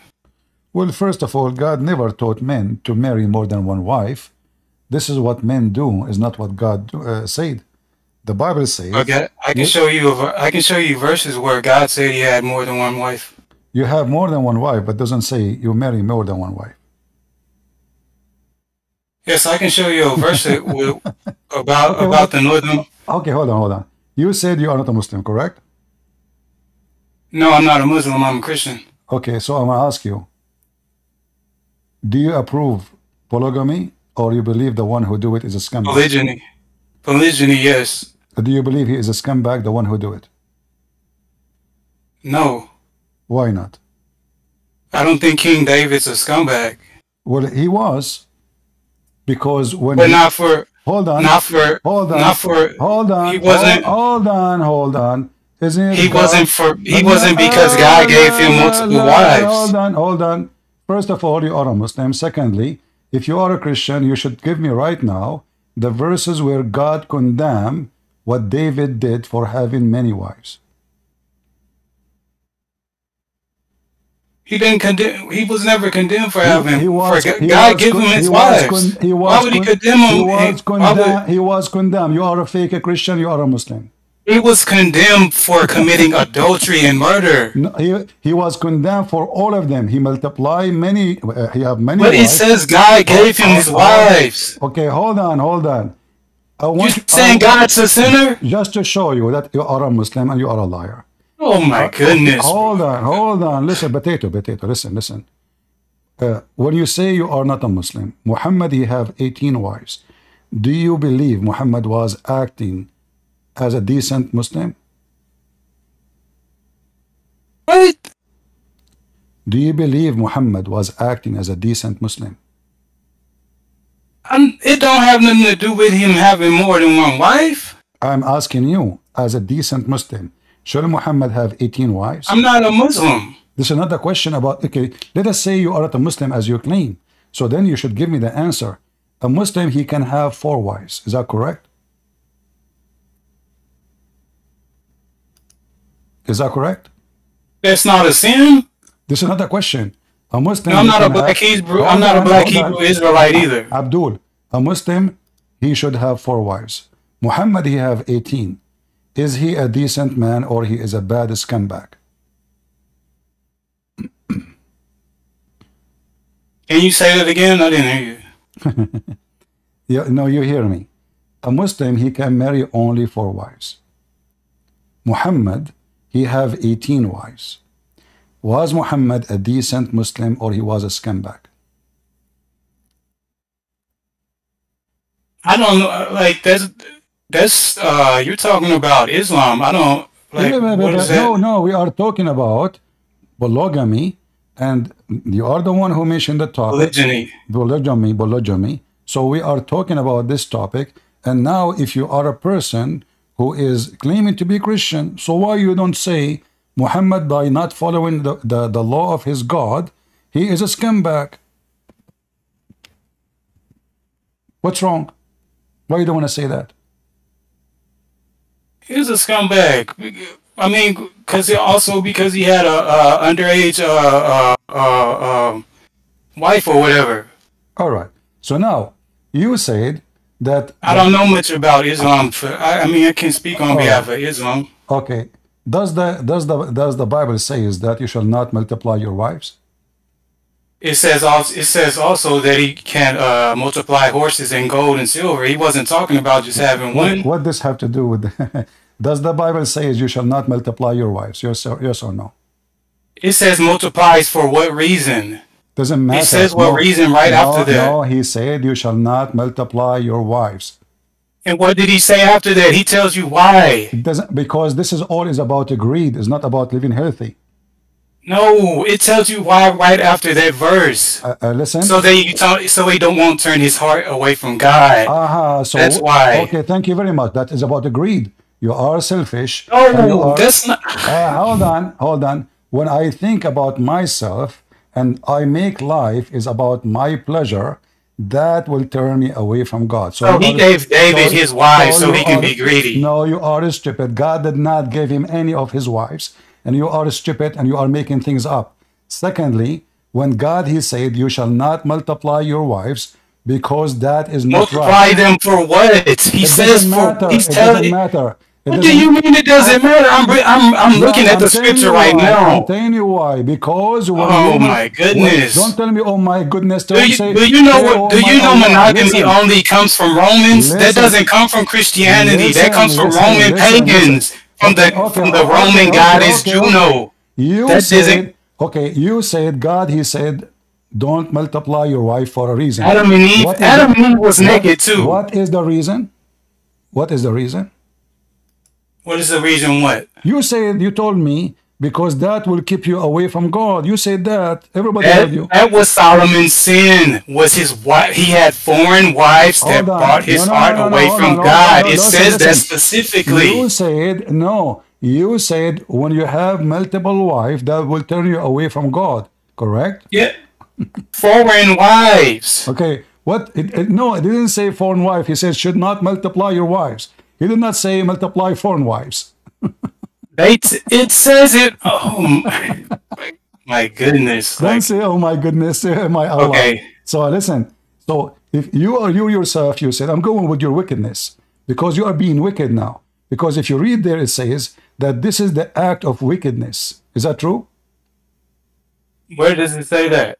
If you go right away in the book of Deuteronomy 17, this is the act of wickedness. This is all the chapter is about wickedness. So when you promote this, you are a wicked man. And now, because you are wicked, you want to promote having multiple wives. And let me ask you, why you want to have many wives?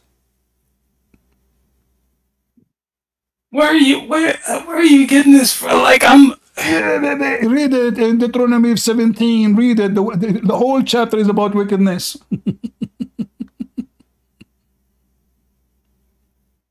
What? Okay. The whole chapter is about wickedness. Are you an idiot?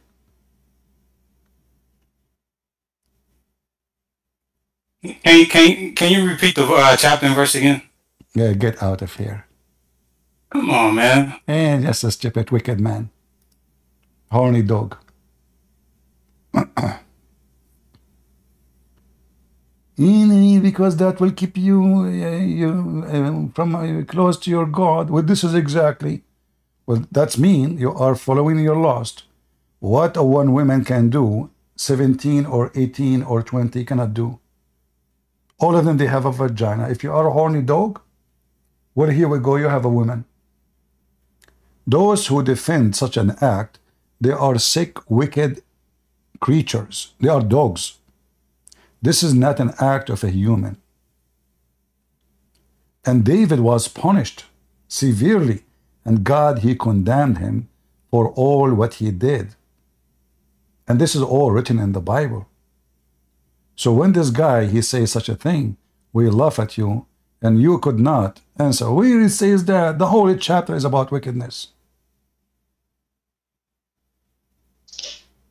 Go ahead, Ozkan. I'm Christian.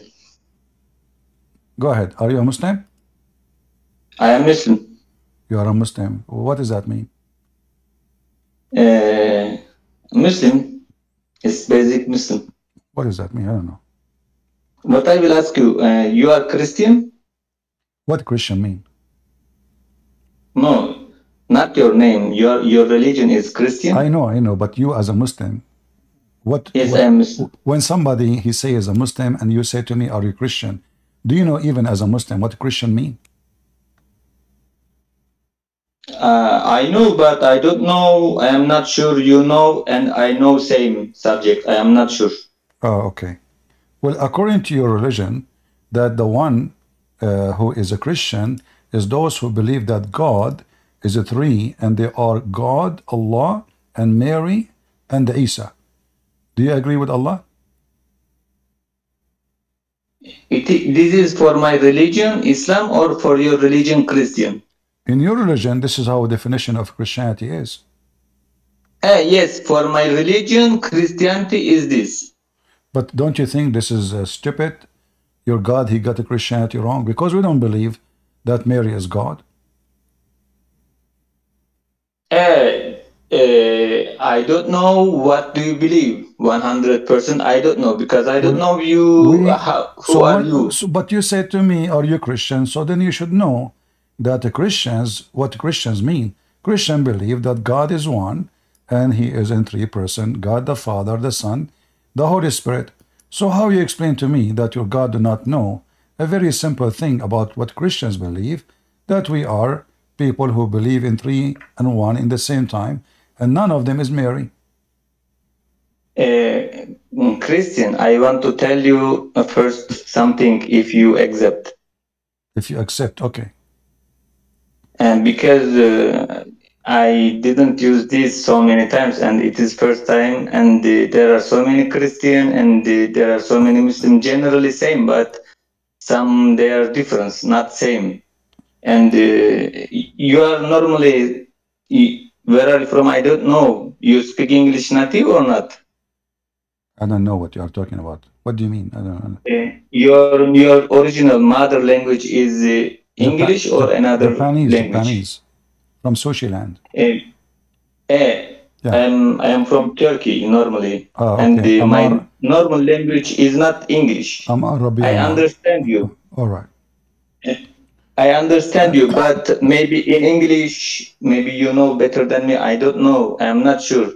All right. And so maybe so in how English, how I can help you, my friend? You join us. What do you want me to? What do you want exactly? As you see, your God do not know even what the Christians believe. Normally, I want to ask you. All right. You say, do you call Jesus is son of God? Yes, he is. Why do you call Jesus is son of God? Why? But who is the father of Jesus according to Islam?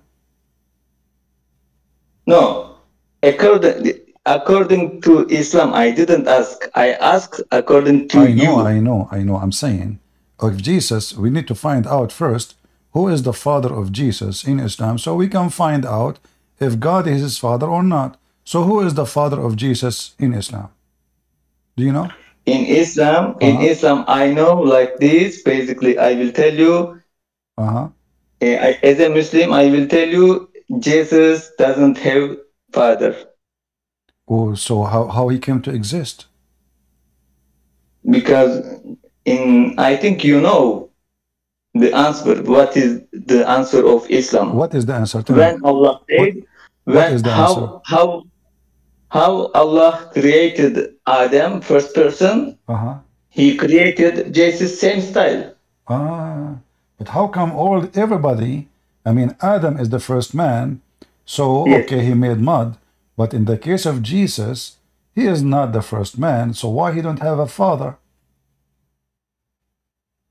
You should ask this to Allah. Okay. I am not the God. I am not But now Allah. we can find out that Jesus, number one, is unique. Because everyone, your Quran says, وَجَعَلْنَاهُ نَسَبًا وَصِهْرًا. We made every human... Hold on. Jesus is a unique person for me also. It is unique person. He is a unique person because all over the world, there's, I think Jesus is a messenger for Islam, right? Yeah, sure. Well, if he is a messenger for Islam, why he don't have a wife? She is 6 years old like your prophet. And why he did not cheat and lie? And why he did not kill? Jesus. If he is a Muslim, why he don't jump with water, have dead dogs like your prophet to do ablution? Christian, I can tell you, I don't manage the world, and I don't manage the life of the Jesus, and so he lived 2000. You see, I don't care if you manage or what. What manage? Who are you to manage anyone? I'm asking you. You said that Jesus. I manage my life. Listen, you said Jesus is a Muslim. If Jesus is a Muslim, no, I didn't say. Yes. I didn't say Jesus is Muslim. Jesus is messenger of Allah in the Islam. I know like but that means a Muslim. Yeah, okay, you can call the Muslim. Okay, as long he is the messenger of Allah, how come he teaching against the teaching of Allah? How can cheat? Teaching against the teaching of Allah. As an example, in your religion, if a man he go and he touch a vagina of a Muslim woman and she is married, or he kissed her, or he play with her, what I will tell you, is that sin? Is that a sin in Islam, or it's not? In Christian, Muslim, is that a sin? No, Abdul, let's not change topic. I'm just showing you that Jesus cannot be sent by Allah. According to Jesus, that the one who do such a thing, he is committing a great sin, and if he don't repent, he might go to hell. According to Islam, if you see a married woman, you take her to your bedroom, you make her lay down next to you, You touch her, you kiss her everywhere. You play with her private part. She play with your private part. Is that fornication in Islam? If you are married in the Islam, there is no problem. If you are not married, then it is not normal. What are you? I'm asking you. Listen. A wife, she is not yours. A wife is your neighbor. Your neighbor, his name, Tayyib Erdogan. You took his wife to your bedroom. You kiss her. It is not good. It is not good. It's not good. Is it? Yes. It? Okay. Is it fornication or not? Is it? Is it fornication? No question for you. What is the meaning of that? But in the Islam, it is not good and it is bad. It is forbidden. Can you show me where it says it's forbidden? Why forbidden? Because you don't have nikah. No. Don't tell me why. I'm not asking you to tell me why. I'm asking you, can you show me where it says it's forbidden? It's everything. There can be, I don't know, maybe there is reason, maybe there is no reason, but I don't ask everything the reasons. So do you have somebody from your neighbors, he knew what he's talking about? Do you have any Muslim can help us? I live in Brazil now, and so I don't have neighbor Muslim, generally Christian. Can you ask your sheikh and call me tomorrow? Can you find me a reference where it says that if you do that to a woman is forbidden? Because as I know, that the Quran says clearly that those are not even considered sin.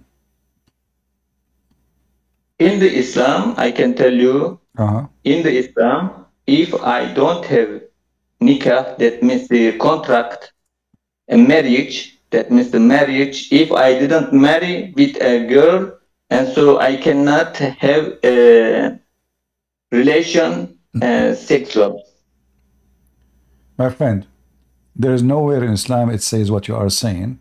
In Islam, encourage you to have sexual relationship with women, and without marriage. If they are married, yes, even if they are married, you can have sexual relationship with them as long you don't do intercourse. You are fine. Is that true? I can tell you, I am from Turkey. I can tell you, if you do this, if you make love with another wife, they kill you. I can tell you. My friend, Turkey is the land of prostitution, and all what you need to do, if you go to any app, have Turkish women, you will see they put their numbers all over. Women sleeping everywhere. I mean, it is top country in the world. I didn't tell you. What? Tell me. I didn't tell you. I didn't tell you what Turkish people they do. It is Islam. I didn't tell this. But in Turkey,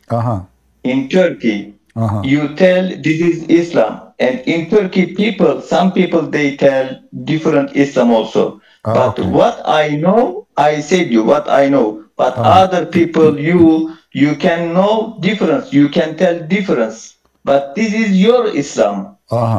You understand? But I'm not going to show. If you ask me, Christian, my Islam, what I understand from the Islam.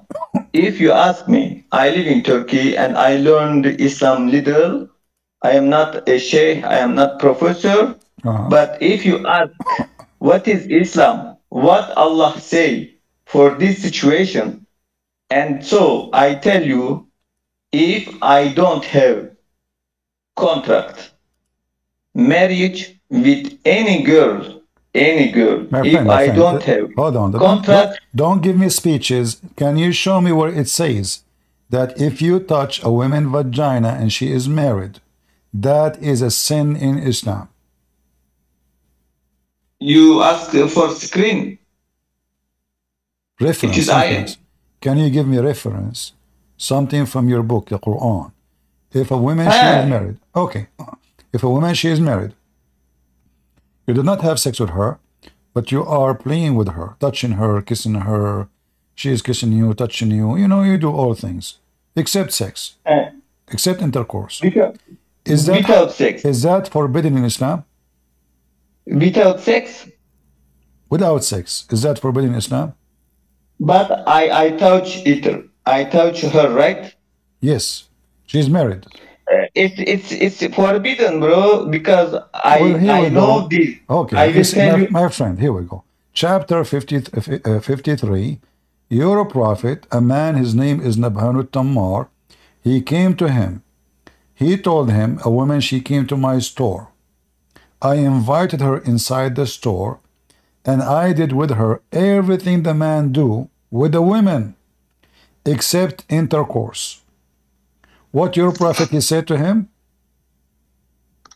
Avoid the biggest sin, except the little ones, it's okay.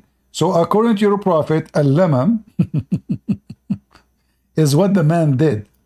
Those are little ones, don't worry about it. And he did not punish him. He just told him, I took a married woman, her husband may be doing jihad, inside my store, and I did with her everything the man he do with a woman, except intercourse. Your prophet said, this is nothing, not a big deal, don't worry about it.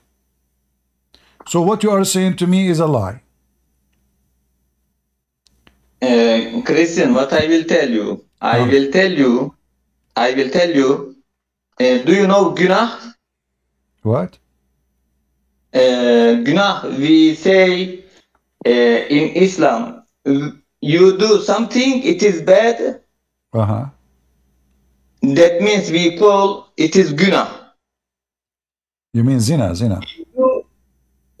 Not zina. Zina when you have sex. It is Gunah also, but it is bigger Gunah. But if you touch just, okay, it is not. So if there is a punishment if you touch a woman, play with her in the bed all night long.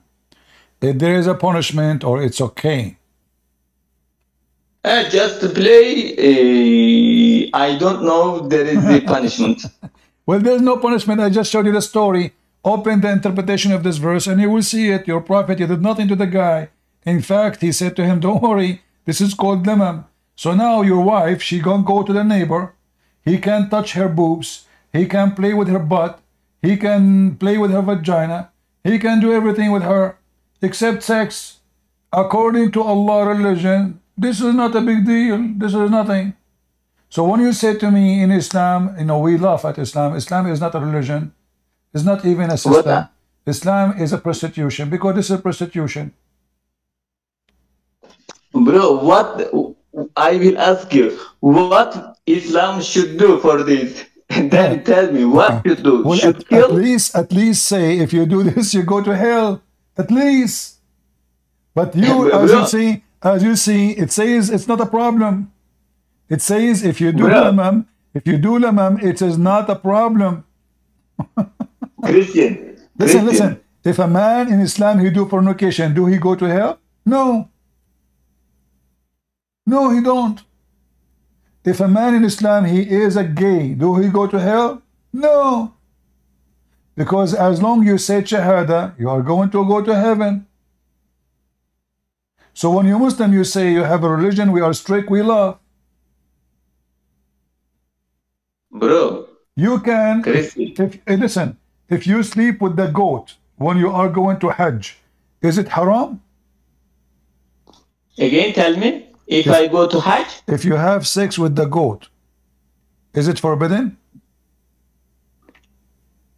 With the goat or with another something? Goat or a cow or a donkey.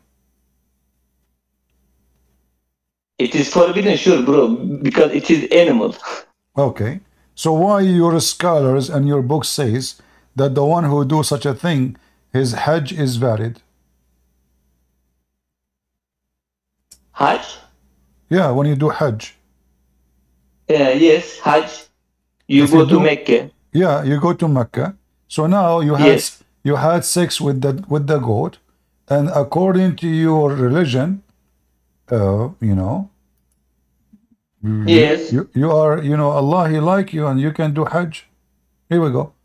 This is, you know, here we go. Let me show you the reference. Bro, okay, people, they do bad No. This is your religion. This is not the people they do. This is not people do. This is approved. This is here, it says, if a man have sex with the donkey or animal, from the front or from the back, with the man or the woman or the animal, all of this, and even if he do have sex with a donkey or an animal, his Hajj is valid. And this is according to Malik and Abu Hanifa. So Abu Hanifa and Maliki is one, they are two Islamic sects out of 4, and they say all of this will not destroy your Hajj. You are a good Muslim. So according to this, you can have bestiality sexual relationship during the Hajj. Read with me carefully. Having sex with an animal does not invalidate the Hajj. And this is the saying of Malik and Abu Hanifa, because it's not required a punishment. Do you see it? Christian.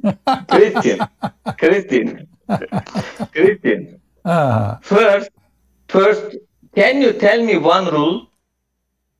Can you teach me one rule? Guys, admin, just bounce this mad, wicked man, Act 7:7 out. He is just taking you away from my topic. This is a horny dog. No, not you. No. I'm not talking about you. Hold on. Admin, kick this guy out, Act 7:7. Yeah. Why? You are just... Why? Not you. Shut up. I'm talking about a different guy. No. Idiot. Not you. I'm not talking about you. Oskan, the Turkish guy. I'm not talking about you. Bro, shut up. What you want? What I should tell me? Tell me 2 options. Lord have mercy. I'm saying kick the Act 7:7, this Turkish guy, mad people. Kick him out. He's just taking you away from my topic. He's a horny dog. He want to have multi wives. Filthy creature. Those are the dogs of the devil. Any man, he seek to multiply women, he want to live like a dog, like an animal. The Bible is so clear, very clear, about having only one wife. And this filthy dog, he is obsessed. You see, if you agree to have multi wives, you should agree to have your wife to have multi women too. What if a woman, she is horny, too much horny? Those are filthy dogs. They have no self-respect. They are pervert, and they are trying to make the Bible the book of pervert. We have tons of verses in the Bible saying it clearly that you shall not multiply, your wives. Same time, we have Jesus, what he says. We have the disciple, what this says. So the Bible is full of verses about it. Otherwise, if you leave it for men, they would like to have many. Because there's many dogs. David was condemned. He was even cursed by God. He destroyed even his family. The crime he did it against the man who took his wife. This is one of the, because he multiplied his wives. This is not only the only wife he have. So because he is multiplying wives, he became filthy. He became a sinner. God rejected him. God destroyed his family as a penalty. You see the difference between us and the scumbags of Islam? When a person in the Bible, doesn't matter what his name, David or not, when he do wrong, we say he's bad. We don't say he's good.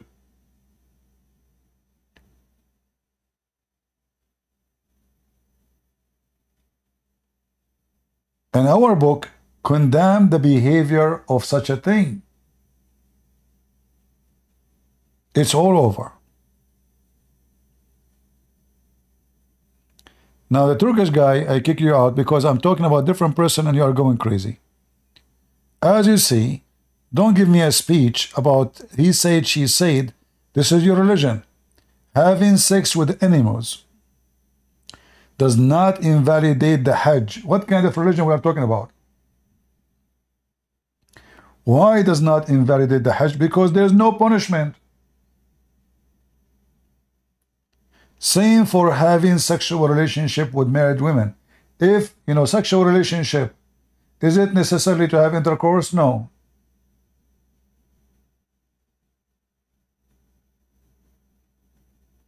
In Islam, sexuality, suddenly, it's just intercourse. So the man, he can do anything with the woman, even if she's married. And this is not even a sin. Even if a man, he fornicate with married women, or have sex with a donkey, or all kind of crazy stuff, he go to heaven in Islam. All of this will not change anything. You say Shahada, you are going to go to heaven.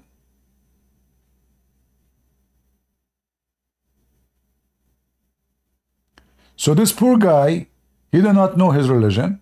He do not know that his prophet encouraged men to even go, like when a man, he come to me, he says, I did this with this woman, she is married. And even her husband is doing jihad for you. Shouldn't I go crazy for his behavior? Saying to him, at least shame on you? At least say shame on you. And instead, Muhammad, he said to him, this is lemon, don't worry about it.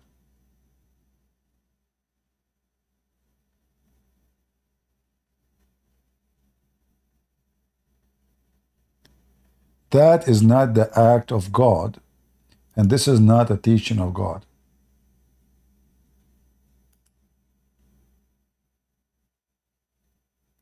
People who they are sick, they do sickness.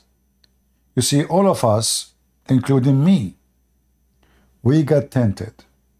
We desire things is wrong. Maybe we try to do it. Maybe even we do it. But the second you reach the point, you try to make it right, or try to convince yourself that it is the right. That means you need to be careful about where you're going, because now you are justifying it, while you know that your book's saying the opposite.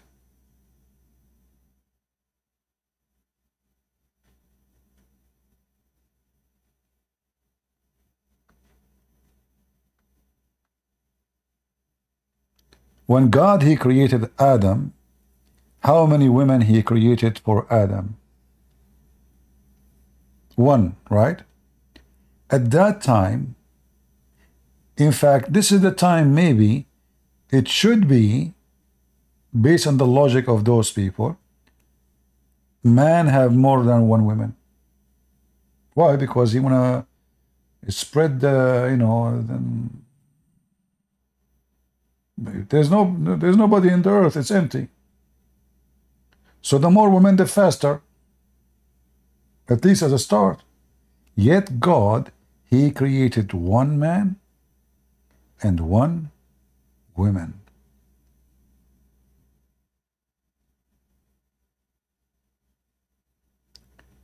So why David need many women? What that will do to David? Simply, it was a lust.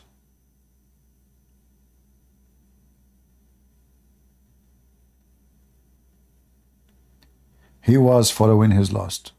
He was not following God. And God condemned him in a very strong way.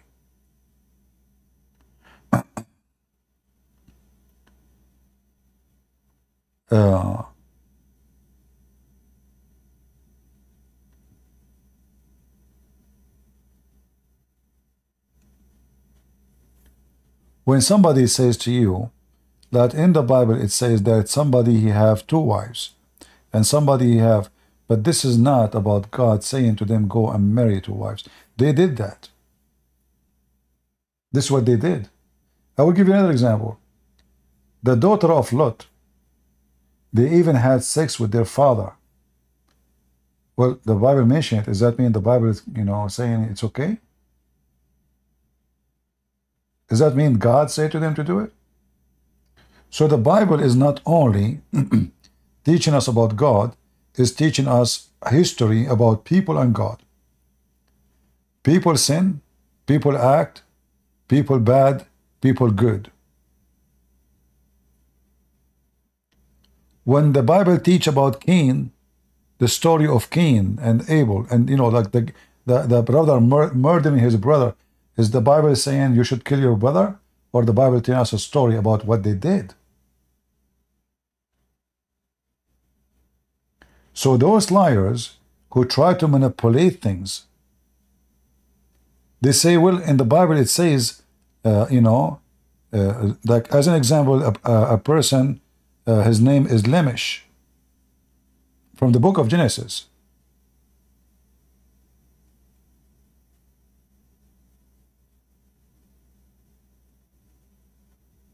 He was, doing bad things, evil things. But is that God taught him to do that?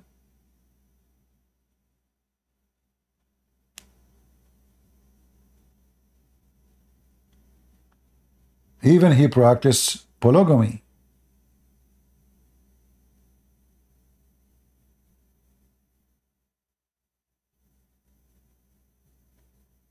And the Bible says clearly that he is a wicked man.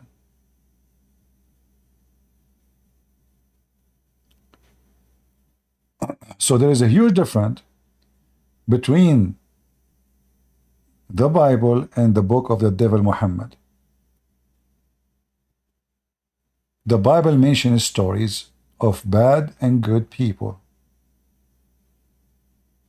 The bad is called bad and the good is called good. To the point even someone like David, which is very important figure in the Bible, very important person in the history of Israel, he was extremely condemned for his behavior.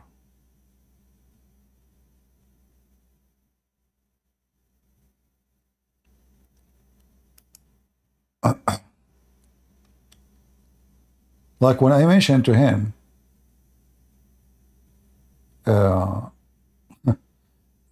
Deuteronomy 17, he said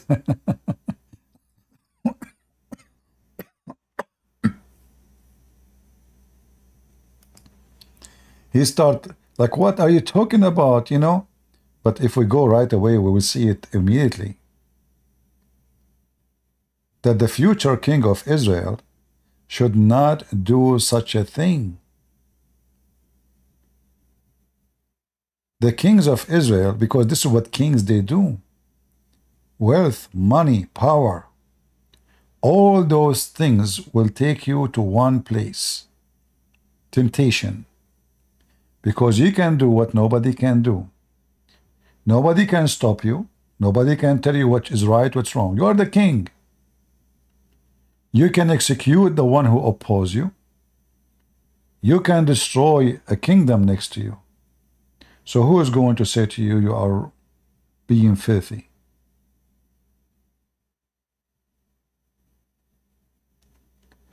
The Bible says it clearly in the book of Genesis. For this reason the man shall leave his father and his mother and join his wife, and they shall become one flesh. Is that true, people? And this is mentioned again in the New Testament. And the Messiah himself, he mentioned it. So you become one with what? With your wife. One woman. Not with with wives.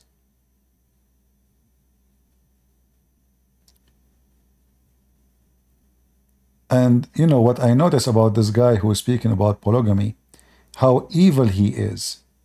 And I think he is coming from a country where they practice that. There's sadly, many African countries until now, they practice such a behavior, which will lead us to the destruction of the community. And I believe he is so angry because maybe he have more than one wife in his country.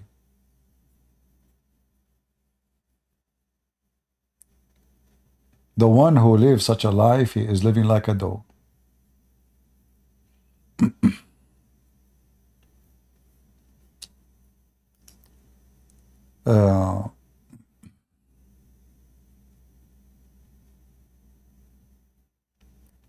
And this is why Jesus, he made divorce have to be extremely for an extreme reason. Because the Jews, they used to marry, even if he cannot afford to marry a second wife, he just go and he divorce her. He cannot have to, you know. So he divorced her, he get rid of her. She is now not beautiful, maybe she is getting older. She is whatever reason. So Jesus, he made it so clear that the book of Genesis made it clear to you, but you are practicing your filth. The man leave his parents and he become one with his wife, one. And they will become a unity. And this unity should be stay forever, unless one of them, he broke the command of God.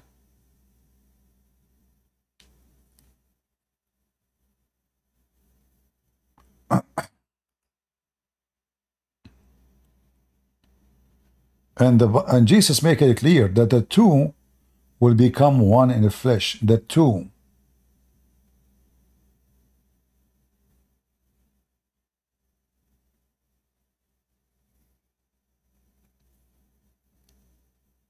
All right.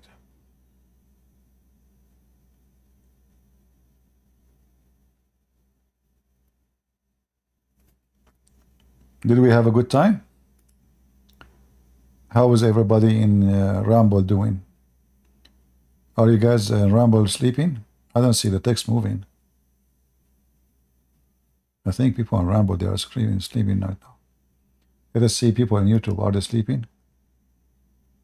People on YouTube, they are snoring too. You know, I want to tell you a very simple thing.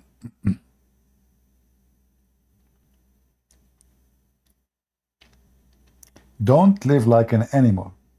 Otherwise, you are an animal. Multi-partners is an animal thing. So you need to decide who you are. Are you an animal? Or you are a child of God? Who God created Adam and Eve only. What is exactly the purpose of having many females? Is that because you are a dog? Is that because you are a goat? What is the reason? A person who seeks multi-partners, he never love a woman and he will never love a woman. He is just a filthy dog.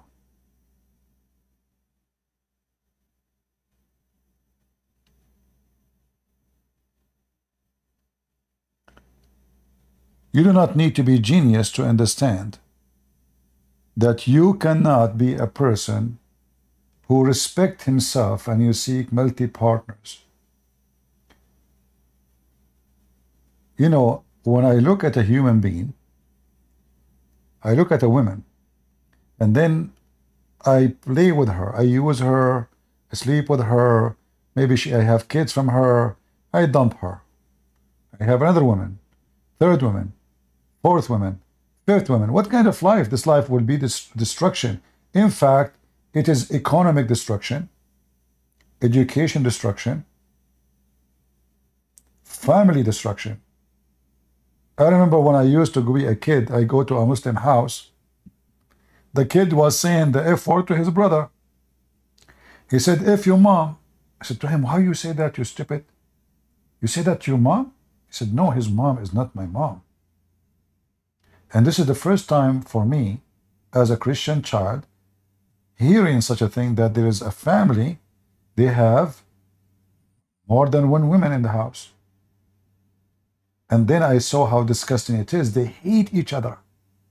The children, they hate each other. The women, they teach their kids how even to rob their father. They keep asking for money. Each woman, she asks, I want to have a curtain, I want to have, etc. The women, they are competing about how much money they can suck from the man. Your son is sick. Even if he's not sick, you want to take money. I want to take him to the clinic. I want to change, etc. I want to buy, etc. My mom is, etc. So each one of them, so the man will live like a dog. And actually, he is living like a dog. He decided to follow his lust, to sleep with many women, and now those women are using him like a donkey. Because, okay, this is what you get us for? You have money, you bought us, we are going to milk you. And women, Muslim women, they keep asking the husband to spend money because they knew if he saved money, he will get a new wife. So, multi-partners is self-destruction. You destroy your life. You will never enjoy it. You will never know what love is. Your family will curse each other. Your children will kill each other. I mean, family from the same father and the same mother, and yet kids, they might kill each other. How about 2 wives or 3 wives or 4 wives? Each one of them, she have a bunch of kids. And now the father, maybe he's getting old or he's dying, and now they are going to get the inheritance. What will happen? They will eat each other like dogs. So the purpose of family by multi-marriage is destroyed because there's no marriage here. It is an animal farm. The male, he tried to jump over every female he see in his way as much as he can afford it. A man, he respects himself. I mean, look, if you want to get married, I'm losing my voice. Which one is beautiful?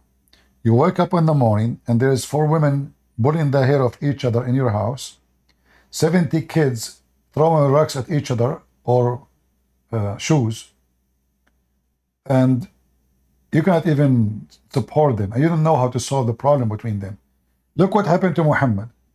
Muhammad himself, Allah, he made a verse in the Quran that if you don't repent, Allah will exchange you. Muhammad, and he have his God in his side, he have an army, yet he could not control his wives. So he decided to use Allah.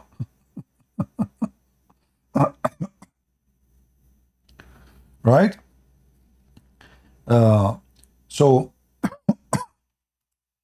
or you have a woman, she love you, you love her, you enjoy life together, you stay your life together, you are loyal to each other, you know you can turn your back to her.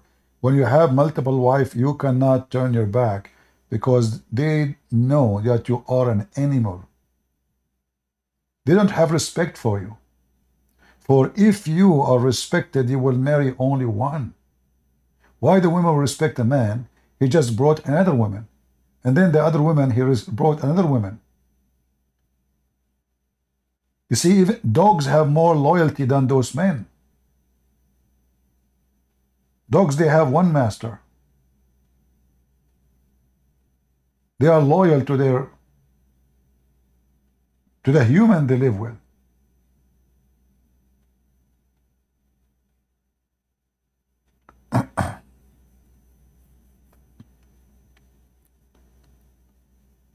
So you want to be, I cannot even say those men are dogs because dogs are better than them.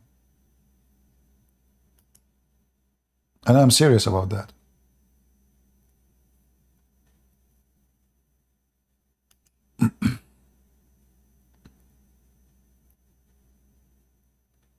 You see, when God, he said, obey the Sabbath, the Jews, they start, taking that literally. So now, even if somebody's sick, they cannot take him somewhere. They cannot see the doctor. He cannot do anything in the Sabbath, that's it. But this is not what God said. So Jesus said to them, Sabbath was made for the man, not the man was made for Sabbath. And women was made for the man to make a family with her, not to be his slave, or not to be his sex toy. And God, he made one man and one woman. And the purpose is a family, not lust. Even sex, the purpose of it is a family, not lost. If men don't enjoy sex and the women don't enjoy sex, they will never have sex. So the sixth act, it was just for the purpose to make two individuals attracted physically, then with love, because physical alone is not enough. I can like a woman, she look pretty, maybe she is good quality too, she is wonderful, but you are not attracted to her. If I marry her, I will not be happy. She will not be happy. So love have to be involved. And the only way to have love, if there's only one woman and one man. A man who have multi-partner, he love nobody. Because if you love the first one, you will not have the second one. And there's no way you love them all. So be aware of those false people who try to promote such an idea. Those are filthy dogs trying to live like dogs. Don't live like a dog, otherwise you will die like one. Even your kids will curse you. When the father, he goes sleep around, have many kids, even your kids will be unhappy. How you can take care of them? You know, when you have a family, if I have 4 wives, 5 wives, 6 wives, that means I have too many kids. How I can take care of them? How I can remember their names? If you have a son or daughter, you have to sit with them, talk to them. It's not only having kids and just make food and throw them in the street. Family is a responsibility, is not only a joy.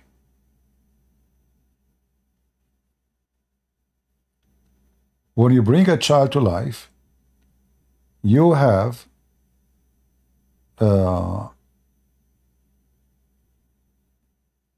give him life. You have to give him a father. You have to give him a mother.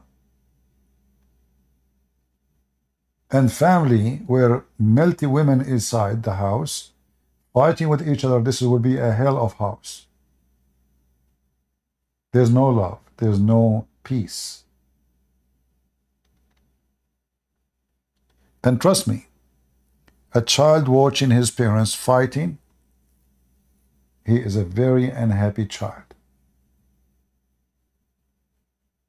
I don't know how many of you, they do fight in the front of their children, but that is a big mistake.